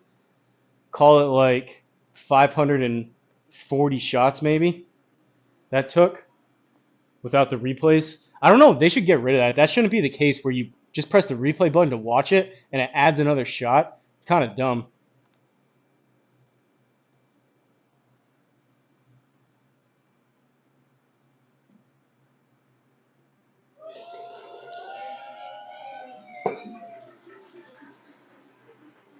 All right, what else we got? We got side. We got target side. Booyah, baby. Booyah, booyah, booyah. Booyah. I was starting to think that wasn't going to happen.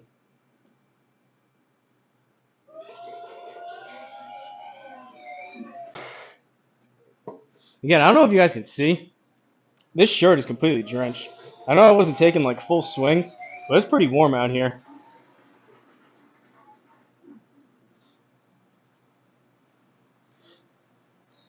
Have a great night. Well done. Now to beat that show. A little longer and less attempts. I mean, if someone wants to try, Big Dog will probably do it in like 10 attempts, but we want to see from the player side.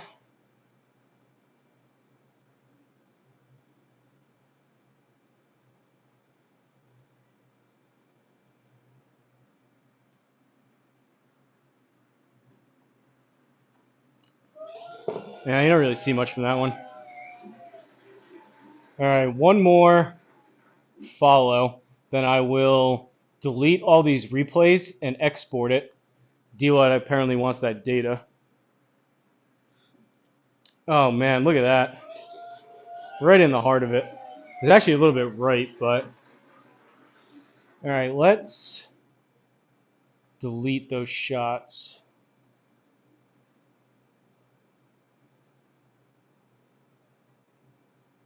I want to make sure I don't delete too many. 0.25, so it was this one up here, 554.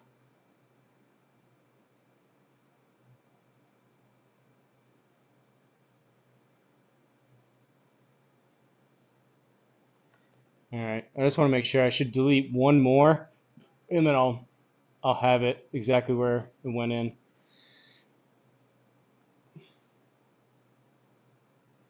All right, there we go. Now we're going to export it. Summary save to desktop. Sounds good to me. Whew. Yeah, I got a flying fat kid. I got it. It only took 500 some shots. I just remembered when I was doing this in the past, whenever you click the replay button for whatever reason, it adds another shot to the total, and it just shows like the same metrics on the shot. So I probably did replays on the close ones. I don't know. I had maybe 5 or 7 close ones, and I replayed it a couple times. So call it like maybe 15, 20 attempts less. It was probably around the neighborhood of about 535, 540 attempts, something like that. I exported it though. I don't know. I'll send it to I'll put it in the Discord if D-Lud wants it. I don't know what he's going to necessarily do with it, just to look at it. But that was something.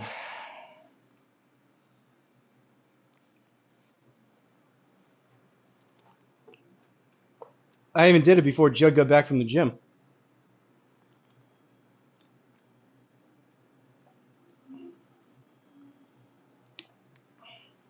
That was fun though. I don't know if I'll necessarily do one of these in the super near future, but definitely not the last one you'll ever see. Like I said, it's going to take... Should we hit a couple more?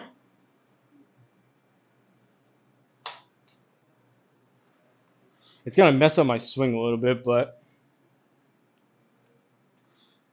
Honestly, after that many shots, I don't feel as bad as I thought I would. Don't worry, I already exported the data. We already watched it a couple times. If anyone else wants to see it. Now I'm getting greedy and trying to get another one.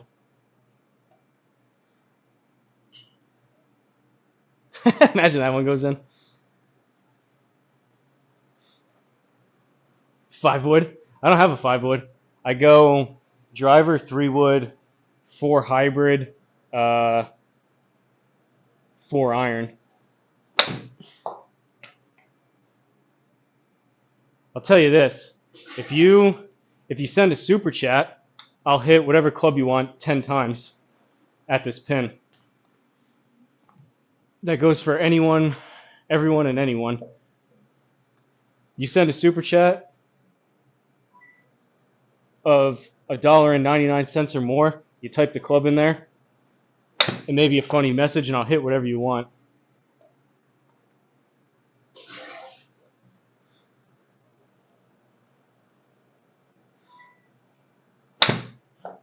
I'll even hit driver if that's what you want to see. 3 would be pretty. 3 would be tough off the turf.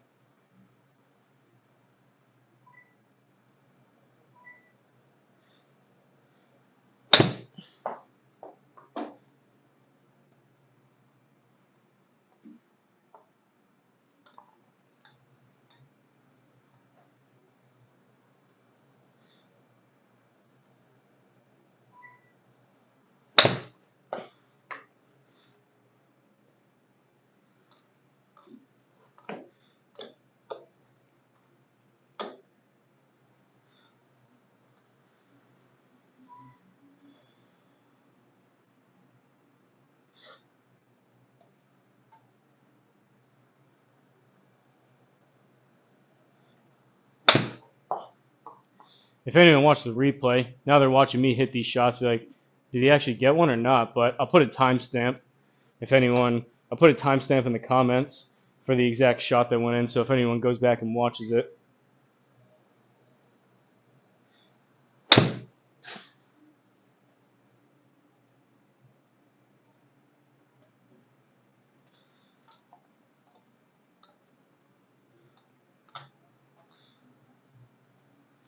That was pretty fun, though.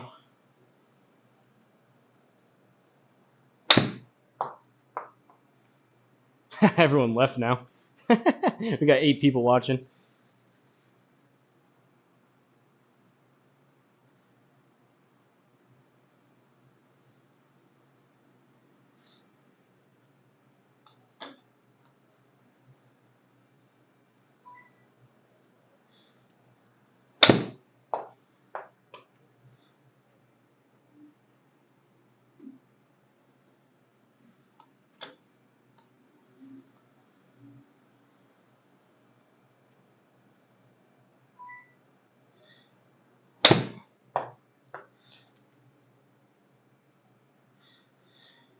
Any takers on the random club, or am I wrapping this up? Just because Doctor was a help on that with the fairway firmness, I'll hit a 3-wood for you.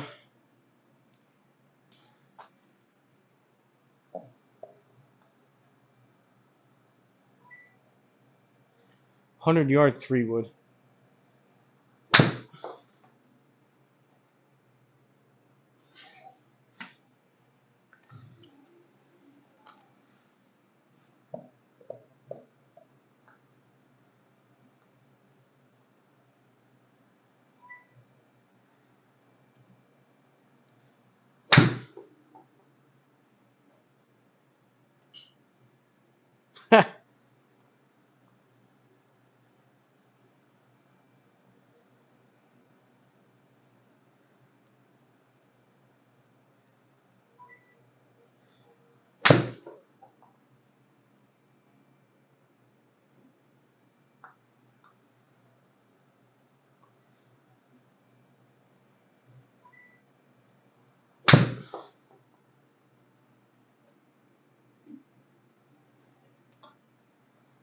Now I definitely need soft fairways. There's just no way to stop it with 1400 backspin.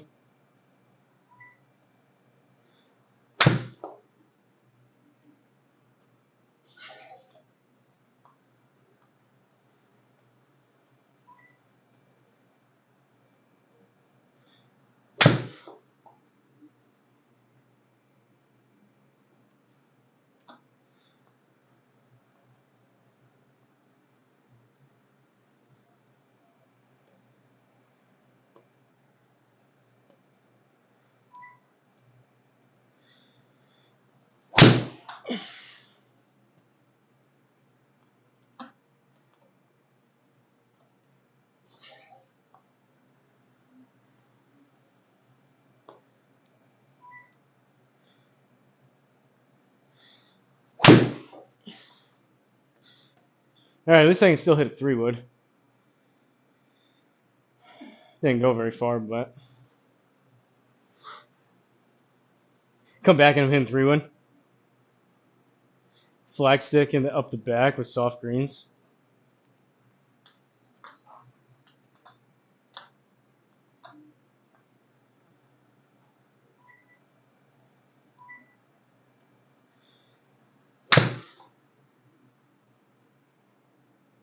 Oh! Alright, where was the back? The green's already soft.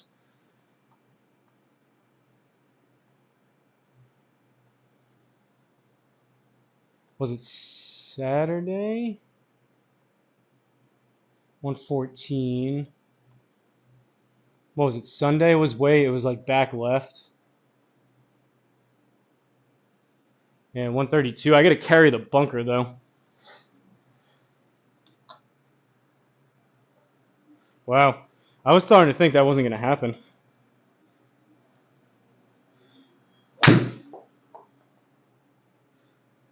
.133. It's a good distance.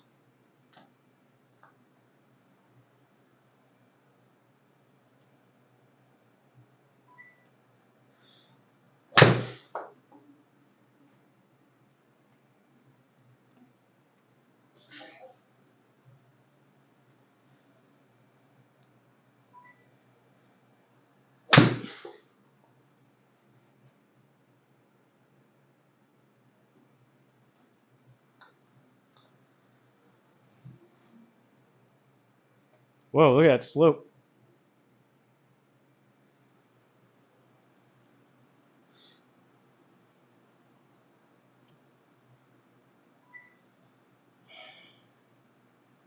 That's what the flag used to be. That was an awesome ball flight.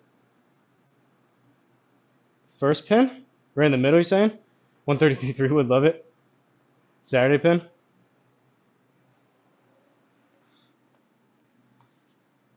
I appreciate you guys sticking around. Appreciate, I don't know if anyone's in here, but I do really, really appreciate the anyone that was kind enough to send a super chat. So that's Saturday, right in the middle. 114.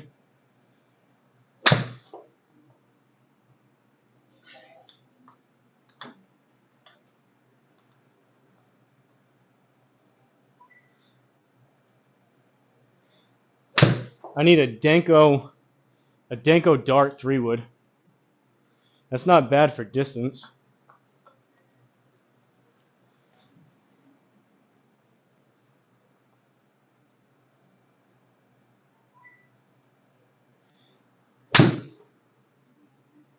It's actually easier.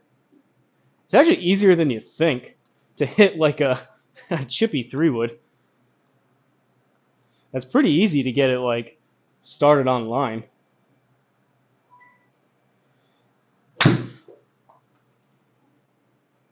Not that one, but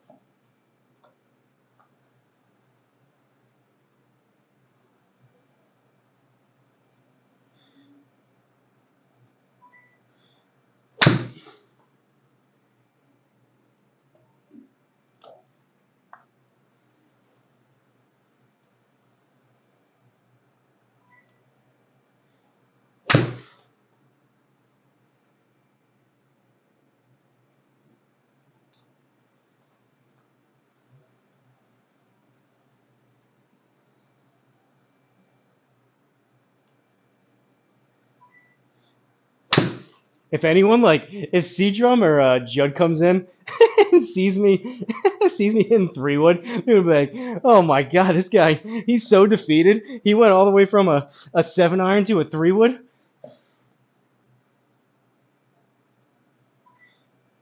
I'm just on the floor. Just on the floor hitting 3-wood.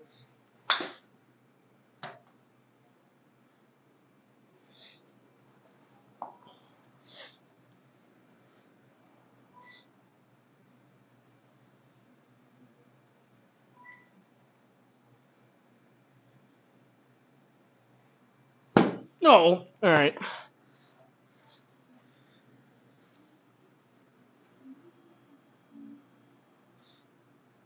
Anything on the green's pretty good. It's really not that hard. You just choke down, open the face, kind of line up like you would with a wedge, and you just kind of punch it like that. Because like you're hitting it so easy, the 3-wood's doing all the work, just getting it there. It's more so just controlling the face.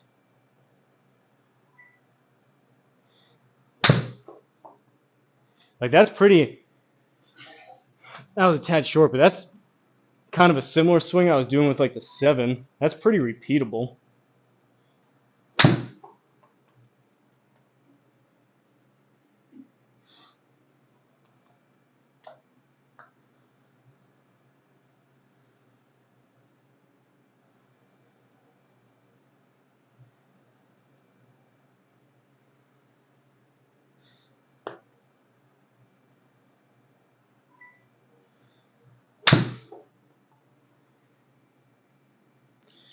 I'm glad that didn't take that long.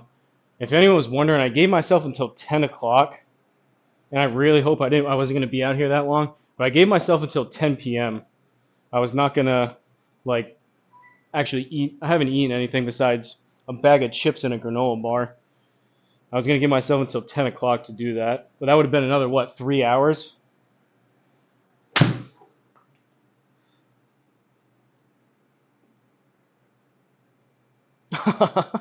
That's not bad.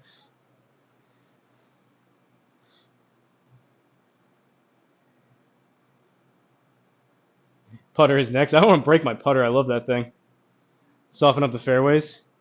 Nice little 114 flop putter. I would. I just don't want to. I love my putter. I don't want to break it. I have the.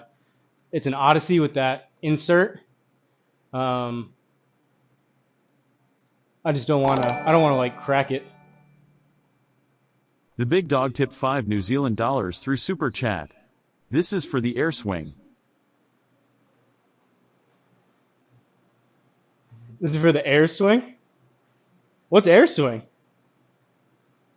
This is for the air swing. I appreciate it. I think that's my first New Zealand dollars. Appreciate it, big dog. What the heck's an air swing? This is for the air swing. Is that like New Zealand slang for something? What's that?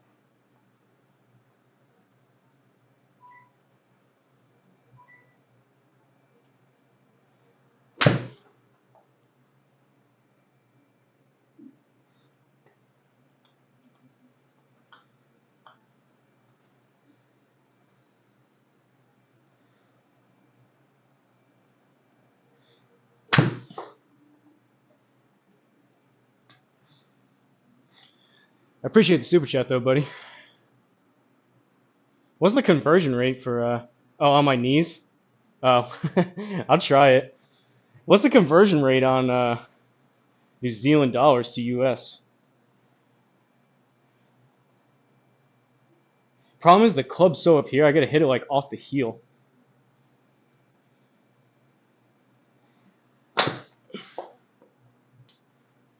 I don't know how you're supposed to get that in the air.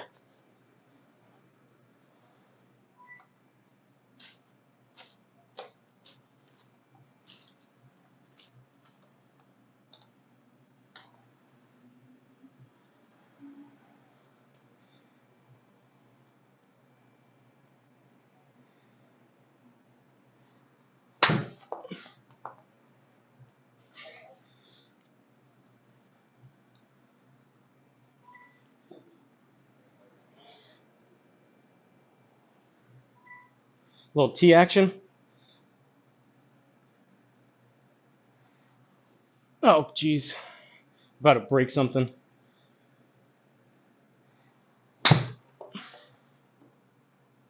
Get on the green. All right, we're going to put one on the green with a 3-wood for my knees. Teed up. Got to hit up on it.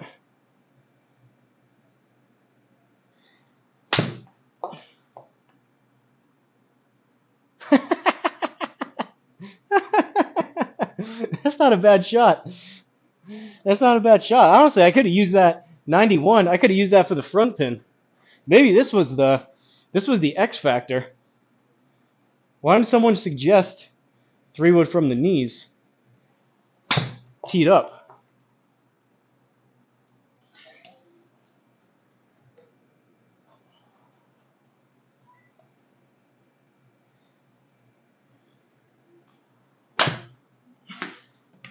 Topped it. All right, one more on the green.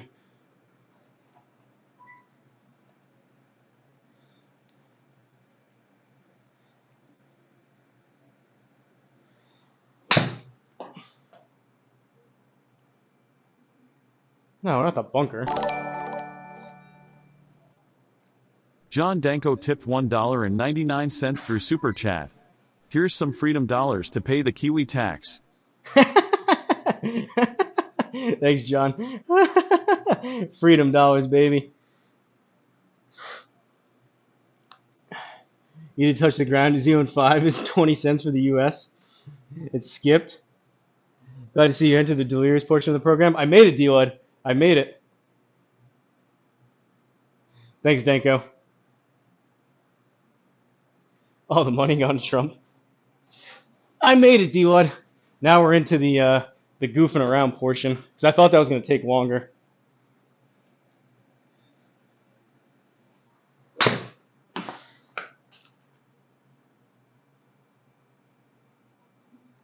Honestly, not too bad. You better be careful what you wish for, big dog. You may see we've got about 115 into a green in our scramble. You may see a little teed up 3-wood action. Oh.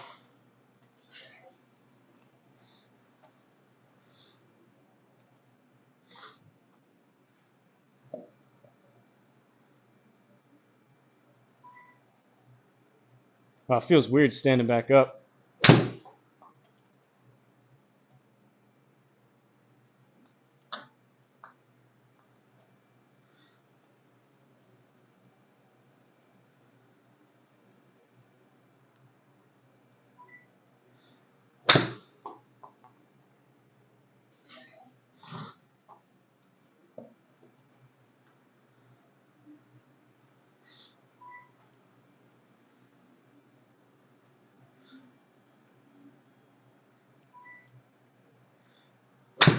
Oh, now I'm just chunking them. Being up my poor 3-wood. I like this thing too.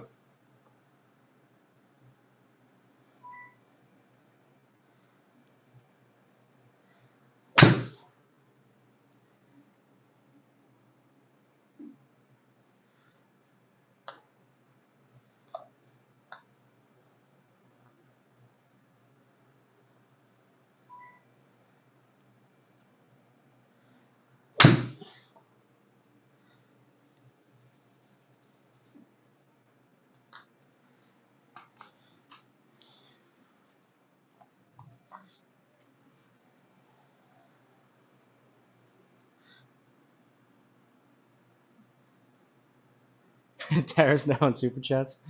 Uh,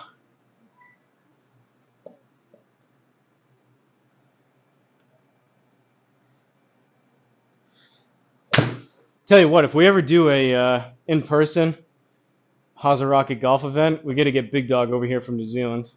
It's probably about a 5-day plane ride.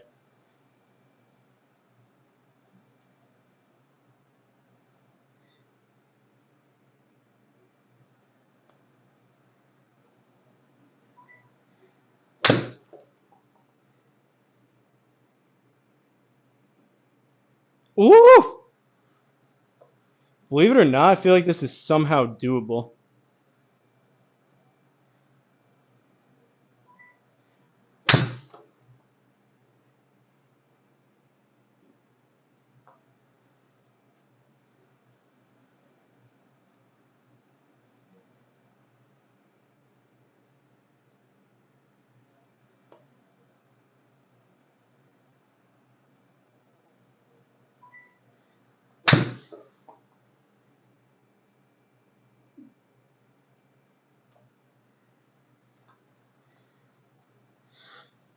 Getting closer on these than I was with my dang approach wedge before. At least these aren't coming up short. That one's short. As soon as I say it.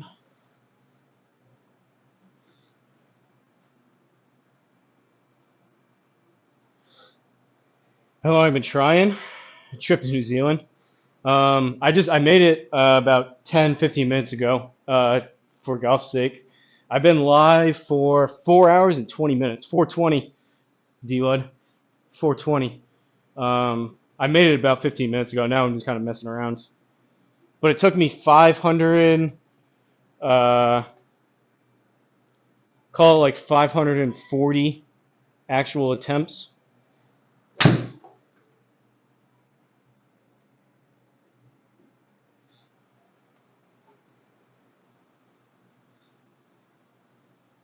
Just went back when I made it. Well done.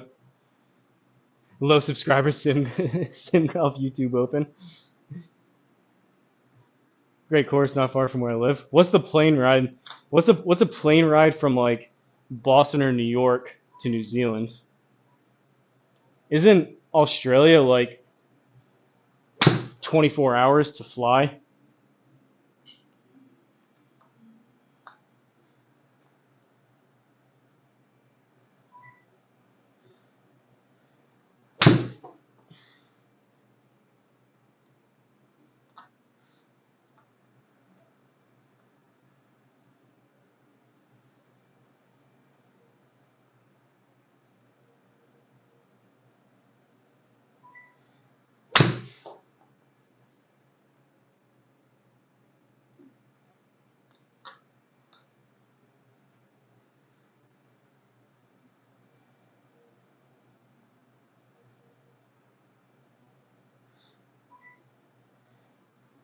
If this goes in with 3-wood, I may just quit YouTube golf.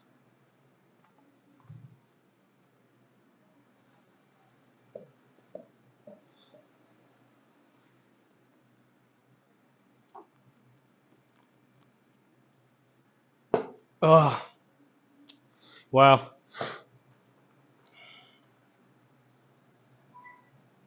That was something. That's one way to start a week.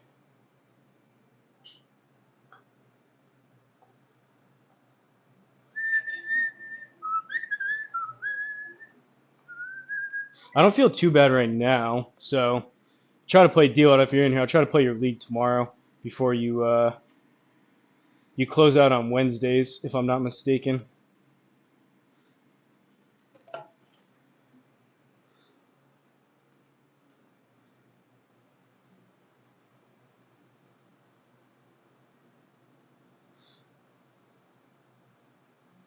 Hey, honey, fly to New Zealand to play golf with internet strangers. You go with the kids for a week. Add some chocolates, you'll be good. Totally normal. I'm sure Mrs. Danko, I'm sure is a nice lady. She'd probably be 100% fine with it. She'd probably even let you give you some extra money to spend on your trip.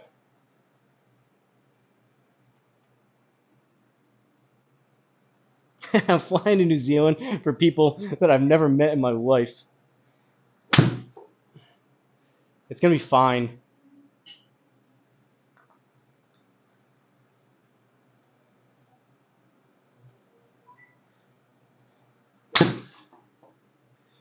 I'm kind of hoping like Seadrum or Judd come back in here though and miss the part that I actually made the hole in one, and they see me just hitting 3-wood from 114 yards, just for the comedic part of it.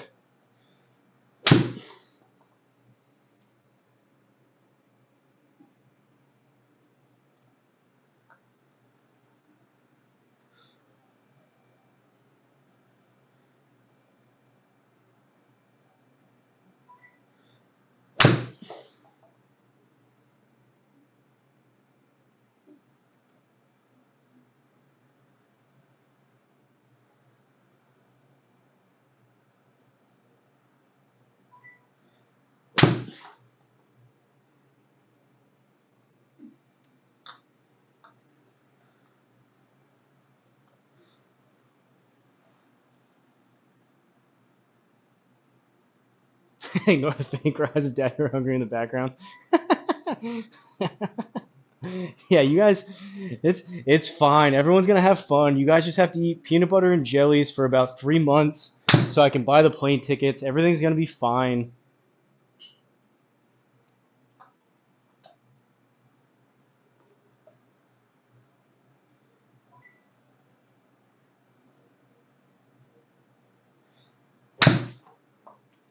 I got some super cheap flights to Florida. I can guarantee you the flight to New Zealand will not be cheap.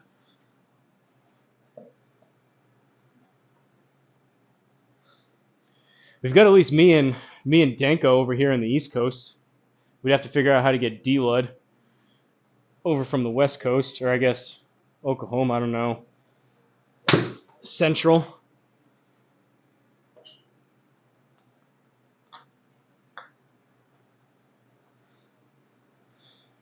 We can all go. Seadrum told me. Open invite. Every single YouTube golfer, he said we can all go sleep at his house. You don't even have to ask him. If you just show up, he said that's actually preferred. He said if you just show up to his house, you're more than welcome to stay with him.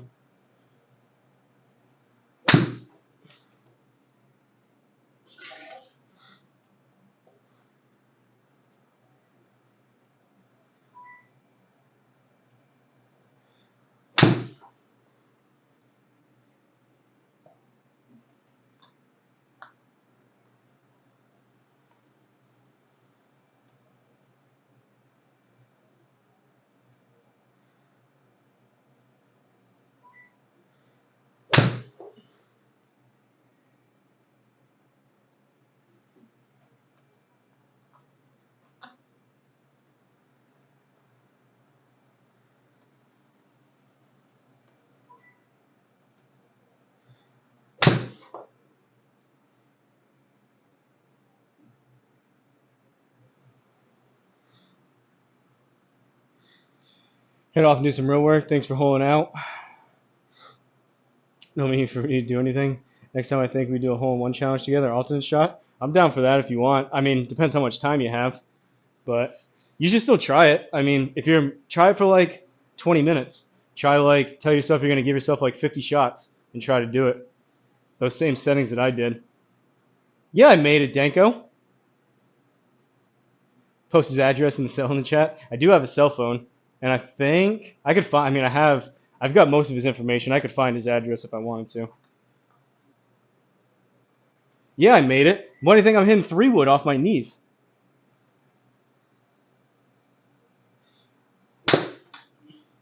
I'll post the as soon as I end this, I'll post the timestamp of when it went in, so you can go back and look at the exact shot. But at this point, it was like 7:11, I want to say. It went in. It was about like a half an hour ago at this point.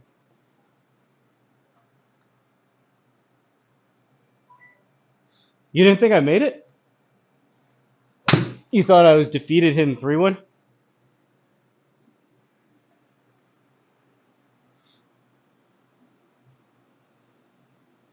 There's always a bed and a floor. Went back and looked. Great to hear a booyah. Yeah, I did a little, little happy learn how to putt. I was so surprised it went in though. It took me like 5-10 seconds for it to register for me to do my celebration. You weren't in here for that, big dog? I thought you were watching.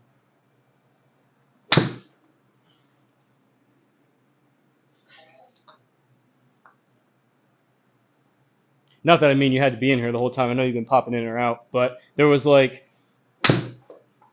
at least like 10 people that said like congrats in the chat. I thought maybe you were one of them. Final club shot. I just thought you snapped. Couldn't swing a club anymore normally. Never left the flag. It was out for a bit. Never looked like missing. It was a choke down pitching wedge. I moved the pin to the front. I did normal green or normal fairways for a little bit of a bounce.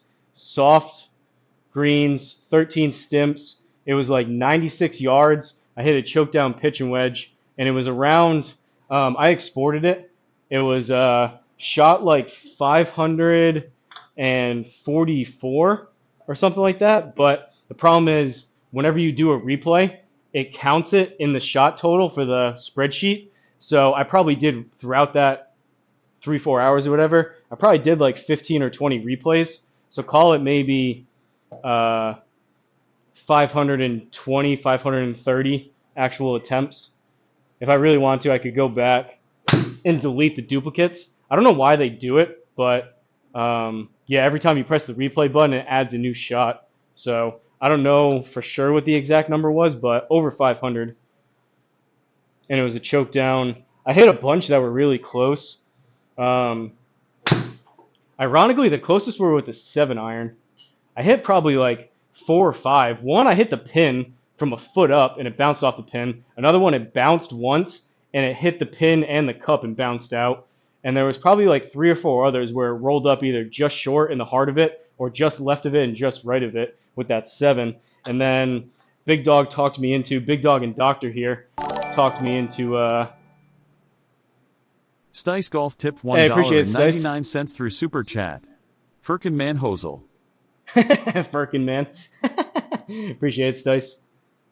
You guys are very generous tonight with the super chats. I really do appreciate it. Like I was saying, usually Flying Fat Kid usually sends like $1-2 chat, but it's pretty rare that I get any, and especially not at the most I get like 1 per live stream. There's been countless live streams where there hasn't been even like a single one, so I do really appreciate it, and it adds up.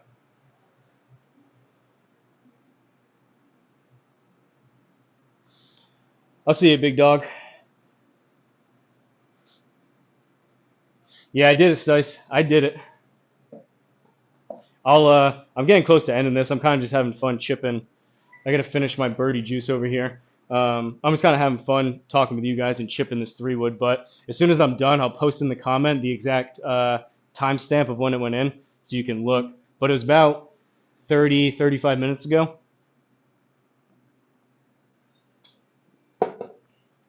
I replayed it like 10 times, and then I deleted the shots to export the spreadsheet. I can post that in the Discord. Gilded said he wanted to see it. And then I hit a couple extra pitching wedges just for the fun of it. And then I went to ludicrous mode with the 3-wood.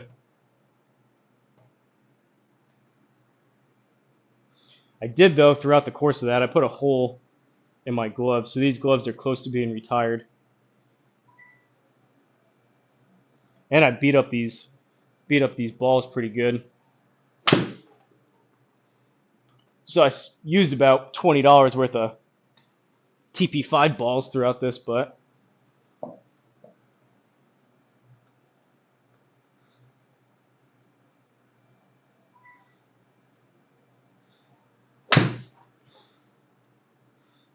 and honestly, I'm supposed to do legs today. So if I stopped right when I did it, I would have had time to do legs. But honestly, I don't feel like doing legs, so that's why I'm kind of hanging out.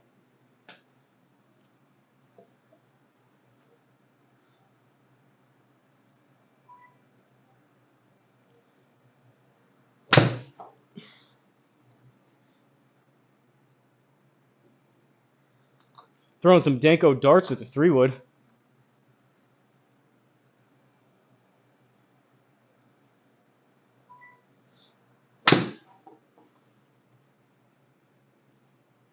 As I put it in the water.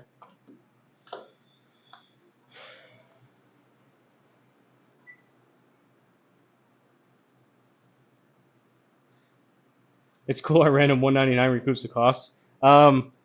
Yeah, like it definitely adds up. I don't think it paid. Honestly, I don't think it paid. Like, unfortunately, with YouTube, if you're using an iPhone, if you do anything on your iPhone, like anything in the App Store or like anything on YouTube, Apple takes like 30% off the top, and then YouTube takes 30% of what's left of that 70%. So I end up with like half or less. So honestly, I don't even know. Like, if I broke all these balls and they were completely done, I don't know if I even made like $20 all said and done, and then taxes on top of it, kind of thing. But I mean, compared to my like $2 a day in ads that I usually get, it's definitely much appreciated.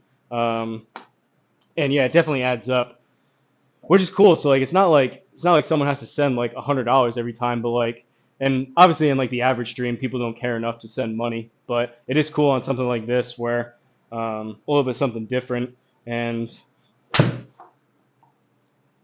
had a few super chats, which, like I said, I do really appreciate. Half of a TP5. They're $60 a dozen, so they're like $5 a piece. The way I think about super chats, though, and like anyone live stream, it's kind of like, not that I'm talented enough to be like a musical like performer or anything, but like you see someone like on the side of the street like playing a guitar or singing, or like someone at a bar, and you go and you toss like $2 in the tip jar kind of thing. That's kind of how I see it. If you just like get any enjoyment out of it.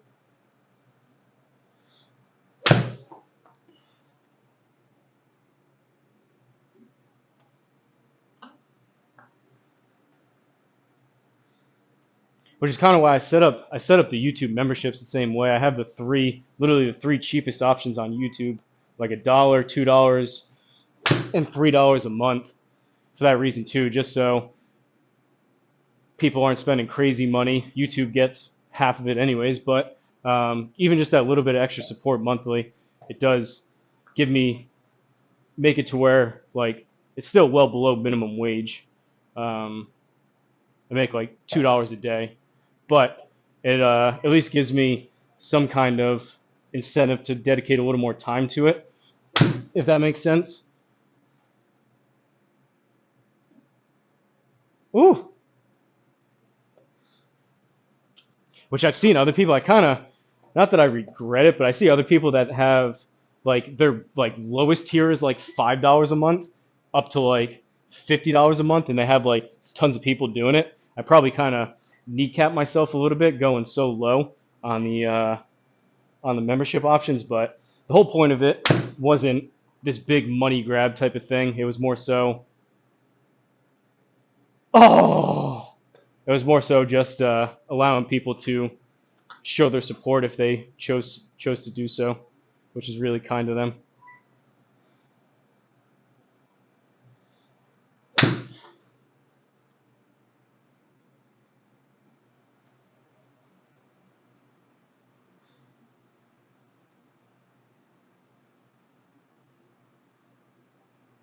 Panhandler friendly channel. Hey, I mean, I'm not opposed to it. I'm not out here begging for money, but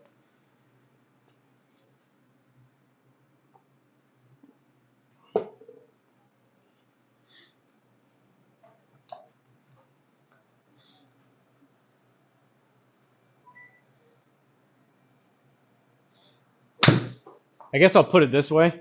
The amount of time and effort, it's like full-time job type of time and effort I put into it, and the payout is not even remotely close to minimum wage. So the risk reward, the opportunity cost for the amount of time and effort that goes into it is not even close to there. So on like odd streams like this, where sometimes it slightly pays off, it is pretty nice. But in terms of like on the whole, for 3 years that I've been doing the channel, and even just like on a weekly and monthly basis, it's like very, very much so not beneficial for me to keep spending time doing this.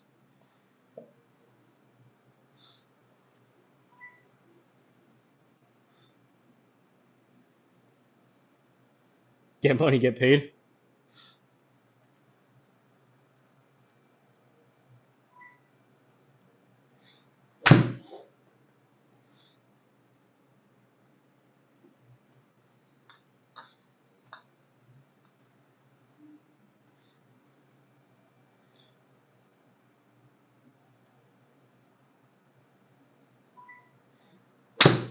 I know Danko was just kidding, but you'd be pretty hard pressed to find during my videos or live streams find me uh, asking and pleading for people to send me money over the internet. That's not something I usually put a lot of emphasis on.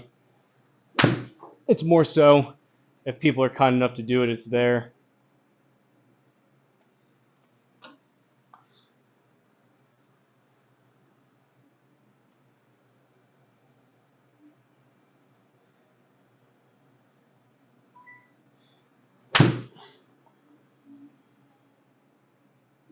I don't know why I think I can do this with 3-wood.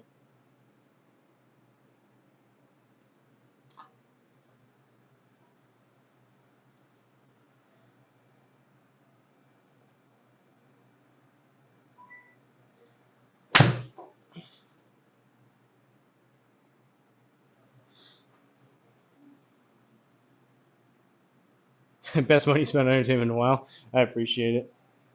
I think too it's different. Like we kind of became like friendly and kind of get in touch like recently, but like you guys don't know the amount of time that I spent.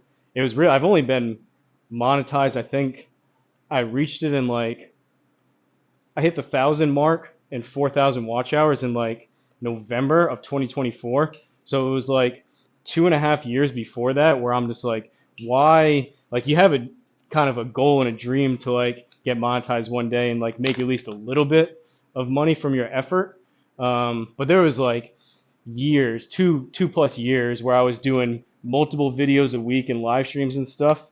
And I'm like, why am I even doing this? Like there was you go back on my videos to where I'm out there playing 18 holes in the hot backyard, and I take the time to record 18 holes, edit it, and post it, and there's like 10 people that watch the video.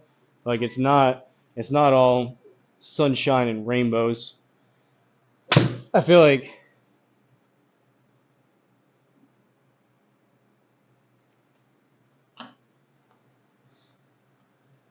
yeah, I don't know. I digress. I digress.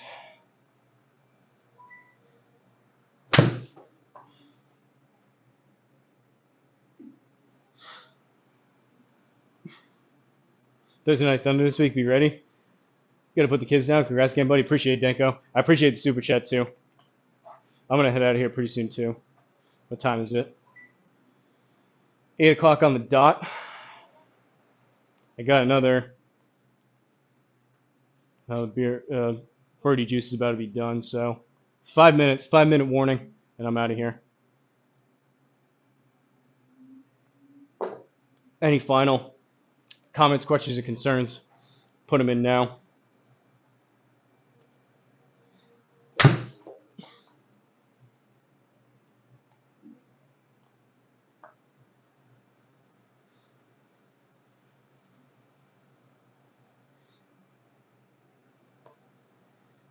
So I failed when I did the Bryson challenge.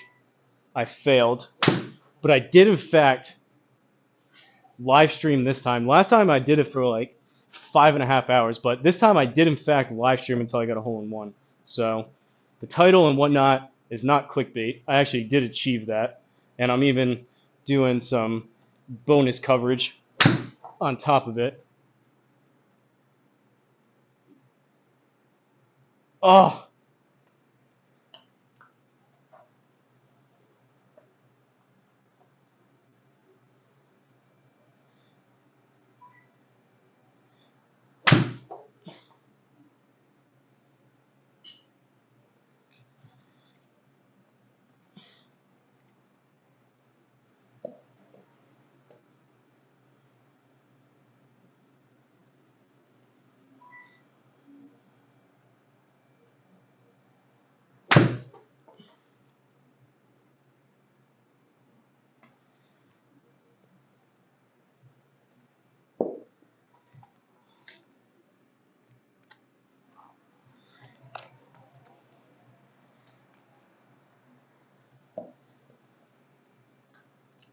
hopefully, if nothing else, you guys get some enjoyment out of watching that.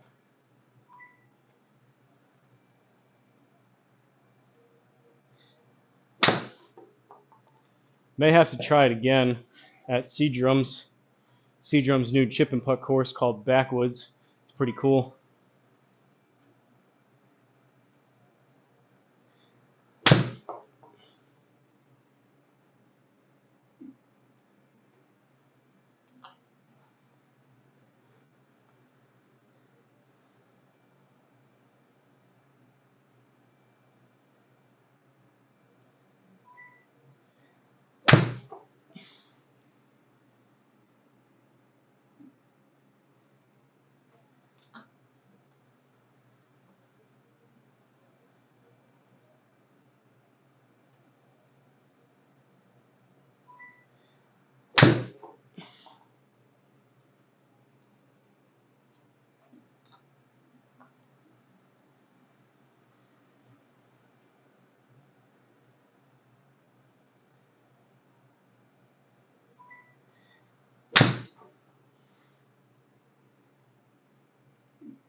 Get there. Get there.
All right, one more close one and I'm done.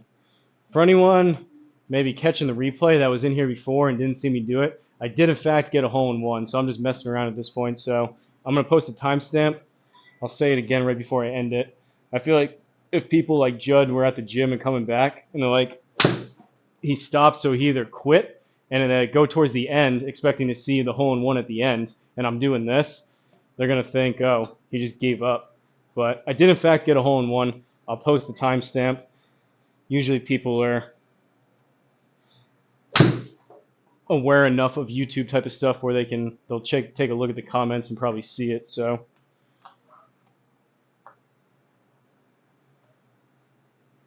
major shout out though to Judd and Red Putt Run. I'm looking forward to playing this course in its entirety. It's pretty awesome, as you guys can tell.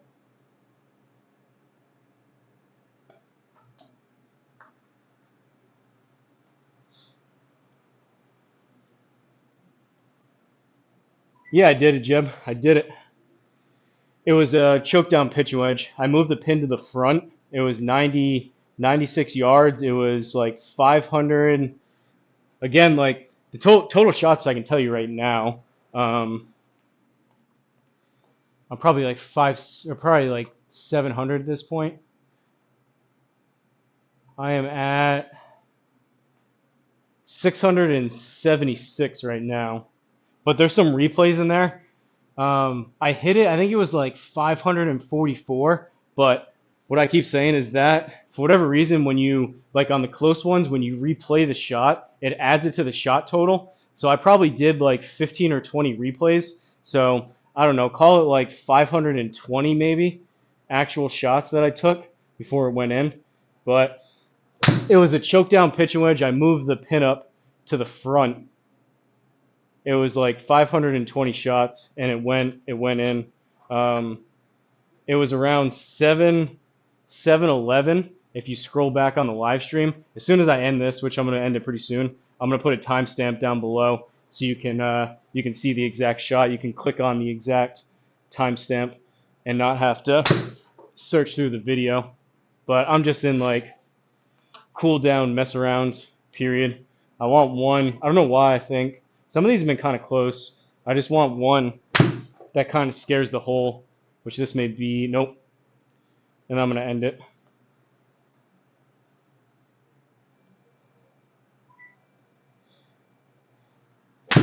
If you guys want to join the I have a Discord. If you want to join the Discord, that one's kind of close. If you want to join the Discord, I'm going to post I'll post the spreadsheet.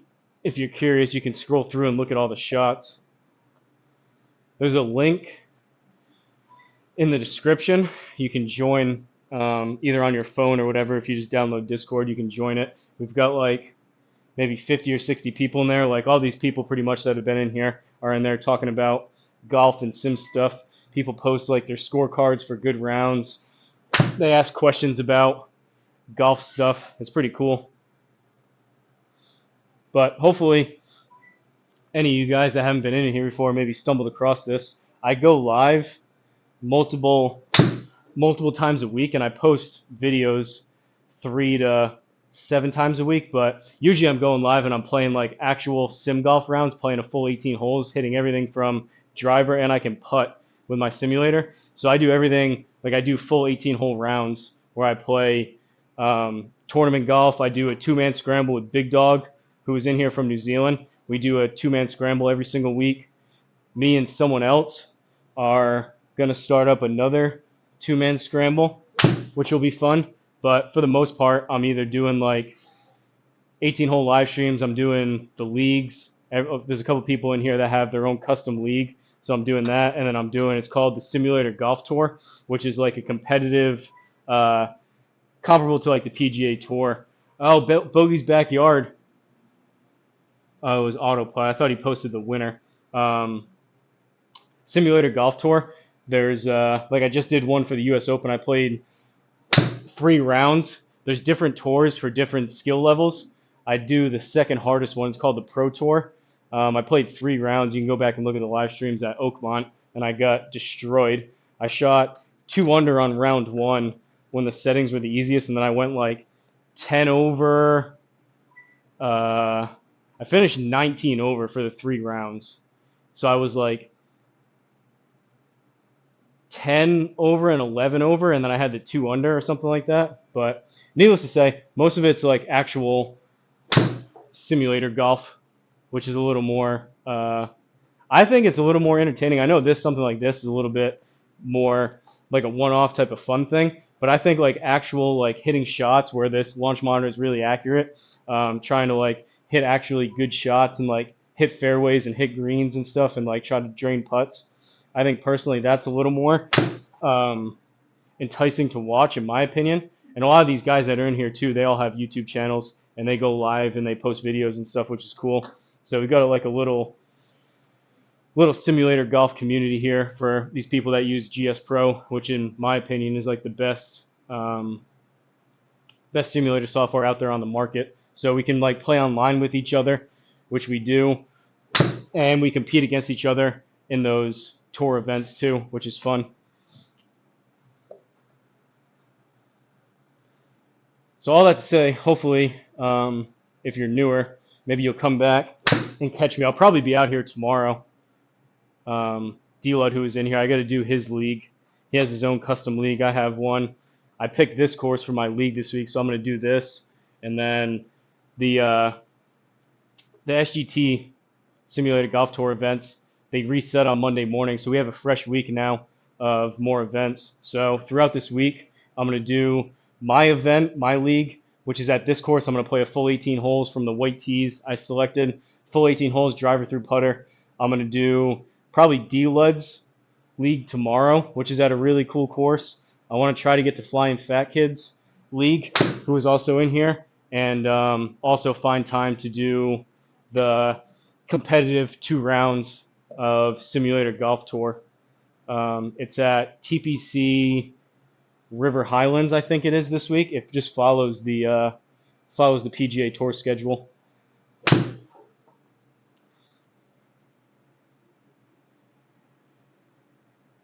Do it, do it, do it! Oh, all right, we're gonna end it on that one. But I'm out of here. I appreciate you guys watching. That was fun keeping me company. Really, really, really appreciate, again, anyone that was kind enough to send super chats. That makes my day, makes my week. Honestly, this would probably be like the best day in terms of like YouTube that I've had. I'll probably have all month, and I've probably had in a couple months. So I do greatly appreciate it. And hopefully anyone new, like I said, I'll see you back in here. And anyone catching the very end of this, I did in fact get a hole-in-one. I made it. WT? What's WT, Doctor? What's WT? Anyone watching this, I did in fact get a hole-in-one. Check the comments down below if you're looking at the very end of this, looking for the hole-in-one. I'm going to post the timestamp down below. Oh, way to go. WTG, is that what that means? But yeah, hopefully, Doctor, you were cool. Hopefully I see you back in here. Jeb, some of the newer names that I haven't seen here before. Hopefully I see you in some more live streams, which, like I said, I'll probably be live tomorrow sometime in the afternoon doing some of that stuff I just mentioned. But I'm out of here. Appreciate you guys watching, and I'll catch you in the next one.